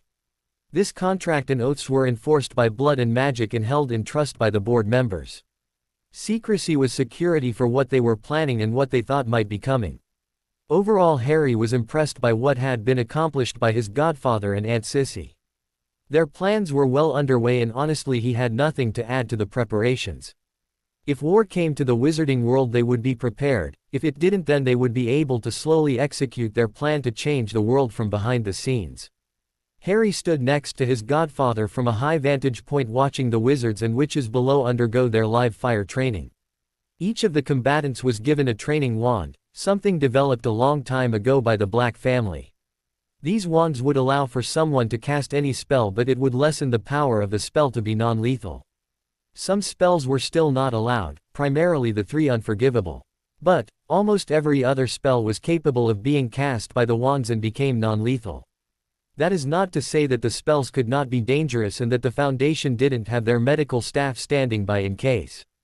These exercises are carried out under multiple different scenarios. The first is what you have before you now. Sirius motioned to the rounds below as a team of 2 was trying to fight off 6 adversaries. The pair was darting around Muggle houses, fences, and even garbage cans, using them as cover in the spell fight. He offered his godson a smile. This is a scenario when unacceptable elements launch a surprise attack on one of our charges. The team must defeat the assault team in pairs. It shows a combination of skills in teamwork and quick thinking. The Lord Black crossed his arms over his chest as he continued to explain. The second scenario, commonly run as a squad retrieval mission. They would need to go in and rescue a charged or downed member of another squad from the assault team. The third most commonly run scenario is the assault. That is undertaken in a different training yard where we will simulate ward removal, attack on a household in a wizarding area like Diagon Alley. In all of the scenarios, the squads practice against superior numbers. Are there any scenarios with multiple squads having joint missions? Harry asked, curious as he kept his eyes locked onto the combat down below. Yes, though we have been concentrating on situations that might commonly crop up against Muggleborns, as our charge mandates first and foremost their protection. Narcissa spoke up from where she stood on the other side of Sirius. The squads are designed to be a link between the Muggle world and the Wizarding world. They are the shadow in between the two worlds to keep them separate and protected from each other. Hence they have chosen to call themselves shadows. Sirius smiled towards Harry, whose killing curse green eyes seemed to glow slightly from each spell cast on display below. The young Potter Lord broke his gaze away and smiled towards Sirius. I like it.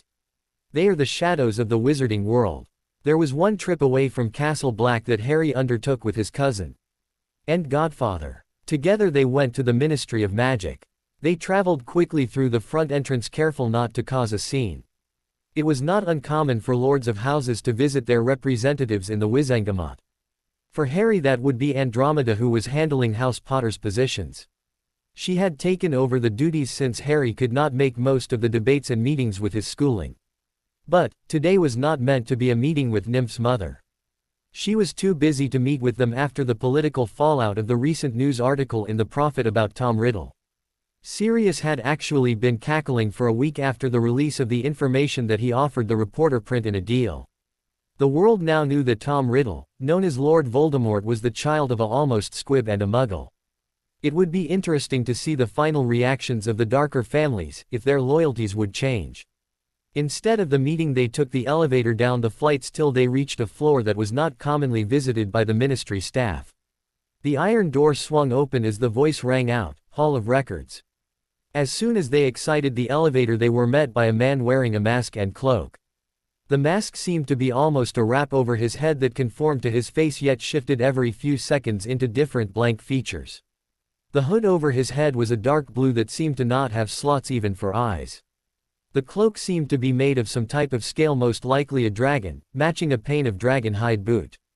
The voice of their escort was direct and firm in speech, while they could not even determine if they were male or female. Welcome. Still the unspeakable was polite and offered a slight bow as Sirius spoke up. We are here to visit the orb for my godson in the Hall of Prophecy. Are you our escort? A simple nod of the head was given by the unspeakable before they turned around and started to walk off. The party quickly followed after the man-woman without a word. They made quick work through a maze of hallways that seemed to make no sense. At one point Harry could have sworn to have seen the same rooms repeatedly disappearing and reappearing into the walls. It felt almost as if they were in a maze that was purposely designed to cause visitors to become dazed and confused on their location. Finally, after what could have been 30 minutes, the group entered the Hall of Prophecy. There were hundreds of rows filled with tens of thousands of prophecy orbs. Each orb swirled around with a mist that contained a prophecy that had been captured by an ancient device that sealed the orbs. Quickly they moved down the rows till they found the location of the prophecy about Harry. He stared at it for a moment, noticing the initials of Dumbledore as witness to the prophecy. He had forgotten the unspeakable was still there because how quiet the presence of the individual was. They seemed to blend into the background and be forgotten until they made themselves known. Harry was only reminded when he reached up for his prophecy about the voice of the unspeakable broke the hushed silence. The prophecy is about you. Any prophecy about a lord of a noble house may be claimed by that lord. The individual can then do what they feel is necessary with it. They may remove it from the hall or even destroy it. I only recommend to think carefully before you decide what you shall do, Lord Potter. After the words were spoken by the unspeakable, the individual turned and glided away from the trio to the end of the hallway to give them some privacy together. Harry wondered over the man or woman, why they were being helpful to him in regards to advice. A slight frown touched his lips as he reached up to take down the orb. For a moment he felt a shock as power rushed through his body. It felt as if the power was checking his core to match who he was. It was only there a moment before it disappeared. He gently handled the orb, keeping his back to the unspeakable. He slipped it away into a pouch for viewing and destruction later on. When he slipped it away, he pulled out the new orb that his godfather had created. His eyes looked up at the man who had a goofy grin in place. He could tell that the marauder was even now picturing the possible fun that might be had from this little switch.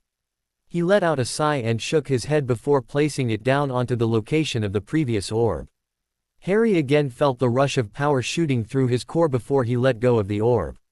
Once the boy released the orb, he turned and smiled towards Sirius, easy as ice cream. Perhaps we should stop by and get some ice cream before we head back. Nymph's eyes lit up at the possibility of a sugar rush. She nodded her head enthusiastically with a smile. I agree. Sirius can pay. Perfect, it is decided. Harry grinned to himself as he started to walk off towards the unspeakable and the exit. They were escorted from the chamber and back to the elevator before the unspeakable left their side. Still, it was a sense of accomplishment as they completed their little mission that day. If you don't eat your meat, how can you have any pudding? How can you have any pudding if you don't eat your meat? The words echoed throughout the private library in Castle Black as Harry was studying an old tome. He looked up at the other occupant of the room and saw the cute girl's lips twist into a pout. The cute with dreamy blue-gray eyes slowly started to bundle her long blonde hair. She twisted and tied it together into twin braids, then smoothed out her clothing, which was a blue and white schoolgirl uniform. Luna looked to be around 17 now, had grown and filled out that uniform rather lovely. Finally she raised her eyes to meet Harry's own gaze, her bottom lip trembling as she whispered, I have cleared my plate, can I have pudding? The teenager blinked at the adorable, cute, and a little bit trembling lip of the teenage girl. He opened his mouth to speak once before closing it. A second try found again noting coming out in surprise. Harry took a deep breath then spoke calmly, you heard the voice, you need to eat your meat before you have any pudding. Luna looked curiously at Harry for a moment, tilting her head to the side studying him with interest before understanding flashed into her eyes. She dropped down from her chair onto her stocking-covered knees and started to crawl towards Harry. The young woman stopped right before him and looked up innocently. Her eyes were innocently wide as saucers as she reached forward and started to unbuckle and unzip his trousers. Her voice took on a husky tone as she whispered, then I should eat your meat. Harry woke up with a startled gasp from one of the best dreams of his life. His cheeks were stained crimson as if someone had smashed hundreds of cranberries against them. He breathed slowly and deeply before he pushed the covers away and sat down looking about his private chambers. A few deep breaths later and he remembered he was in the middle of Castle Black. He had been here for a few days now and met many members of the JP Foundation, and today he would be returning to school. He let out a sigh and rubbed the sleep from his eyes with a groan. The youth slipped out of bed, clad in just his boxers. He quickly walked over towards the shared bathroom. He was still half asleep, remembering that lovely dream of an older Luna when he opened the door, not noticing the steam coming from the shower.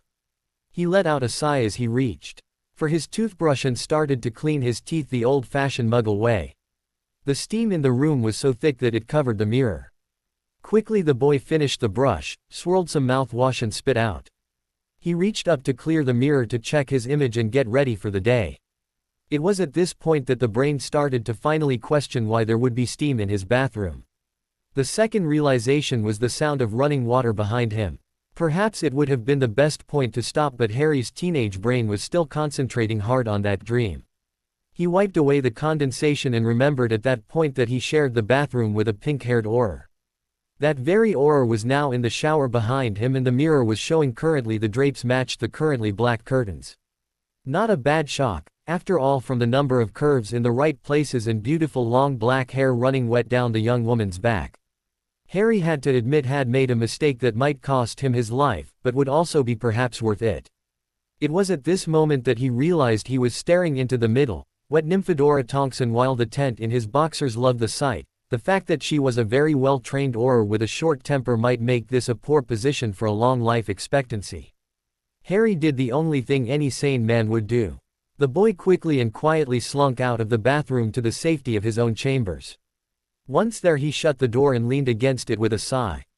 His eyes closed as he let out a groan at the sight he had seen, something far nicer than any girl at his school. It was almost too much for his teenage brain to comprehend. If Harry had listened closely enough he would have heard the snicker from the wet metamorphagus. Or if he had looked at her face, a difficult thing to do for a man confronted with that situation, he would have seen the subtle smile on Nymph's lips. But, he never saw those things, so instead he would just spend the remainder of the school year remembering his stolen view in the bathroom mirror. School returned for Harry and he returned to the rhythm of classes and his nightly detentions as study secessions. The second portion of the semester flew by. He spent every possible moment trying to study for his upcoming exams. Harry was in the library so much that even Hermione was surprised at his detailed work. She had given up her quest to make him not take the owls early and instead seemed determined to try her best to match him.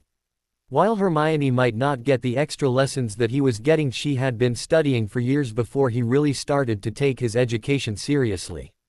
So she was ahead of the bookwork and theory almost up to her owls. Of course she lived in the library studying every possible item that could show up on the owls with the expectation to pass them all.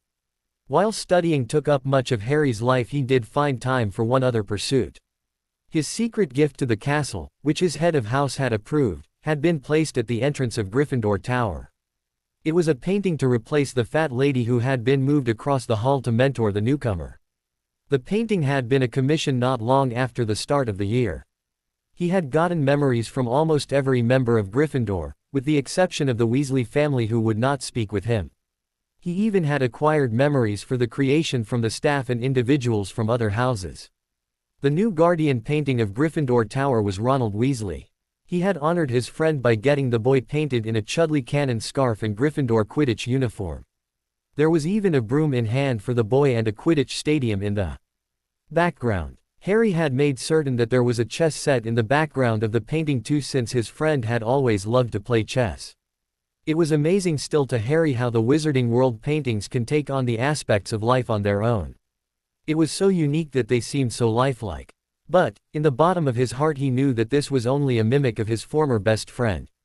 A faux person the painting may be, but it lifted his heart. Still it was his friend, so often he would pull up a chair and talk about nonsense late into the night under the invisibility cloak and play a game of chess together after everyone else had gone to sleep. He had seen the reaction of the Weasley family when they had found his gift on the door of their common room. It was surprising where he expected joyfulness in some light Percy he instead found fury. The young man looked as if he was a kettle boiling over with anger at the sight.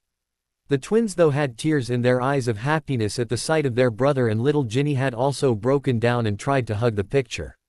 No mention was made to Harry of the painting of thanks, not in word or even a letter from Mr. Weasley. Despite the extreme cost and generous actions for their deceased son, Harry never even got a thank you. Still the twins and young girl never looked at him poorly or angry again. The days turned to weeks, and the weeks to months as Harry fell into his routine. He would study till his core ached and worked his body till he was so fatigued he could barely stand. Then he would study all night till he passed out like Sirius on a free alcohol bender. He did have some minor interruptions, a few letters from a particular pair of French villa, a few brief meetings with Daphne about proper etiquette, time with Luna just enjoying afternoons in the sun at the Black Lake where she taught him to swim, or time spent with Sirius on a visit to Hogsmeade. But, in truth, Harry was sheltered in the castle just living for his studies. The end of the year came far too quickly. It almost seemed the winter snows had gone to April showers which turned to May flowers. So Harry found himself in his exams. He tested for the owls in charms, transfiguration, arithmancy, ancient runes history, muggle studies, potions and defense against the dark arts. The tests went well. He actually was surprised how confident he felt and how easy the work actually was when he prepared for it. His practical was easier than his theoretical work, but in either case he felt that he had gotten a good score on every time he took. Hermione was a wreck. She had pushed herself to the brink, she had stretched every possible moment of study and had demanded Harry to spend many late nights that turned into early mornings just working on spells with her. Even if she wouldn't admit it, in the bottom of her heart she would know she didn't well on the owls too. So it was that the end of the year was almost here when Harry was seated at the Gryffindor table for dinner with Hermione and Luna at his side. The one constant at Hogwarts was walking towards their table, cloak billowing after him, Severus Snape. It seemed whatever was in the box that Harry had sent Snape at the holidays, it had not the man's demeanor to him. If anything, that man was even more hostile towards the raven-haired young man. "Potter, it is my distinct pleasure to tell you that you will not be attending my classes next year. Your performance in class was horrid this year. No matter your score on your owls, I will not accept your presence due to your poor classwork." The sneer that the man provided would have been considered world-class even by Snape's impressive standards. The young Potter Lord slowly raised a single eyebrow at the loud statement by the head of Slytherin House. "Professor, I had no intention of taking your class. Since I realized you do not grade objectively in your class for students know in Slytherin House, I have not been concerned of your opinion at all. I am glad to see that some things never change. I grade perfectly fairly, and it will be obvious when your substandard work fails the owls with a troll." The hatred that burned in the eyes of the man was startling as they glared at the student. Their little debate had drawn the attention of numerous members of the staff and students by this point. Harry let out a sigh of frustration, then reached into his pouch and pulled out 2 sealed scrolls with Hogwarts board seal on it. He gentled placed one down onto the table before the potions professor with a smile. "I believe this is yours then, Professor Snape. You will find the required time for your investigation with the Board of Governors listed along with the reasons for the meeting." Harry turned his back on the man and walked away without another word, heading towards the headmaster's seat. When the young lord reached the old man's chair, he placed the second scroll down next to the headmaster. "I received these last night along with my own. I was asked by my aunt to convey them to you both. I am certain you will want to be there when Professor Snape is brought before the board. I have submitted enough memories, documented statements, copies of potions that had incorrectly graded or destroyed on purpose to end his tenure here. You should note that I have supplied it from individuals of every house, and the potions have been cross-checked by 3 different master potioneers for their quality. This includes a study showing the failing number of Newt graduates in potions over the previous decade to years earlier. I am sorry it came to this." Albus watched the young man over the brim of his glasses.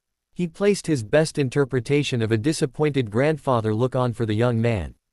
It seemed it did not make a difference that Harry didn't even flinch. Still the old headmaster stated, "We shall see what will happen, Mr. Potter. I am sure Professor Snape will stand up to any expert you might have picked to review your grades." Harry's lips twisted into a vicious smile. "I am sure that the board will decide what is best for the students of the school. After all, if standards continue to fall behind New Salem, Beauxbatons, Imperium and others, I am certain many would depart from here."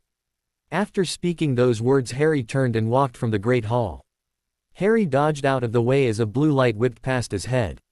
He could feel the energy of the spell fix his hair as the bright blue light for a split second almost blinded him.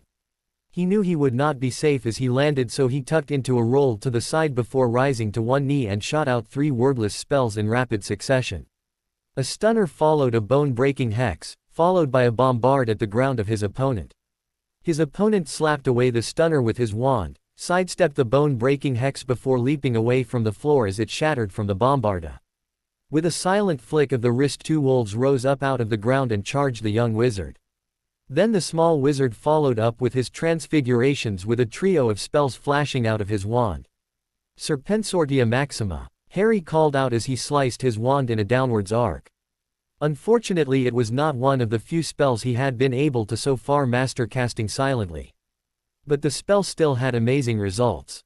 He had seen Draco cast this spell against him second year and it had created a viper. Now instead a massive snake appeared before Harry that easily overshadowed the 2 wolves that his opponent had transfigured. The flick of a tail and both conjurations were tossed out of the way into the wall before crumbling back to stone. But, the serpent was so busy with its pretty it did not move out of the way of the 3 spells. The first one impacted the hard scales and did nothing, but the second spell froze the massive serpent in place before the final spell impacted, causing the creature to shatter into 1,000 little chunks of ice. Harry wasted no time as he flicked his wand and banished the 1,000 shards of ice at his opponent. But he was not surprised when a wall of flames sprouted between the wizard and the shards. Steam filled the chamber, blocking out the view between the combatants. Harry closed his eyes and tried, as he had been trained, to listen for the hum of the next spell. He tried to sense the magic in the air as he was being taught. Unfortunately, he was not fast enough. 6 spells in rapid sequence came at him. He danced out of the way from the first 2 by sidestepping the first, then dropping into a roll on the second. The third spell and fourth crashed into and destroyed a hastily erected shield.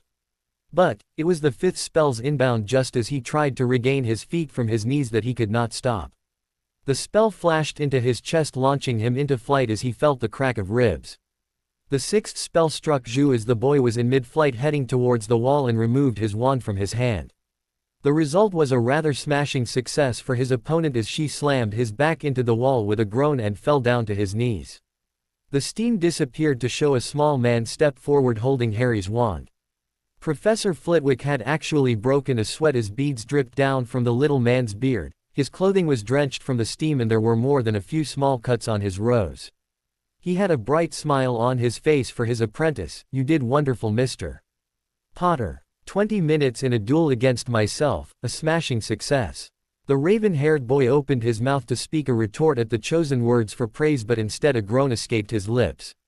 The professor leaned over and brushed his wand against Harry's tender ribs, and the youth could feel them knit back together. He let out a sigh of relief at escaping a possible rip to the hospital ward, only choosing then to finally speak up. "I don't feel so successful, Professor." "Nonsense, you did very well, Mr. Potter." The diminutive man offered a hand and helped up the Gryffindor boy. He smiled brightly at the taller student. "In fact, I believe you are almost ready. You just need a few weeks of practice on your silent casting and I shall expect you to do very well in the 16 and under bracket. Are you going to be able to train me outside of school, Professor?" Harry asked with a bright smile as he conjured a towel to wipe off his sweat. The little man shook his head slowly with a sigh. "Unfortunately, I need to visit with some family for a few weeks. But, once that is completed, we can make some arrangements for some training for the competition. I understand your godfather will be taking you overseas for a bit of time. Please be careful. Remember, every country's magical society is very different from each other." "I promise you, Professor, I will be careful. I will also give my best effort and make you proud winning the competition." Harry smiled brightly to the man as he cracked his back before stumbling from the room. The half-goblin watched the boy leave the classroom with his own smile. Even though the boy did not believe him, he was extremely proud of the young man. He whispered softly, "You already have Harry." The train ride back was to take place, so Harry hurried up and enjoyed his breakfast. Hermione was at his side at the moment, quiet as she worried about the test she took for the end of the year. While on the other hand, Harry was confident in how he did. Hell, after the scene a few days before with Snape before the school, he had to feel assured. Today Luna had again joined him at the table. Normally the Ravenclaw would often still sit at her own table despite Harry's assurances that he wanted her presence with him. Every once in a while Luna would join him for a meal at the Gryffindor table, but every time she did so something seemed to happen. It was almost as if she knew what would be coming. It appeared today would be no different. Even before the morning mail arrived, a regal-looking dark-horned owl swooped down to land before Harry. The owl was one that Harry knew well. It was the post owl that Sirius used when he acted in the role of Lord Black. This owl landed before Harry and lifted its leg to hold the sealed scroll to the boy. Harry took the scroll and carefully unrolled it, reading it over. "Harry, the minister was found dead this morning. Do not take the train and do not leave Hogwarts. We will be coming to pick up and escort you, Draco, and Daphne. Please stay in the school for now, no matter what, till we get there. This is a serious situation." "Serious?" The young man frowned as he read over the scroll, then quickly rolled it up. He looked towards the staff table and found the headmaster not there. He glanced back at his town companions. Hermione was looking at him with a mixture of curiosity and concern while Luna was busy building a fort out of her waffles. He quickly shook his head to ward off the questions of Hermione. "I will be right back." Neither of you will be taking the train home. I understand, Harry, Luna spoke up as she seemed to be cutting one waffle into a flag for the top of the fort. Hermione opened her mouth to speak, but Harry was already walking away. He quickly moved over to the Slytherin table, noticing more than a few glares. He offered a polite smile towards any that glanced at him, yet walked quickly over to Daphne. When he reached her, he leaned down to whisper into her ear, "We will be picked up from the school and not ride the train today." The minister was found dead.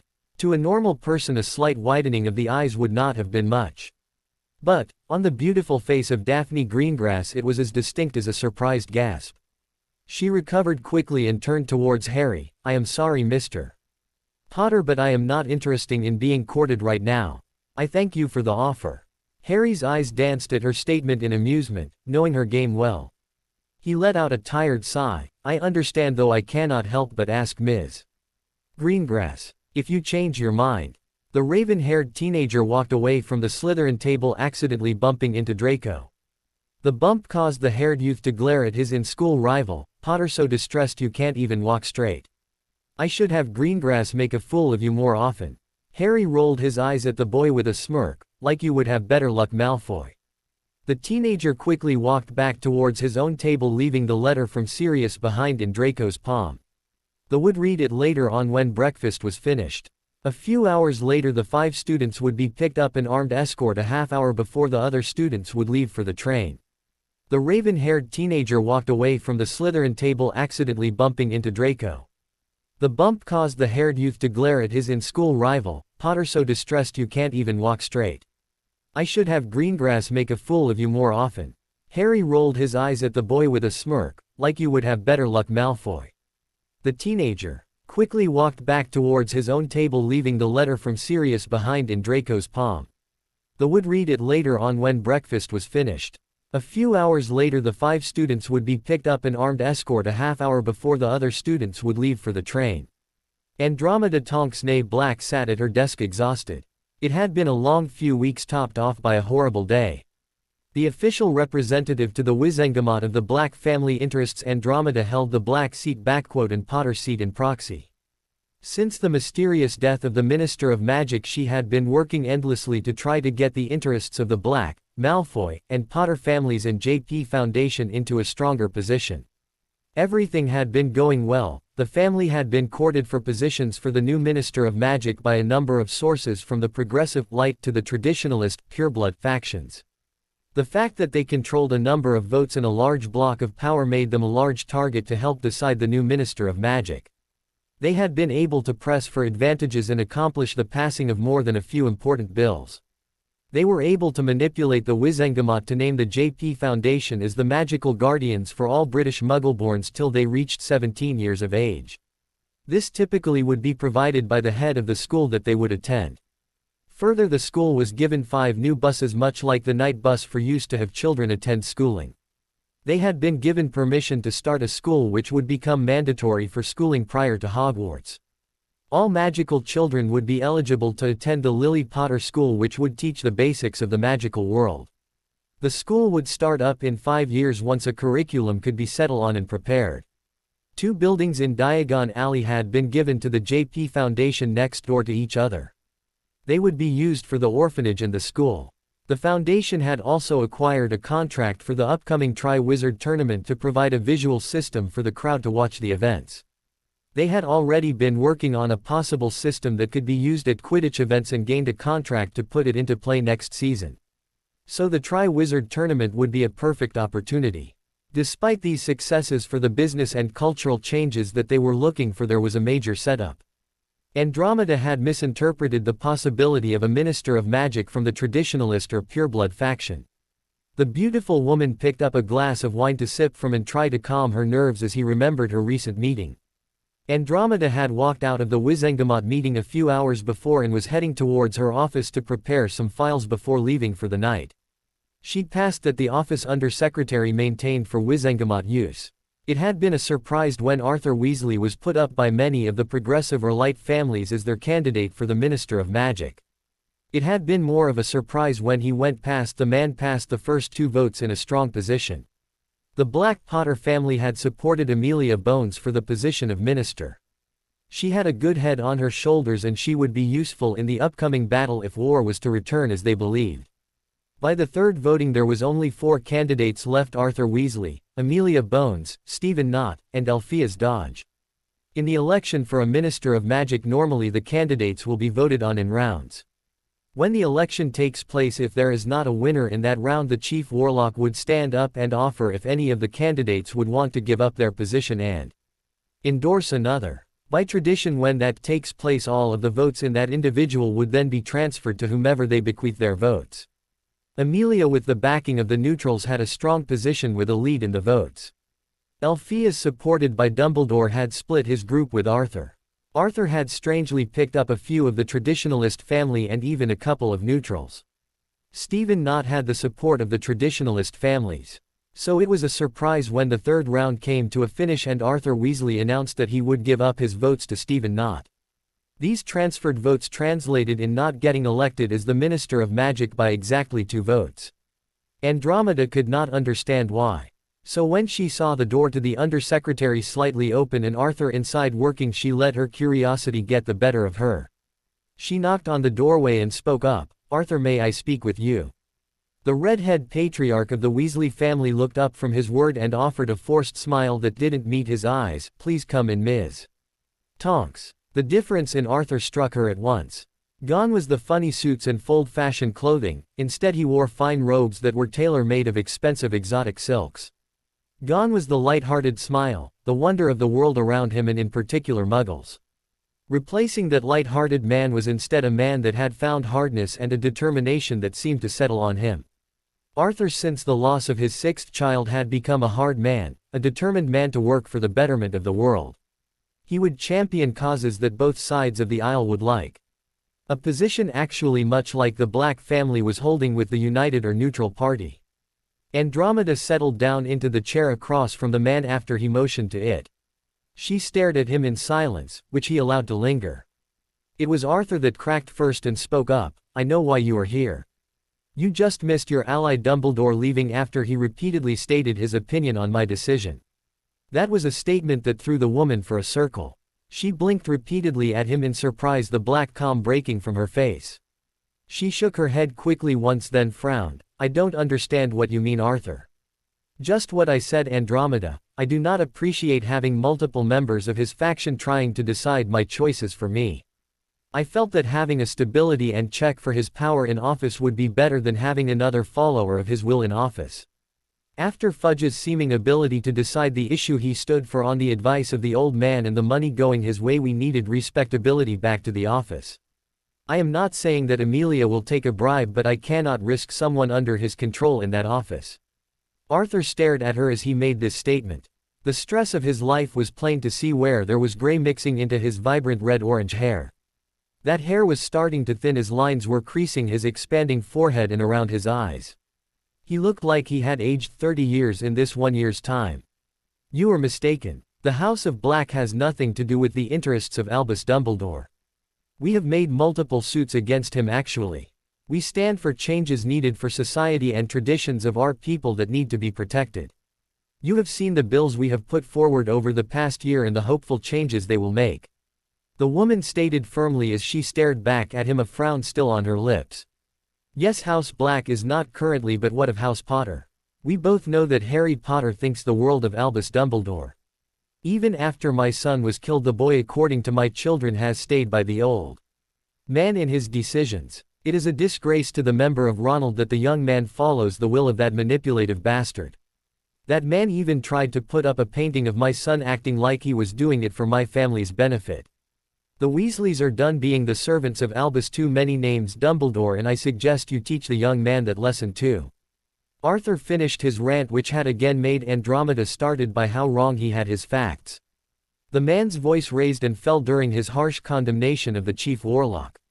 It was obvious that the loss of Ronald Weasley had severed the relationship of the former chief supporters of Albus, Order of the Stuffed Turkey.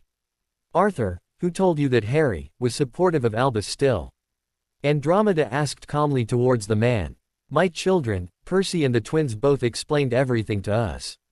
The man frowned at the question as if the answer would be obvious. "I am sorry to say, but you have been strongly misled. Harry has not only been less than friendly with Albus Dumbledore this year, but they were close to coming to blows more than a few times. He has gone so far as to already take his owls to leave school and the man's influence as quickly as possible. He is considering transferring to another school. Salem, Imperium, and Beauxbatons have all been discussed. That painting that Harry had personally gotten commissioned was a memorial for his best friend. It was Harry that went to every person in the school to get memories of Ron. It was Harry that paid the extremely expensive costs for runic and artwork to be done. It was Harry that used his influence on the board of Hogwarts to get Ronald named the new protector of Gryffindor. None of this was Albus doing, this was Harry trying to remember his friend and hopefully ease the suffering of your family. Have you considered the fact that Percy has an extreme dislike of Harry and the twins may have been playing a prank on you? She folded her hands together into his lap as she watched the man carefully. A frown definitely settled on the face of the noble lady. Arthur looked stunned as if he had not considered any of this. He blinked a few times and leaned back into his chair with a grimace. His eyes were downcast for a long moment before he glanced up. Harry doesn't follow Dumbledore's wishes.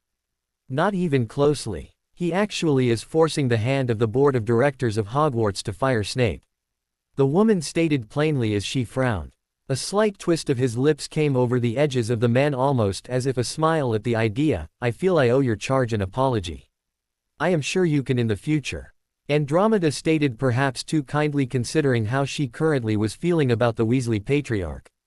Arthur, we have a former Death Eater as the Minister of Magic now. He was under the imperious Andromeda. We can't hold the man responsible for things he did when he wasn't in control of himself, can we? Do you hold your sister responsible for her actions when she was living under Lord Malfoy's house and domain? The man stated simply, as if he believed that Nott was a good man. He had been one of the first Death Eaters according to reports. Andromeda grimaced again at the statement of the man and chose not to press the issue. It seemed Arthur had been taken in under the wishes of the Traditionalist Party. She would get very little assistance there in fighting against his new allies tonight. She had her answer she was looking for at least. Arthur Weasley seemed to be out for the destruction of Albus Dumbledore politically, at least for what happened to his child. I should not be keeping you further, Arthur. I hope that at least our discussion cleared up something. The interests in House Black and Potter are currently mainly wrapped up in the idea of making a better future. We want to protect witches and wizards from what happened to Harry as a child. Hopefully we can help make a better wizarding world one child at a time. I am sure a family man like you can understand that. Children are our most important legacy. Sadness filled the eyes of the man. For a moment, to the gaze of the woman, he almost looked hollow, but he nodded his head in agreement of her statement. I agree, Andromeda. You will find far less resistance from myself and others that choose to stand behind me now that I know where you stand on the Dumbledore issue. Please tell Harry I said I am sorry for how my family acted. I will. Please, when you feel ready, visit the painting that Harry commissioned. I am sure it might help. The woman turned and walked from the room and to her office, where she immediately opened a bottle of wine. Harry woke up to the word enervate being spoken as the spell struck his body. He shivered as he felt the energy run flush over his form, waking him up. Immediately afterwards a groan escaped his lips as he felt the price of his earlier workout taking over the aches of his muscles. Since the end of the semester, Harry had joined up for extreme training sessions with the Shadows. He had been put in an advanced training regime where he spent 14 hours a day getting drilled in magical knowledge, physical training, warfare tactics, politics, dueling, history, business management, Muggle weaponry including guns and swords, and anything else that they could fit in. Harry woke before the crack of dawn, and besides meal breaks he never had a moment of free time. To say it was exhausting would be an understatement. Sirius had to admit he was proud of his pup. The young man had taken to his training like an easel after a rat. He never complained, instead only asking for more work. The boy seemed to have a determination to cram every piece of knowledge into his head that he could during this summer. A part of Sirius was sad because despite getting to spend a lot of time with the boy, he didn't get a chance to enjoy their time. While Sirius knew it was very important work, they were hoping to lay the groundwork for a new magical world. Someday this island could become the first magical city if all went according to plan.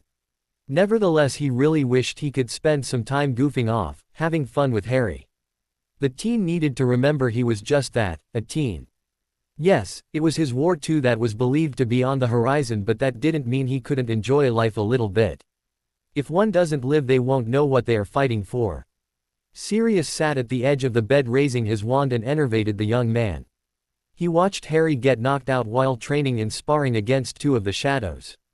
While the boy had lasted an impressive amount of time against the two former hit wizards, eventually he had been defeated and stunned.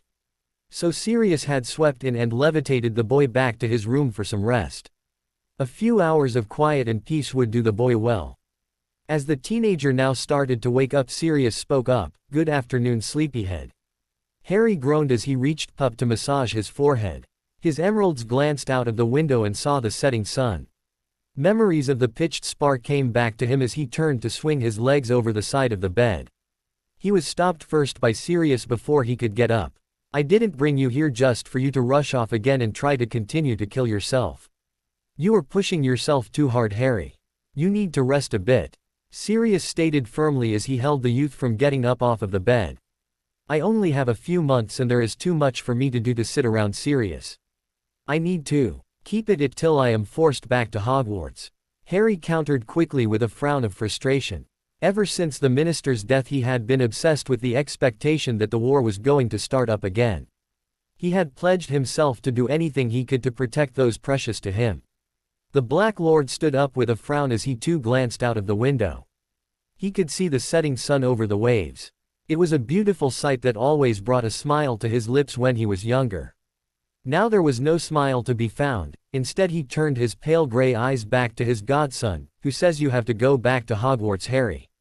"Why wouldn't I have to go back to Hogwarts?" Harry asked, a bit confused. "Because you have taken your owls already, pup. You are only legally required to attend schooling till after the owls have been completed. That doesn't mean you can't still get your newts. But, we have plenty of private tutors that can assist you to get them done by the end of the year. I am sure I can get your private potions master here, Moony, and a few other specialists from their field would all spend a few hours a week with you," Sirius stated firmly as his eyes narrowed at his godson. For the moment he looked completely serious with the current topic. "There is something else you are not telling me," Harry stated blandly as he considered the offer of his godfather. Around a century and a half ago there was a tournament that used to be held between the three top schools of Europe of the time. The Tri-Wizard Tournament was a dangerous but highly prestigious tournament. They stopped the tournament because there were too many deaths. It seemed more often than not the only school that won was the school that had anyone left alive.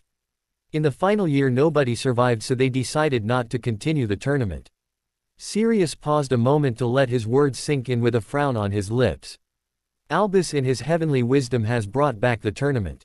With the track record he has with you being involved in his plans and plots every year. I don't think it is a good idea for you to go back, Harry.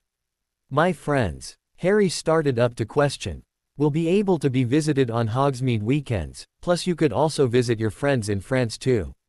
Sirius offered with a waggle of his eyebrows. When Harry rolled his eyes, the Lord of Castle Black stood up with a smile. Just think it over. I know of a pretty metamorphagus that might enjoy seeing you around here all year long too. Sirius quickly slipped out of the room before a stinging hex hit him. He left the young Potter Lord alone in his thoughts to consider what he had been told and offered. It was a tough decision and not something to decide lightly, but the potential was interesting for the amount of training he might learn. It was a Friday morning and Harry was peacefully sleeping since the sun was not yet up. It had been a month since the talk with Sirius about his possible future, and Harry had continued to force himself to be thrown into his work. It was a surprise wake-up call when a duffel bag hit the sleeping young man full in the face. Harry's instincts took over as the young man rolled to the far side of the bed with the wand pulled in the direction of the doorway. His eyes darted towards all of the possible hiding places of the room while making a mental note of the pink-haired woman dressed in tight Muggle clothing. When his brain calmed down, Harry noticed that Nymph was in his room and had on a pair of tight designer blue jeans, a Say Pistols t-shirt and black boots. She smiled at the young man and winked. Much better reflexes there. You might be getting good enough to catch up to me someday before you hit 30. Harry rolled his eyes and gave his best grin while raising his wand upwards. Want to see how close I am to beating you now? Nymph rolled her eyes, then locked them back onto Harry's chest. It was an impressive sight when the boy was only wearing a pair of workout shorts to sleep. The year of Quidditch now mixed with a good bit of working out and exercises daily had done the teen well with a nice six-pack and layer of muscle over his chest and arms. Harry was turning into a hunk before her eyes. She unconsciously licked her lips slowly before she spoke up, "Not today, lover boy. Get dressed in some of your new Muggle clothing. We are going to be taking a weekend trip for your upcoming birthday treat. I have too much work to do, Nymph, to leave off now." Harry shook his head slowly back and forth with a frown. Nymph rolled her eyes at the teen as Sirius had warned her before, and she had seen over the summer his obsession of getting better. She stepped forward and pulled out a collared shirt and pair of jeans from the closet before tossing them onto the bed before Harry. She then leaned forward towards him as she spoke up, "No, you don't. All of your trainers have been reassigned for the weekend with their own leave.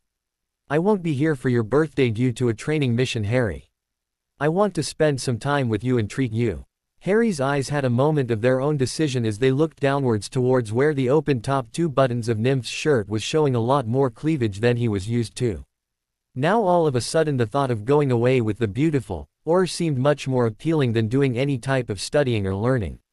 He leaned forward till his emerald eyes looked deeply into her dark gaze with a smile. "And where are you taking me?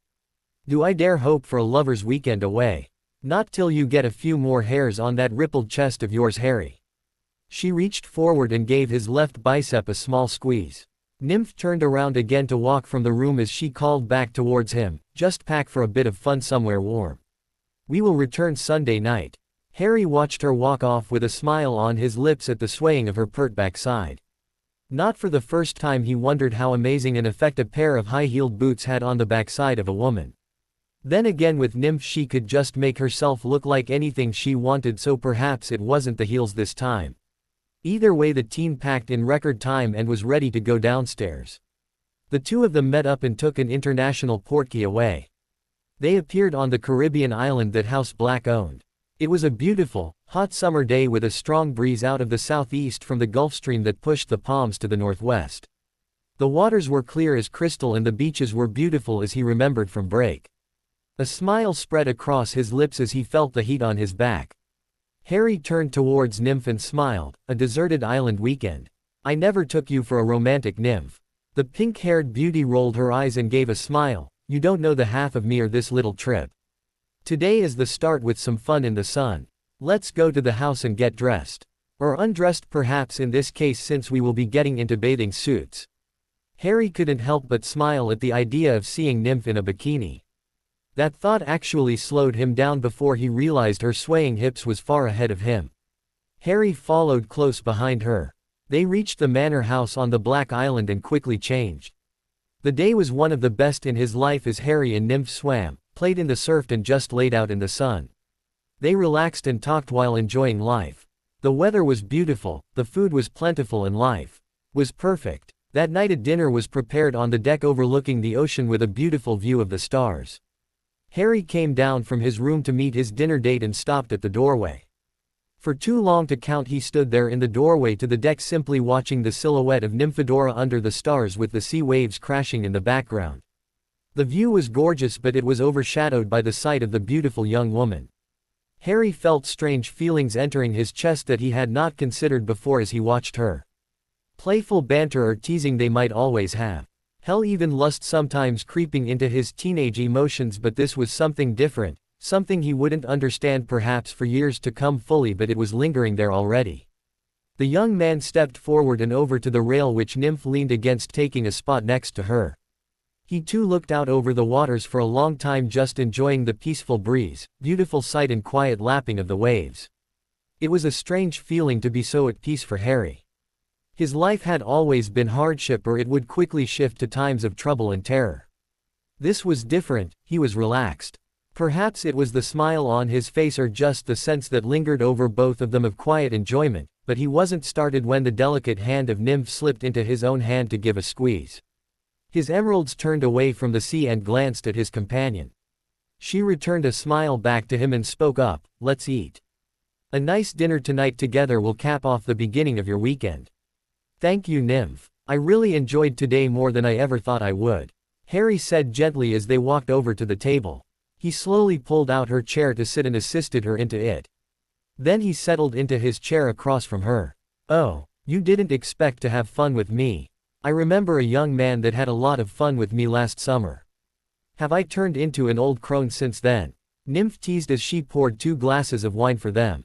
No, I didn't mean that. Harry sputtered at once, trying to forestall her as he realized everything was definitely not coming out right. He frowned a moment, covering it up with a sip of the wine, something he rarely drank even if he was allowed to due to pureblood customs. He smiled at a thought. I would say after seeing you today in that bikini you are definitely not an old crone. Nymph coughed into her own wine glass in surprise at his teasing words. She too took a moment to calm herself, wiping off the crimson from her cheeks before she returned a quip. I am glad you find me not too ancient. Now you are fishing for compliments. Harry teased as they started to enjoy dinner. The meal was grilled local caught kingfish steaks with broiled potatoes. It was extremely delicious. A glance around the manor had a thought pop into his head. Nymph, where is the revenge? Nymph looked at Harry in confusion with a frown. The young teen shook his head and spoke up. The ship. The large warship from the 1700s that was anchored with the other one there, it is missing. Oh yes. Sirius gave Creature some type of mission to put it to use. Most likely he is just taking it over to Castle Black. Nymph offered up as she bit into a potato. Harry considered that idea then shrugged. He was certain most likely what was going on. After all, how much trouble could a few house elves get into on ancient ship? Hell, he was surprised that the thing was barely seaworthy with how many modern advances there were nowadays. Besides, he had more important things on his mind, like the beautiful young woman across from him who had doe-like brown eyes turned on him at the moment. He offered a bright smile. So, what is your planned weekend of kidnapping me? Oh, I need to kidnap you to get your attention now, Harry. Nymph teased at once. A part of her wondered why it always seemed so easy with Harry to tease and flirt. Normally at her work and training with the Auror Corps she never did anything like this. But when it came to Harry it always came on so easily and naturally. No, you always get my attention. But, I don't mind getting kidnapped away from my studies with you. Harry smiled before taking a sip of his wine. Speaking of your studies, have you given any thoughts to Sirius' offer? Nymph asked curiously of the dark-haired teen. I am not certain what I want to do. I rather not get near that bloody tournament. But, I would miss my friends. Harry spoke up quietly. Well, there is one advantage that Sirius didn't offer before. Nymph spoke more calmly than she felt. She looked into his emerald eyes and smiled as she offered, I would be able to spend more time with you. Yes, that is definitely a positive. Perhaps a trip to this island together every few weeks might be enjoyable. Harry replied, not fully understanding the offer he was making to the young metamorphagus. Enough of that serious talk for now, Harry. Nymph placed down his napkin, unaware of the pun of her cousin's name she committed. She stood up from the table. She offered a hand towards the Gryffindor. Care to take a night stroll along the beach?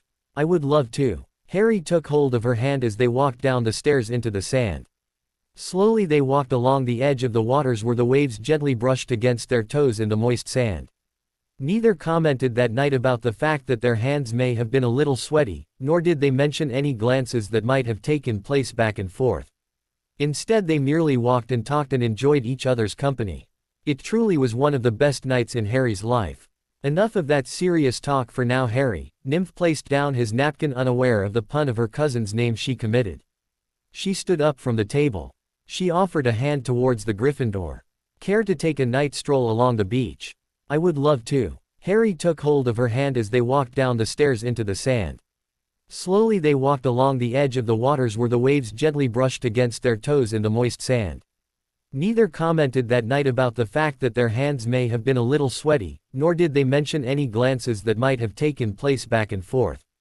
Instead they merely walked and talked and enjoyed each other's company. It truly was one of the best nights in Harry's life. Harry sat on the ledge of the battlement of Castle Black looking down upon the island in the early morning light. The dawn had just broken, gifting the island with her beautiful light as the sun rose over the ocean. The crisp, clean sea air swept in from the stiff breeze, carrying a freshness that the young man would only be lucky to wake up to each morn. He sipped in silence his cup of tea, enjoying the sight. The island had been changing this summer. The amount of work that had progressed over the last few weeks had been nothing short of amazing. There was a small town now on the middle of the island with a set of cobblestones leading towards the castle. The houses were centered on a large clearing like a park. According to what Harry had been told, they would hold the old rites and rituals of the ancient religion there. Around that park was a series of larger buildings. The first of the buildings was a start of a school. The building was still being constructed, but it was already huge. 5 stories rose into the air of the large complex. It had been created with a number of special runes and charms. Eventually it would be able to house and teach all magical children that might wish to attend in their years leading up to Hogwarts. The idea was the students would learn Muggle and magical knowledge so they would be ready for the world around them. Next to the school was the orphanage. This building was not only complete but had some children already living there. Any Muggle-born child found with parents determined to be a danger were rescued to safety. This building was built so that it could comfortably house up to 200 children from newborn to age 17. Around these buildings in the town square a number of 3-story buildings had already sprung up. Some of them would have shops located on the bottom floor in the future and housing above. When completed, this new magical settlement would rival Diagon Alley for possible shopping. It had the added bonus of being safe and secure from magical and Muggle threats. There was only 2 ways onto the island. There was one location that allowed portkey and apparition for those that were not a member of House Black. That location was walled off and heavily guarded not only by witches and wizards but by squibs of the JP Foundation with machine guns. The only other way onto the island was the new large docks. There was a large set of docks running off of the shore near Castle Black. These docks had been built out deep enough and long enough to house multiple supertankers at once. It was doubtful that they would need such shipping for a long time to come, but the possibility was still there for future growth. Currently there were a few smaller fishing boats at one of the smaller docks and the HMS Princess. It seemed that the HMS Revenge was somewhere still in the Caribbean. His godfather wouldn't say what happened, but when he asked, something was mumbled about misunderstood commands and missing the fun. Fun, that was an interesting word for Harry. Over the past few weeks had spent each weekend with a different friend of his having fun. First was Nymph, who had taken him to the Caribbean for a weekend together.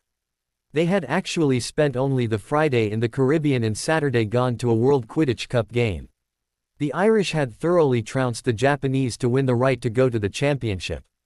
It was an excellent game that only was topped off when the next day they had gone to the Muggle theme park, Walt Disney World.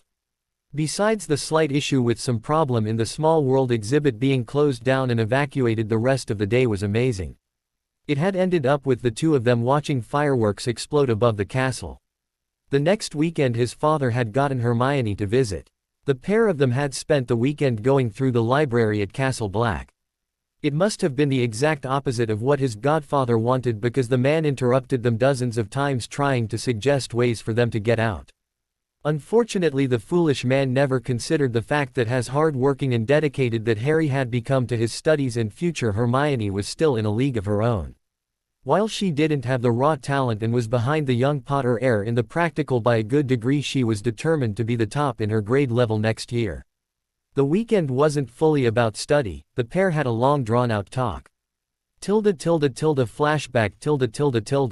Harry, Hermione looked up from her book that she'd been studying about the history of wizarding Britain during the 1400s to stare at her best friend.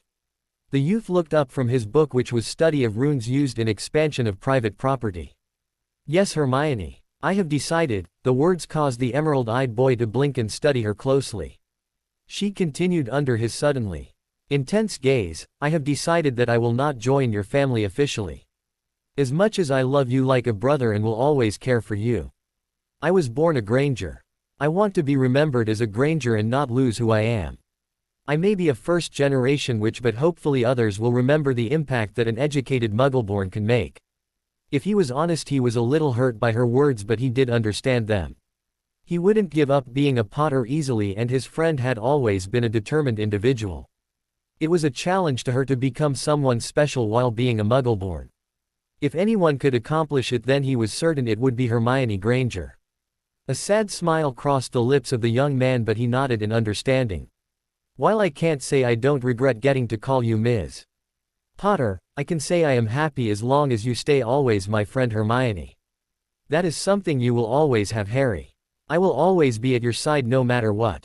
Hermione reached forward and squeezed his hand as she spoke. Harry met her gaze and couldn't help but smile back to his friend. Though for the past year they seemed at times to be a bit distant, there was something always going to be there.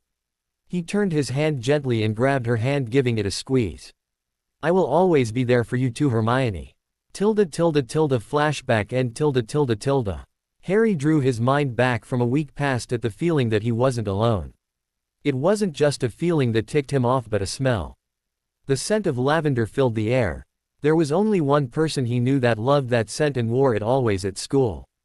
The raven-haired youth swiveled his head to watch the newcomer with a smile. Hello, Daphne. There were two things of beauty that Harry found himself looking upon.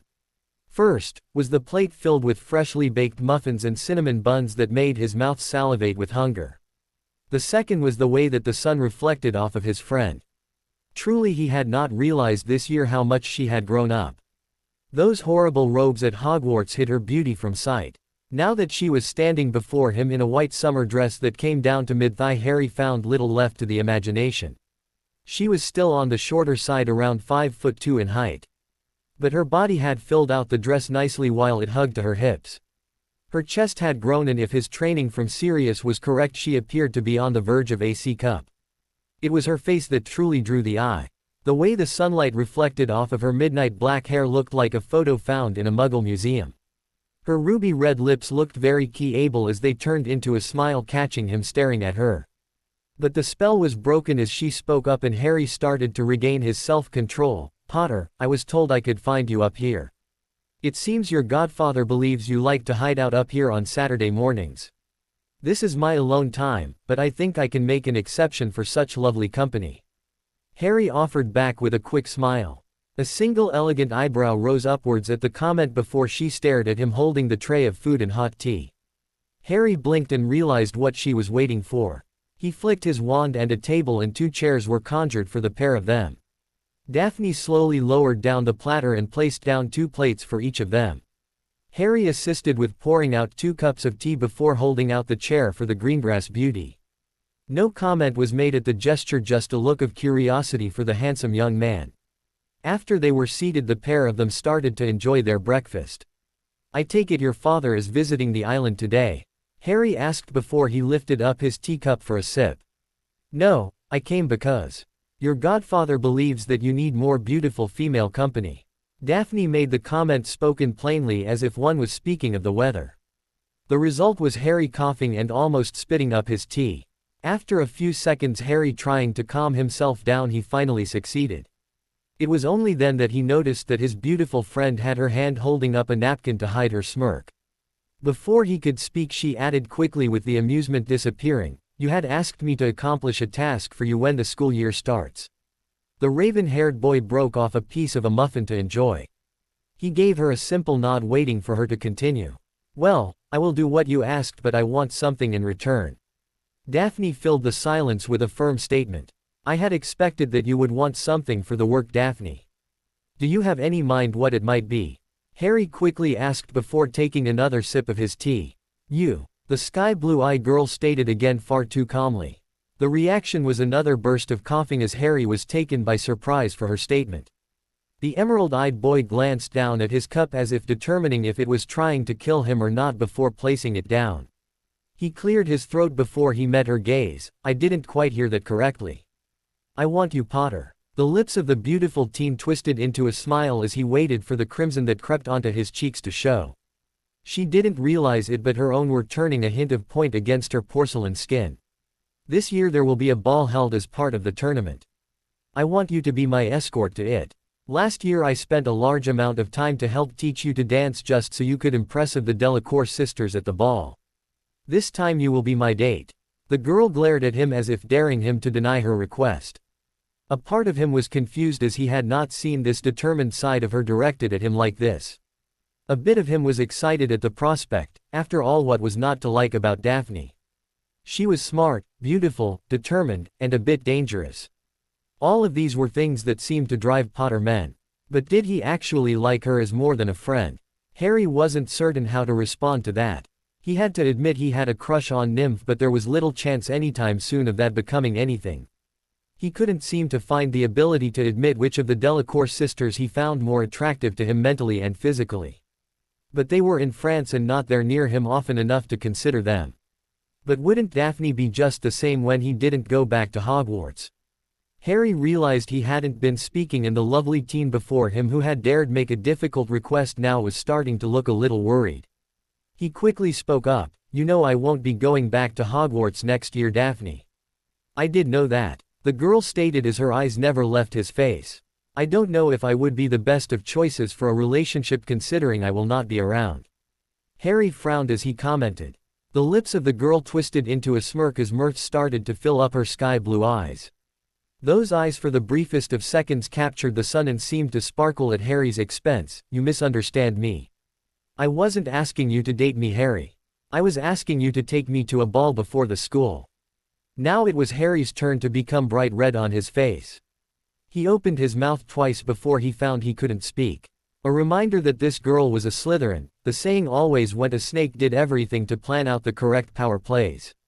Seeing her at a ball before the school and linked on the arm of him would be a powerful incentive, not only for protection for her but also for prestige. "Of course that is what you meant. I understand now. Perhaps, but for a moment there the great Harry Potter wanted to date me."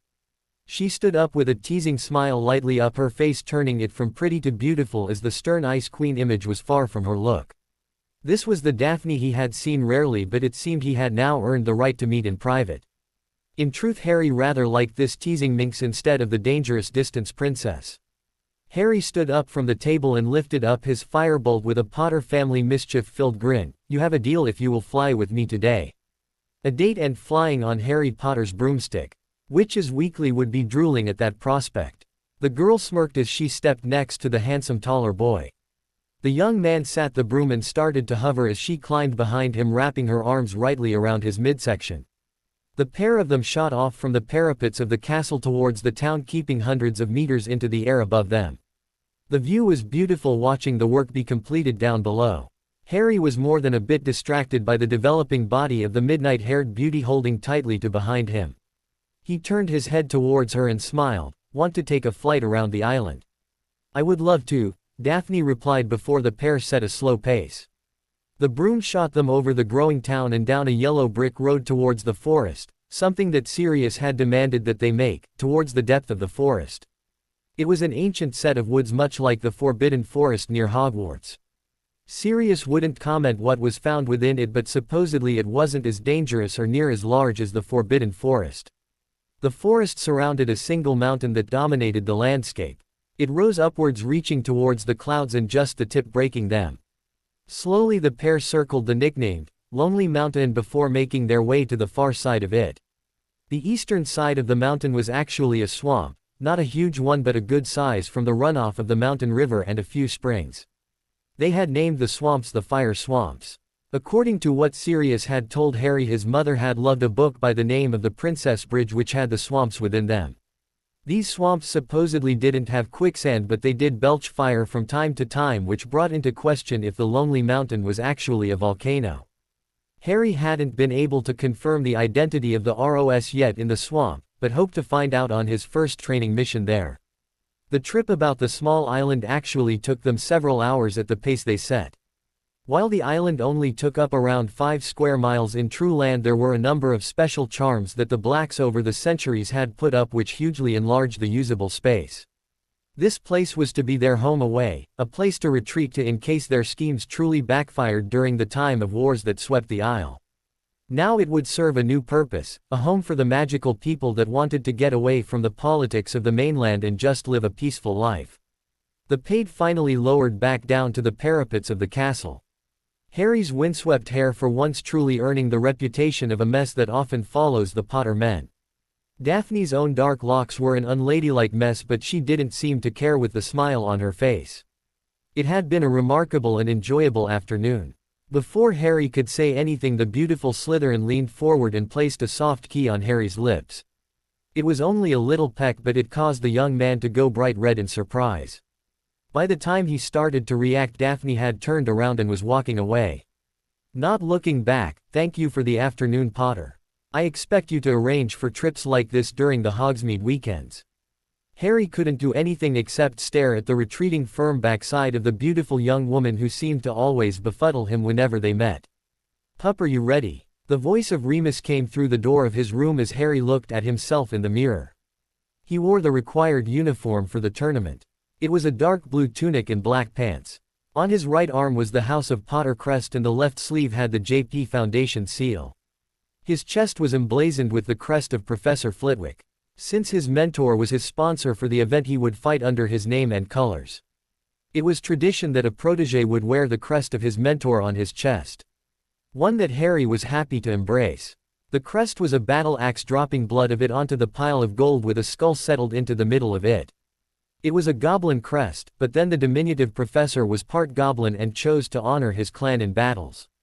I am ready, Remus. Harry spoke as he waved his hand and the door opened up to show his protector. The wolf had cleaned up his long gray hair tied back into a bundle along his back. The robes were new and fresh, all midnight black with the JP Foundation crest on the front of them. It was Remus' face that had changed the most since the start of summer. Since the middle-aged man had become a part of Harry and Sirius' family and joined the JP Foundation, he had found peace with himself. He no longer looked haggard. It was the fact that he had a purpose now, a goal, and he had embraced it. The man wasn't moving job to job, instead he had become in charge of security for Harry personally and Sirius. They also used his impute with a number of werewolves that had joined their company. He seemed to feel he was making a difference, something that he had never expected to get to do under Dumbledore and the British Ministry's laws. The smile that the man shot towards his adopted nephew could have lit up the room itself. The pride that filled his light brown eyes at the sight of the boy almost grown to a man could not be hidden. Let's go then. Sirius will meet us there with the Delacour family after their meeting, and we do not want to keep Professor Flitwick waiting. Harry followed the man out of the room, noticing that they picked up 3 more shadows. Harry gave a smile at Smith, Bill and Emma. 3 were members of the Shadows Protection Squad that had been assigned to help Remus this day. The group of 5 quickly made their out of the castle and down the streets of the new town to the apparition and portkey location. After passing a rune-covered wall that opened for them and a few heavy machine gunners watching closing, the group came together to stand on an X on the ground. A rope was spread between them and a quick word spoken before the group portkey off to the tournament. The smile that the man shot towards his adopted nephew could have lit up the room itself. The pride that filled his light brown eyes at the sight of the boy almost grown to a man could not be hidden. Let's go then. Sirius will meet us there with the Delacour family after their meeting, and we do not want to keep Professor Flitwick waiting. Harry followed the man out of the room, noticing that they picked up 3 more shadows. Harry gave a smile at Smith, Bill and Emma. 3 were members of the Shadows Protection Squad that had been assigned to help Remus this day. The group of 5 quickly made their out of the castle and down the streets of the new town to the apparition and portkey location. After passing a rune-covered wall that opened for them and a few heavy machine gunners watching closing, the group came together to stand on an X on the ground. A rope was spread between them and a quick word spoken before the group portkey off to the tournament. Would the contestants for the second semifinal round step forward, please? The voice of the announcer echoed through the vast chamber. Remember, Cub, keep your head on straight. Don't pull a Sirius. Remus offered for advice with a grin. The werewolf, Harry's official bodyguard, was his coach for the day. All of the couches were required to give up their wands to stop them from being able to influence the match. Professor Flitwick was actually a judge for the tournament. He had excused himself from judging any of Harry's own spars. But, the famous dueling champion could not be in his corner at other times.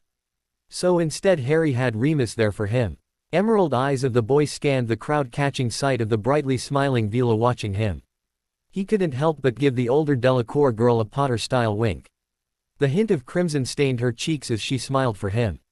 Fleur was beautiful, smart, and it was a shame that her younger sister Gabrielle was not here.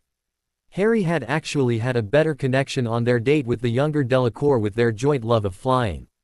He broke his gaze from the girl and turned it instead to his opponent. He could see at once what his godfather was talking about. The girl across from him was beautiful. Perhaps just as beautiful in her own way as the Vila who just smiled at him. She had dark blue color hair cut into a small bob of a princess style. Her face showed her Asian ancestry matched with beautiful pale lavender eyes. She wore a kimono instead of robes that hugged onto curves that drew the eye. As his eyes slid down her body, her finished at her slender ankles and small painted toes and sandals. In all, she was beautiful as she must be deadly as her eyes seemed to meet his own. He could see a faint blush in her cheeks as she must have been watching him as he watched her. Harry couldn't help it as the Potter roguish grin slipped onto his lips. It was the semi-final round of the tournament, or what the crowd called the Final Four. The competition had started off with 16 witches and wizards dueling for the title. The first round had an easy opponent for Harry. The boy he had fought was 17 and seemed to dismiss Harry being there because he was famous. He was overconfident, but a quick spell chain of 4 spells ended the boy's attitude and chances in the tournament. The second contestant that Harry faced was wise of the threat of him. What the boy from Durmstrang did not expect was the transfiguration of trio of black dogs appearing behind him from mist spells.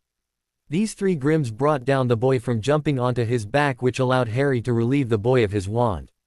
It had cost him a bruised rib during the 3-minute duel, but a win was a win. So here he was listening to the judge examine the rules of a clean fight. Harry absently nodded his head at the 4th time he had heard these rules spoken. His eyes not leaving his competitor till she bowed to him. He couldn't help but glance at where her kimono opened up, showing more cleavage than was commonly seen in the prudish wizarding world. For the record, it was large, firm, pale flesh that he fully blamed his godfather for his peaking. The young man dropped back into a forward dueling stance. His body twisted to place his left foot forward, facing sideways towards the girl. His feet were just under shoulder width and slightly bent at the knee. This stance provided the least available point of contact and had become popular in Europe decades ago. His competitor stood before him in a mirror stance, but her right foot forward. Her left, dainty hand held above her head with her wand at ready towards him. Her impressive bust sticking out as a visible point of contact. The referee yelled begin, and Harry took the initiative with a step forward and swish of the wand. He rolled off a quick Expelliarmus, rolling into the chain of a Diffindo, or cutting curse, aimed not at her but at the ground to the right and behind her on purpose, followed by an Incendio towards her, and finishing with a shield charm. The attack did not catch Hanabi off guard. In fact, she seemed ready for it as she sidestepped the disarming spell, ignored the spell that struck behind her, and caught Harry's Incendio with her own, causing the spells to fizzle out. She took advantage of the impressive display of matching spells to fire off a trio of Reducto spells towards Harry and each side of him. Harry stood in the center and took the first of the trio of spells. He felt his shield rock from the force behind her spell. But he could not move as his wand twisted in a long motion towards the rubble he had created behind her. Moments afterwards, a trio of house elf-sized raccoons appeared to leap onto the back of the beautiful teen. While Harry was causing his conjuration, Hanabi was busy with her own, casting an Agamati at Harry while promptly sprayed off of his shield, but the follow-up Glacius spell caused the area to become frozen over, removing much of his stable footing. The dual spells worked so well that Harry barely had a chance to take advantage of her distractions as she got rid of his transfigured animals. The only spell he was able to get off was a quick wordless Reducio. The charm to shrink things hitting the girl's kimono top. He definitely blamed his godfather for it as it shrunk the already perhaps too small top, chasing some of her attributes to burst into the open. The scream of rage and anger was enough to know it worked for the dark-haired teen. It was perhaps not the most honest way to win, but the pair of silent stupefy mixed with a Expelliarmus was a quick victory. Once he caught her wand, he quickly reversed the shrinking enchantment and ignored the announcer as he walked over to her. He quickly conjured a muggle leather jacket for her. It a smell gesture that got him a glare from the girl for a moment. But she seemed to calm down under his bright green eyes and smile. "Here, you fight wonderfully. Thank you, Potter-sama. I enjoyed our duel," she spoke with a smile that seemed to brighten up her pale lavender eyes. The purple-haired beauty lowered into a short bow before him, then turned to walk off.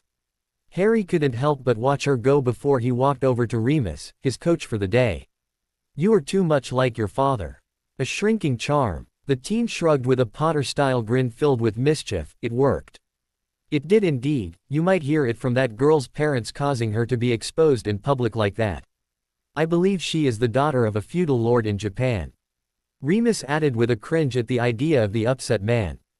"It was worth it." Harry grinned to himself as he thought over the brief view. He would have to remember that one for larger with his occlumency. He turned his killer curse greens towards the teenager, flashing her a smile. "She is rather interesting." Remus chuckled at the words and look on the face of the boy. I doubt you will be seeing her again anytime soon. Her school, the Imperial Academy, will not be attending the festivities. I am told her sister is on the dueling circuit, so perhaps in future. Harry kept watching the girl as she turned and left with her own coach. He gave her a nod of the head as the girl disappeared before he turned his gaze to the stands. There he saw his godfather cheering loudly with the Delacour family. He caught an angry glare on the fact of a particular silver-haired teen directed towards the departing Japanese girl. Harry couldn't help but feel amused a bit at the jealousy written plainly on the face of the beautiful Vila girl. Your next contender is ready. Remus' words drew Harry's attention away from his closest fans. He glanced towards his left where a barrier that blocked out the other contestants' match from each other was lowering down. The bronze shimmering shield lowered down into the ground, showing the victor walking away from his opponent. The young man that won was older, in fact he looked far older than 17. He was bald with the only facial hair being a long goatee beard that was oiled.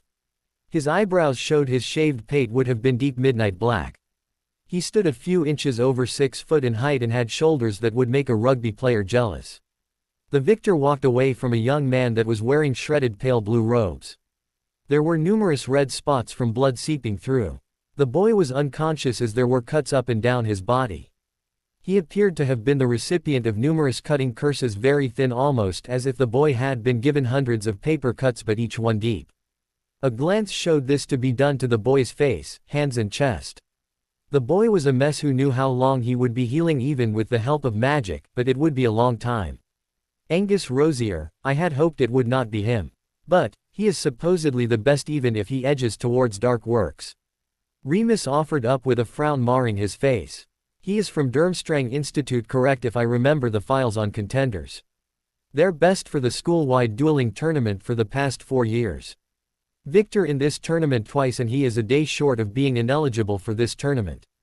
He will end up on the adults tour next year after he graduates. He might be the choice for the event at Hogwarts next school year too. He is mean, he is cruel, he is powerful, but he is inefficient. If I can tire him out, I can defeat him. Harry answered calmly as they levitated the downed boy's body away to the healers. Once the boy was gone, the duel stages disappeared with a single one appearing in the middle of the arena. The voice of the announcer spoke echoed through the arena. Due to Francisco Cordera not being able to compete in the match for third place, Hanabi Sato is awarded third place in the tournament. We are down to our final 2 contestants. Harry Potter, the famous boy who lived, versus Angus Rosier, 2-time champion of this tournament. Would they both step up to the stage? The voice echoed through the large arena filled with magicals from all over Europe. There was easily 10,000 people watching this event, many powerful and important members of different ministries around the world. A large hand landed onto Harry's shoulder and gave it a squeeze. Once more unto the breach, Harry. Just once more. Quoting Henry V on me. You know most of those soldiers went off to their death, correct? A bit of amusement filled the eyes of Harry as he watched the older man sputter for a second at the fact he picked up the Shakespeare quote. The older man took hold of both of Harry's shoulders and turned him face to face, looking him over before giving a smile. You aren't fighting to death just for pride, country and for yourself. No matter what you do, win or lose, you are already a winner today. You have impressed many, being far younger than numerous of your opponents and easily defeating most of them. Remember that no matter what happens, you are going to be a winner and serious in my own book. You sound like you are expecting me to lose. Harry rolled his eyes before flashing the Potter grin that pissed off a particular snake professor at Hogwarts every time. You should know not to underestimate a Potter. That my cub, you go and win. Know that I will be here for you no matter what. Harry's bodyguard answered with a smile. He watched the boy walk up onto the stage as he whispered to himself, follow your spirit, and upon this charge cry God for Harry, England and St. George. Harry walked up the steps, not hearing the whispers of the older man under the crowd's yells. He stepped over to the middle before the other contestant and offered his hand for a shake. Good luck to you, Rosier. I don't need luck, Potter. But, the same to you. The older, rather scary-looking both flashed a smile as he took the younger boy's hand for a shake. There is sportsmanship for you. Both contestants wishing each other well for the final bout. Both of these young men have bright futures ahead of them on the tour. Let's hear it for both of them before we begin. The announcer spoke and the crowd erupted with cheers for both of them. Harry raised his hand in salute to the cheers before he listened again the rules for the round.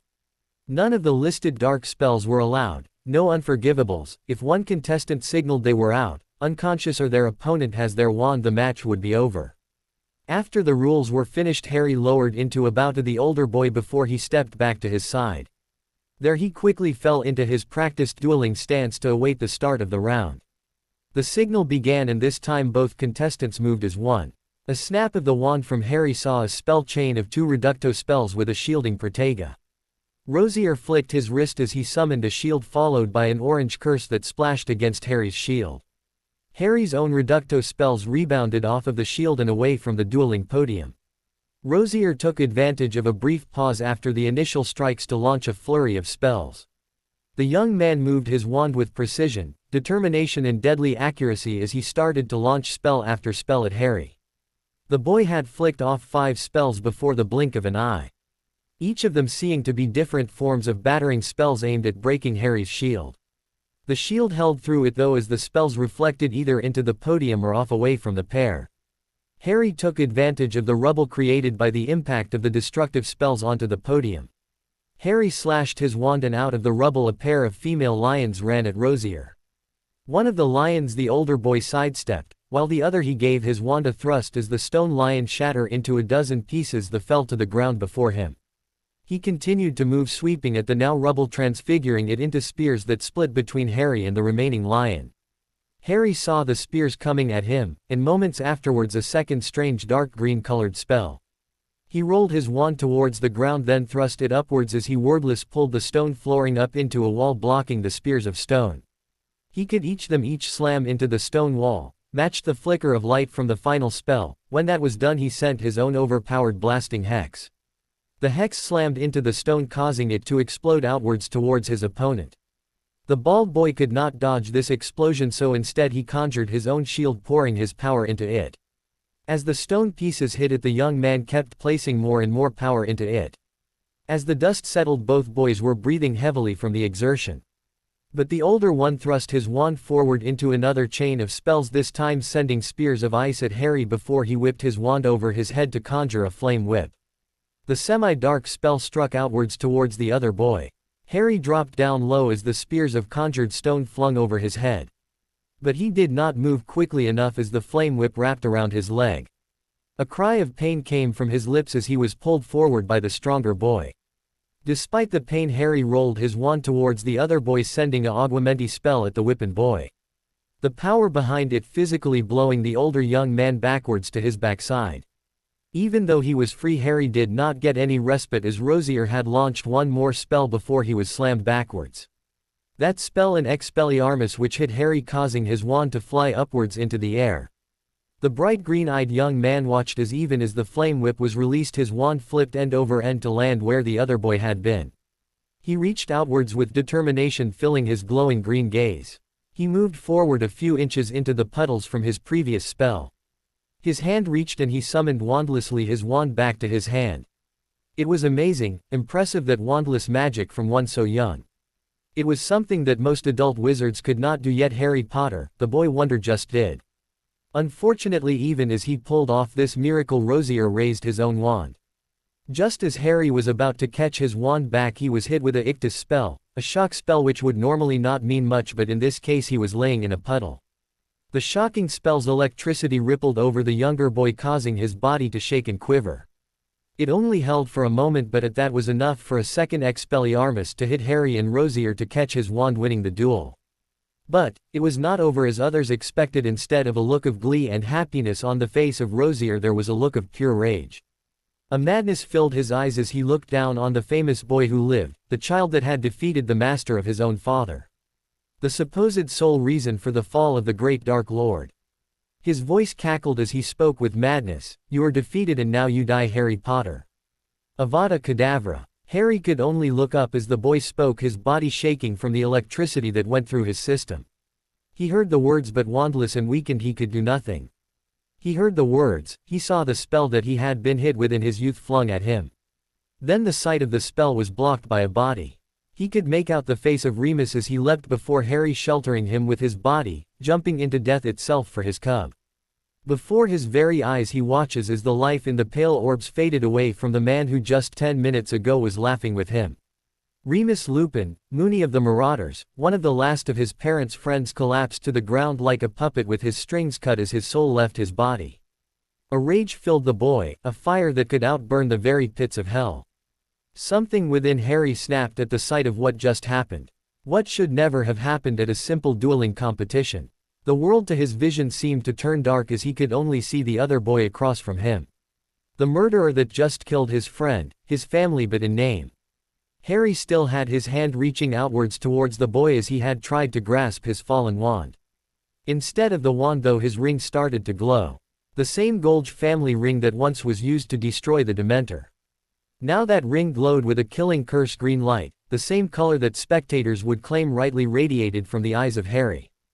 The boy didn't speak, he didn't move. He was silent as a shadow as his anger focused, matched only by his will to inflict the suffering that he felt at the boy. He wanted to will the emptiness in his body at him.